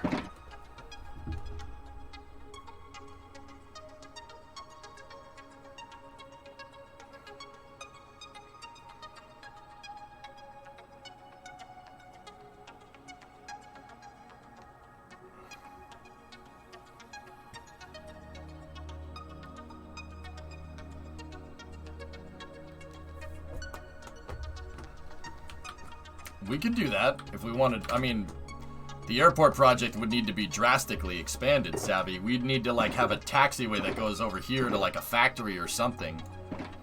Let's just do phase 1, and then we'll figure out if we want to build another plant, an airplane factory. That would be cool. I'm with you, though.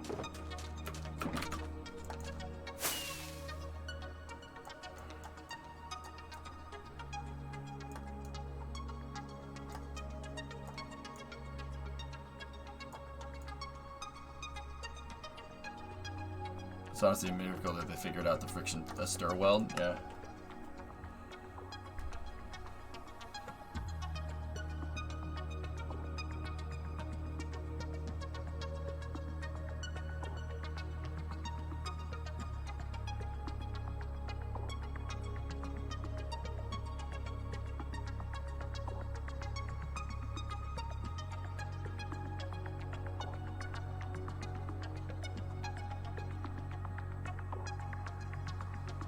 Give me 1 second, dude.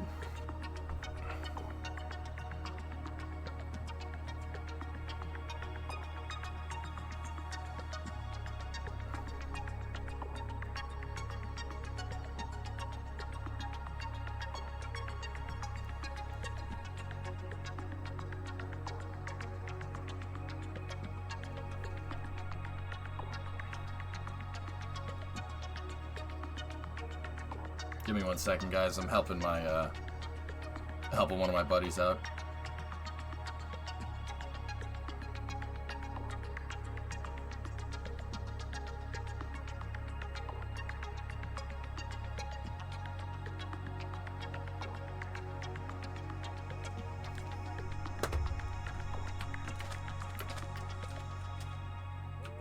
Yeah, we get now that the runway's up and running, we should runway's up and running. Haha.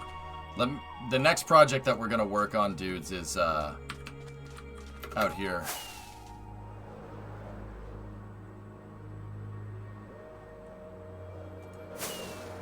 Let me go see.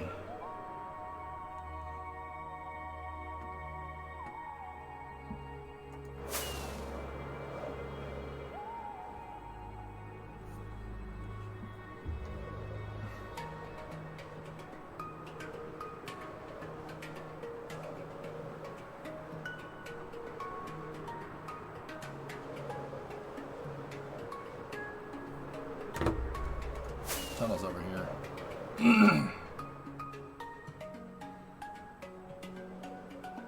The heck's that pyramid? It's a beacon. It helps you dig faster.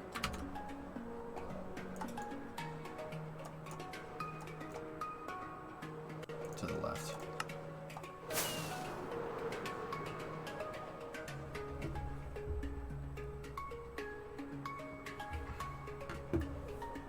If you're okay with it, EJ, I was going to send a message out in Discord to see who wants to build terminals and aprons and stuff. Yeah, that's fine.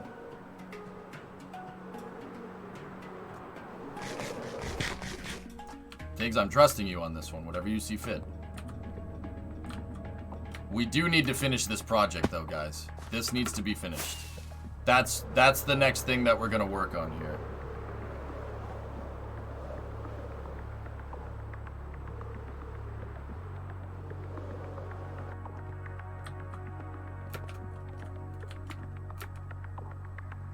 Actually, Tiggs, it would probably... Who's in charge of the tunnel project? I think that was Canadian. Canadian's off playing New World right now. So... Guys, if you want something to do between now and next week with Minecraft, let's finish this tunnel. Get the road all figured out.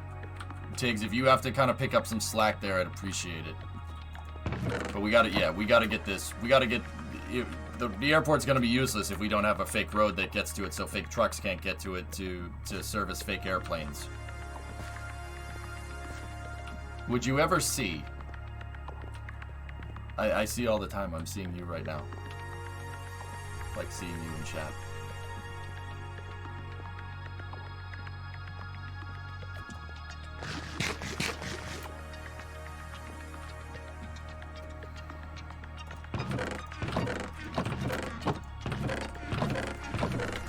Yeah, this is what we got to work on next. But anyway, we did get the runway done.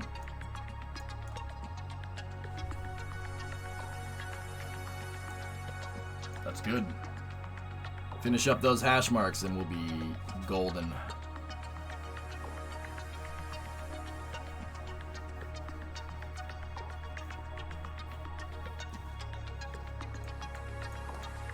Tiggs, yeah. Farm, see if you can get people on with some terminals and whatnot.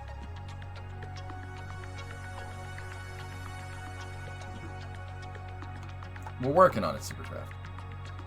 The walls and roof needs doing. I just need to know the path of the road to figure out the shapes. Okay.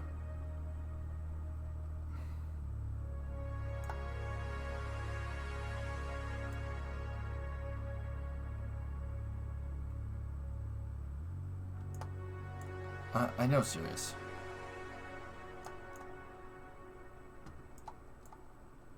Yeah, no, it's all good. World Killer, oh, I see you started making the... Yeah, that looks good, dude. I see what you're doing. It's gonna look sick when it's done. Yeah, I gotta... What happened?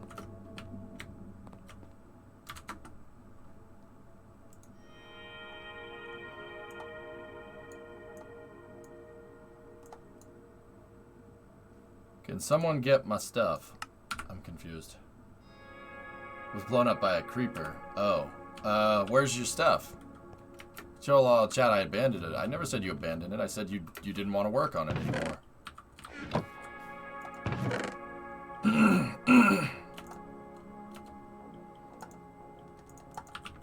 Where's your stuff, World Killer?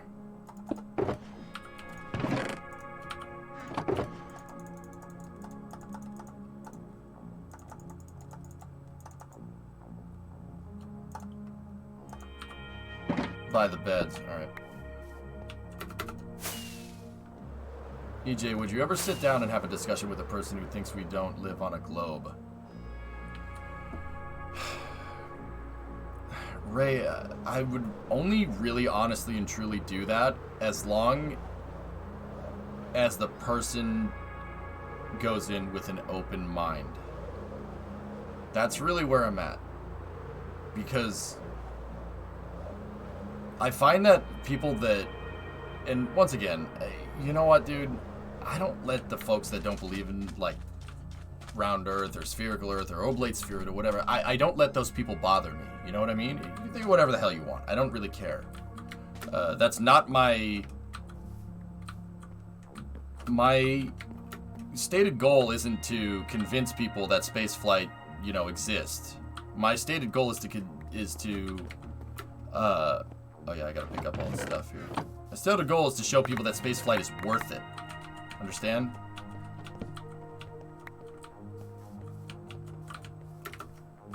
It's worth it. Not whether it exists or not. You know what I mean?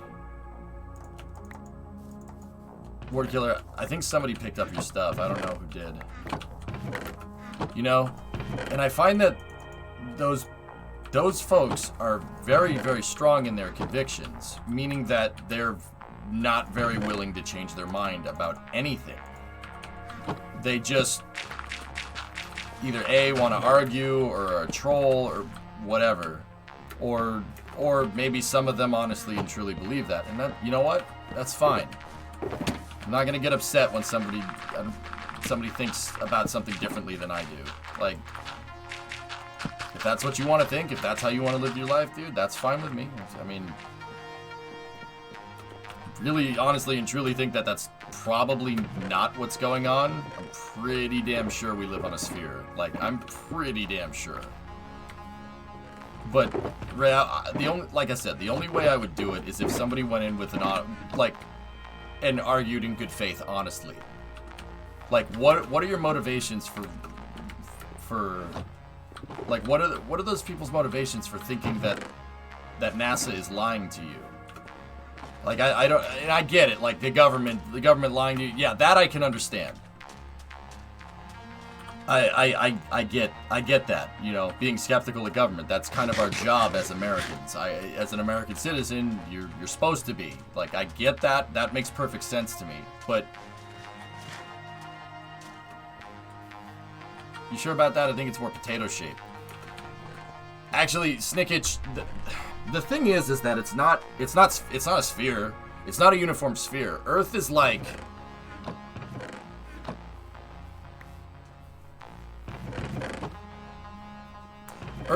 if you took like, it's almost like a water balloon. You know, like if you picture a water balloon in your mind, and the water balloon's kind of floating around and all jiggly and stuff. The jiggling that the water balloon does, that's what plate tectonics are. Like, you know, the things that cause like volcanoes and earthquakes and stuff, that's the Earth literally jiggling around. It's a non-uniform sphere. Earth doesn't even have uniform gravitational pull, meaning that is a huge indicator in itself that it's not spherical. It's an oblate spheroid. So think about like if you, like I said, a water balloon. If you took a water balloon and you know how like the Harlem Globetrotters like spin a basketball around on their finger like this and they keep the basketball spinning like that? If you did that with a water balloon and could somehow get it to spin nice and stable, it would be jiggling all over the place, right? That's what the Earth is. It's kind of like a jiggly water balloon flying through space. Stress ball, yeah, kind of like that. Like, so the reason why it is, it's that way is because Earth has gravitational pull, right? Everything, because objects that are extremely dense in the universe have gravitational pull because they warp space and time. High denses and high masses have not been found. Einstein proved this with relativity, which is crazy to me. That objects of extremely high mass can warp the fabric of space and time. They actually bend light, which is nuts. That's just, dude, that's mind-blowing stuff. So, you know, Earth has a crazy gravitational pull, and that gravitational pull is warping space and time to an extent, right? But also, all the stuff that's on Earth is just kind of floating around, you know, like a water balloon, like a jiggling water balloon. Don't get me wrong, Earth is not gonna pop. The water balloon is just to get the kind of idea. Like, water balloons are just, Earth is like that. And then every time a planet gets near us, right? So we're going around in the solar system, right? Mars will come near us. If Mars will come near us, it'll pull a little bit. It'll pull on Earth's orbit, and it'll jiggle that stuff around. It'll move plates around and stuff. Like that stuff happens. And this is not something that's been theorized. That orbital perturbations from other celestial bodies are something that's very well studied. That's a more blatant example would be tides. The moon's gravitational pull is pulling on the water. It's pulling on our oceans. It's trying to pull the oceans towards it because it's making a divot in space and time. And like I said, that's what makes the most sense to me. That's what makes the most sense. Not even the moon has uniform gravitational pull. Nothing is a perfect sphere in space. Nothing. And the fact that everything is imperfect, Ray, is the reason why I like that right there. That's the reason why I think that, you know, that's probably what's going on. Because think about it, dude. If the government was lying to you, the Earth is flat, blah, blah, blah. If we're gonna go, put the tinfoil hat on for a second, right? When has the government ever, told you one of their lies about something being imperfect? Do you think the government would do that? No. If it was a lie, they would be like, no, it's a perfect sphere. We live on a perfect sphere. It's perfectly spherical and perfectly symmetrical, and it's perfect in every way. The fact that the universe and how space and time gets warped around and gravitational perturbations happen, the fact that it's so ridiculously imperfect, that's good enough for me. Because, look at this runway, right? This runway is super flat. Nothing like this occurs in nature. Right? There are case examples, right? There's some, the desert's flat, right? But it's not like a plane's runway flat. It's close. But nature is imperfect. And the fact that Earth is imperfect, it's not a perfect sphere. And it's being pulled around, its oceans get pulled around by the moon. And there's gravitational perturbations from the sun, and solar flares can screw up electronics. The fact that it's so ridiculously imperfect, that's good enough proof for me, Ray. That, why would the government say, A, why would they say it's so ridiculously imperfect? And B, why would they also admit that they have no control over it? Does that sound like a government to you? That's what I mean, dude. The folks that say, oh, NASA's lying to you. What those people are mostly picking up on are the fact that what NASA folks sometimes do is they try to make things simpler to understand. And making things simpler to understand is a hard thing to do. That's why I'm successful at what I do, because I can explain rocket science. I can demonstrate the fact that I know what it is and I know how it works, but I can also talk about it to you in layman's terms. I don't need to throw big words in to explain what I'm trying to say. I do that sometimes when I'm being technical, right? When we're explaining it for the nerds, right? But I don't need to throw in big words to explain how orbital mechanics works. No? We're going faster over here, accelerate here, because we're already going faster, and we'll end up going faster. Overall. Pretty straightforward stuff, right?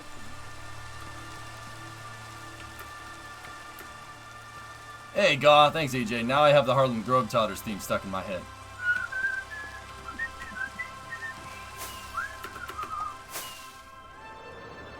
You know? Nothing is a perfect sphere or anything. Yeah, nothing occurs like that in nature. That's how I know that it's not bullcrap, dude. And that's... Ray, this is what I mean about arguing with an open mind. I would only want to talk to somebody if they were willing to change their mind. Like, honestly. Like, dude, see the thing that I entertained there? I didn't entertain that, you know... I didn't say, like, government says that the Earth is a sphere. No, I said, okay, let's look at the reasons why they would want to lie to us about it. Like, that's where I started, right? That's what I mean about working it in good faith. I'll give the other person a shot. Like, you know, if another person says, like, oh, it's flat and they're lying to you. Okay, let's start with that and let's dissect that. Why would they say that? And, you know, these folks are arguing on the behalf of government skepticism, right? That's the whole point of the argument, right? They're lying to you because of control, right? Why would they lie to you about something that they have no friggin' control over? Like, there's plenty of NASA studies saying that if a coronal mass injection, if the sun decides to fart in our general direction, we're screwed. If it's about control, why would the government admit that they have no control? See? That makes no sense. That right there is all I need to know. The fact that everything is so imperfect up in space tells me everything. That should be a pretty easy selling point right there. See, last I made a very important point. I bet you did. Have you looked at Admiral Byrd? No. The only massive round thing in space is your mom, Gotham. To obviously cover up the fact that they have total control, right? Like, see, now that's, like, come on. You know, and Pigzig, you put a kappa after it, but that's what the crazy folks would say, right? So that demonstrates to me that, do you just want to argue? Do you want to argue to be, you know, to try and hurt her? I gotta win the argument, you know, like, I hate people like that. I look at everything with an open mind, Ray. Dude, honestly, like, and Ray, I'm with you on that one. Not trusting the government, dude, I'm with you on that one. Sure, absolutely. Frick you, you don't know what's good for me. Piss off. Like, I get it. I understand. I understand where these folks are coming from. Like, we should question. Like, like, that whole Bill of Rights thing, that's kind of like part of that whole cycle goes. That's the checks and balances for that, right? Like, that's super important. And I get where those people are coming from. I understand. Absolutely. But, once again, I think they're barking up the wrong tree here. And also, birds don't exist. Right? My son asked if you made all that. Nazalik, this is a community project. People in the streaming community built the city. Have you ever seen the Go Fast Rocket video? You can go see for yourself whether or not the Earth is flat by simply looking at the horizon from a high place. If it was flat. Well, the argument there, floating disk, is that light diffusion is what's clouded, what is why you can't see over the horizon. So, I don't usually use the look at the horizon and look out and see if you can see Los Angeles from up here. I don't use that because everyone's just going to say light diffusion, which is hilarious because it is light diffusion to an extent. Right? It is, yeah, of course. That's why you don't see stars in the middle of the day. Well, that's not entirely how that works. Stars in the middle of the day is more because there's one star that's a lot closer that kind of just drowns that all out. But this is why the Hubble can see a lot further into space than a telescope on the ground, because there's a lot of gases in our atmosphere that are in the way, and they diffuse light. Gases diffuse light. That's pretty straightforward stuff. Right? Like, this is what I mean about arguing an open mind. I get it. But, yeah, like, some of the stuff tells me that these folks they have an axe to grind or something. I don't know. Or they're just trolls, which is fair. That's fine. Ray, I've ripped into the trolls before for fun because I like doing it. I actually did change somebody's mind once. But see, my thing is like, look, I don't need to prove anything. Like, I didn't prove crap to you. I don't try to prove things to people. I just tell people what's going on, you know, and I can explain it in a way that makes really, really straightforward common sense. Yeah, something like that, Vulcan. I think the idea that the universe is just chaos is so terrifying that people rather believe that a group of tyrannical elites are in control.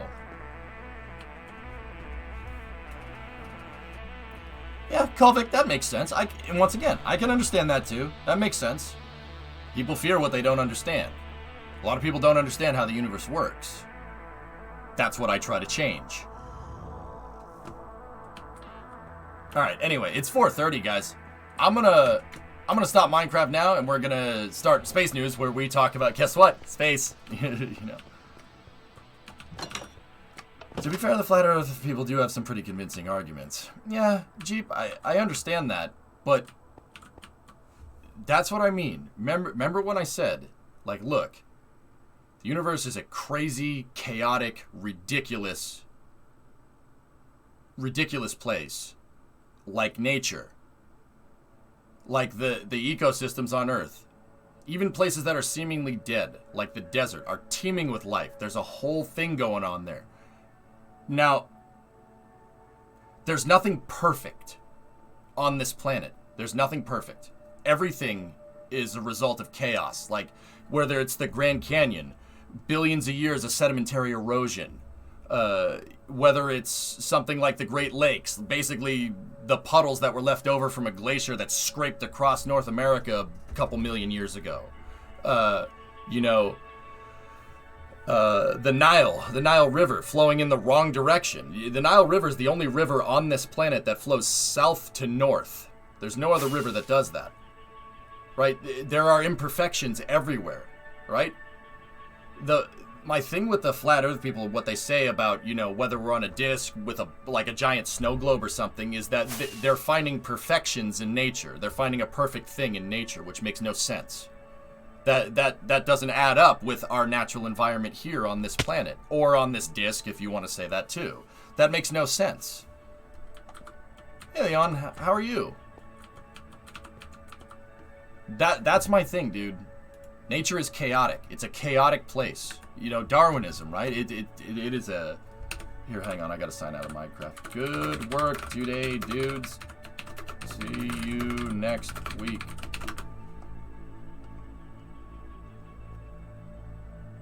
Portions of the Minnesota River flow north. Yeah, but that's not the entire damn river. You know? There's imperfections all over the place. That's not something that you need to prove. You can just go out and see that no two trees look exactly the same. Right? Like if you look at snowflakes, if you look at snowflakes under a microscope, every snowflake is just slightly different because of the way water condenses and then eventually solidifies in cold conditions. It's just totally chaotic. It's fractal. It's totally imperfect. The fact that, you know, like, Flat Earth people are willing to say that this crazy chaotic environment is somehow kept in a perfect snow globe is ridiculous. It's ridiculous. There's no way. There's no way. That doesn't make any sense. Are you going to cover today's Ariane 5 launch? Of course, man. Yeah, absolutely. I can think of something, and it's a guy that has a very open mind and wants to open mind to people. Yeah, maybe. So paying attention.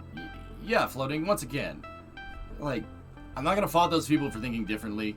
Humans think differently. That's just human behavior 101. Every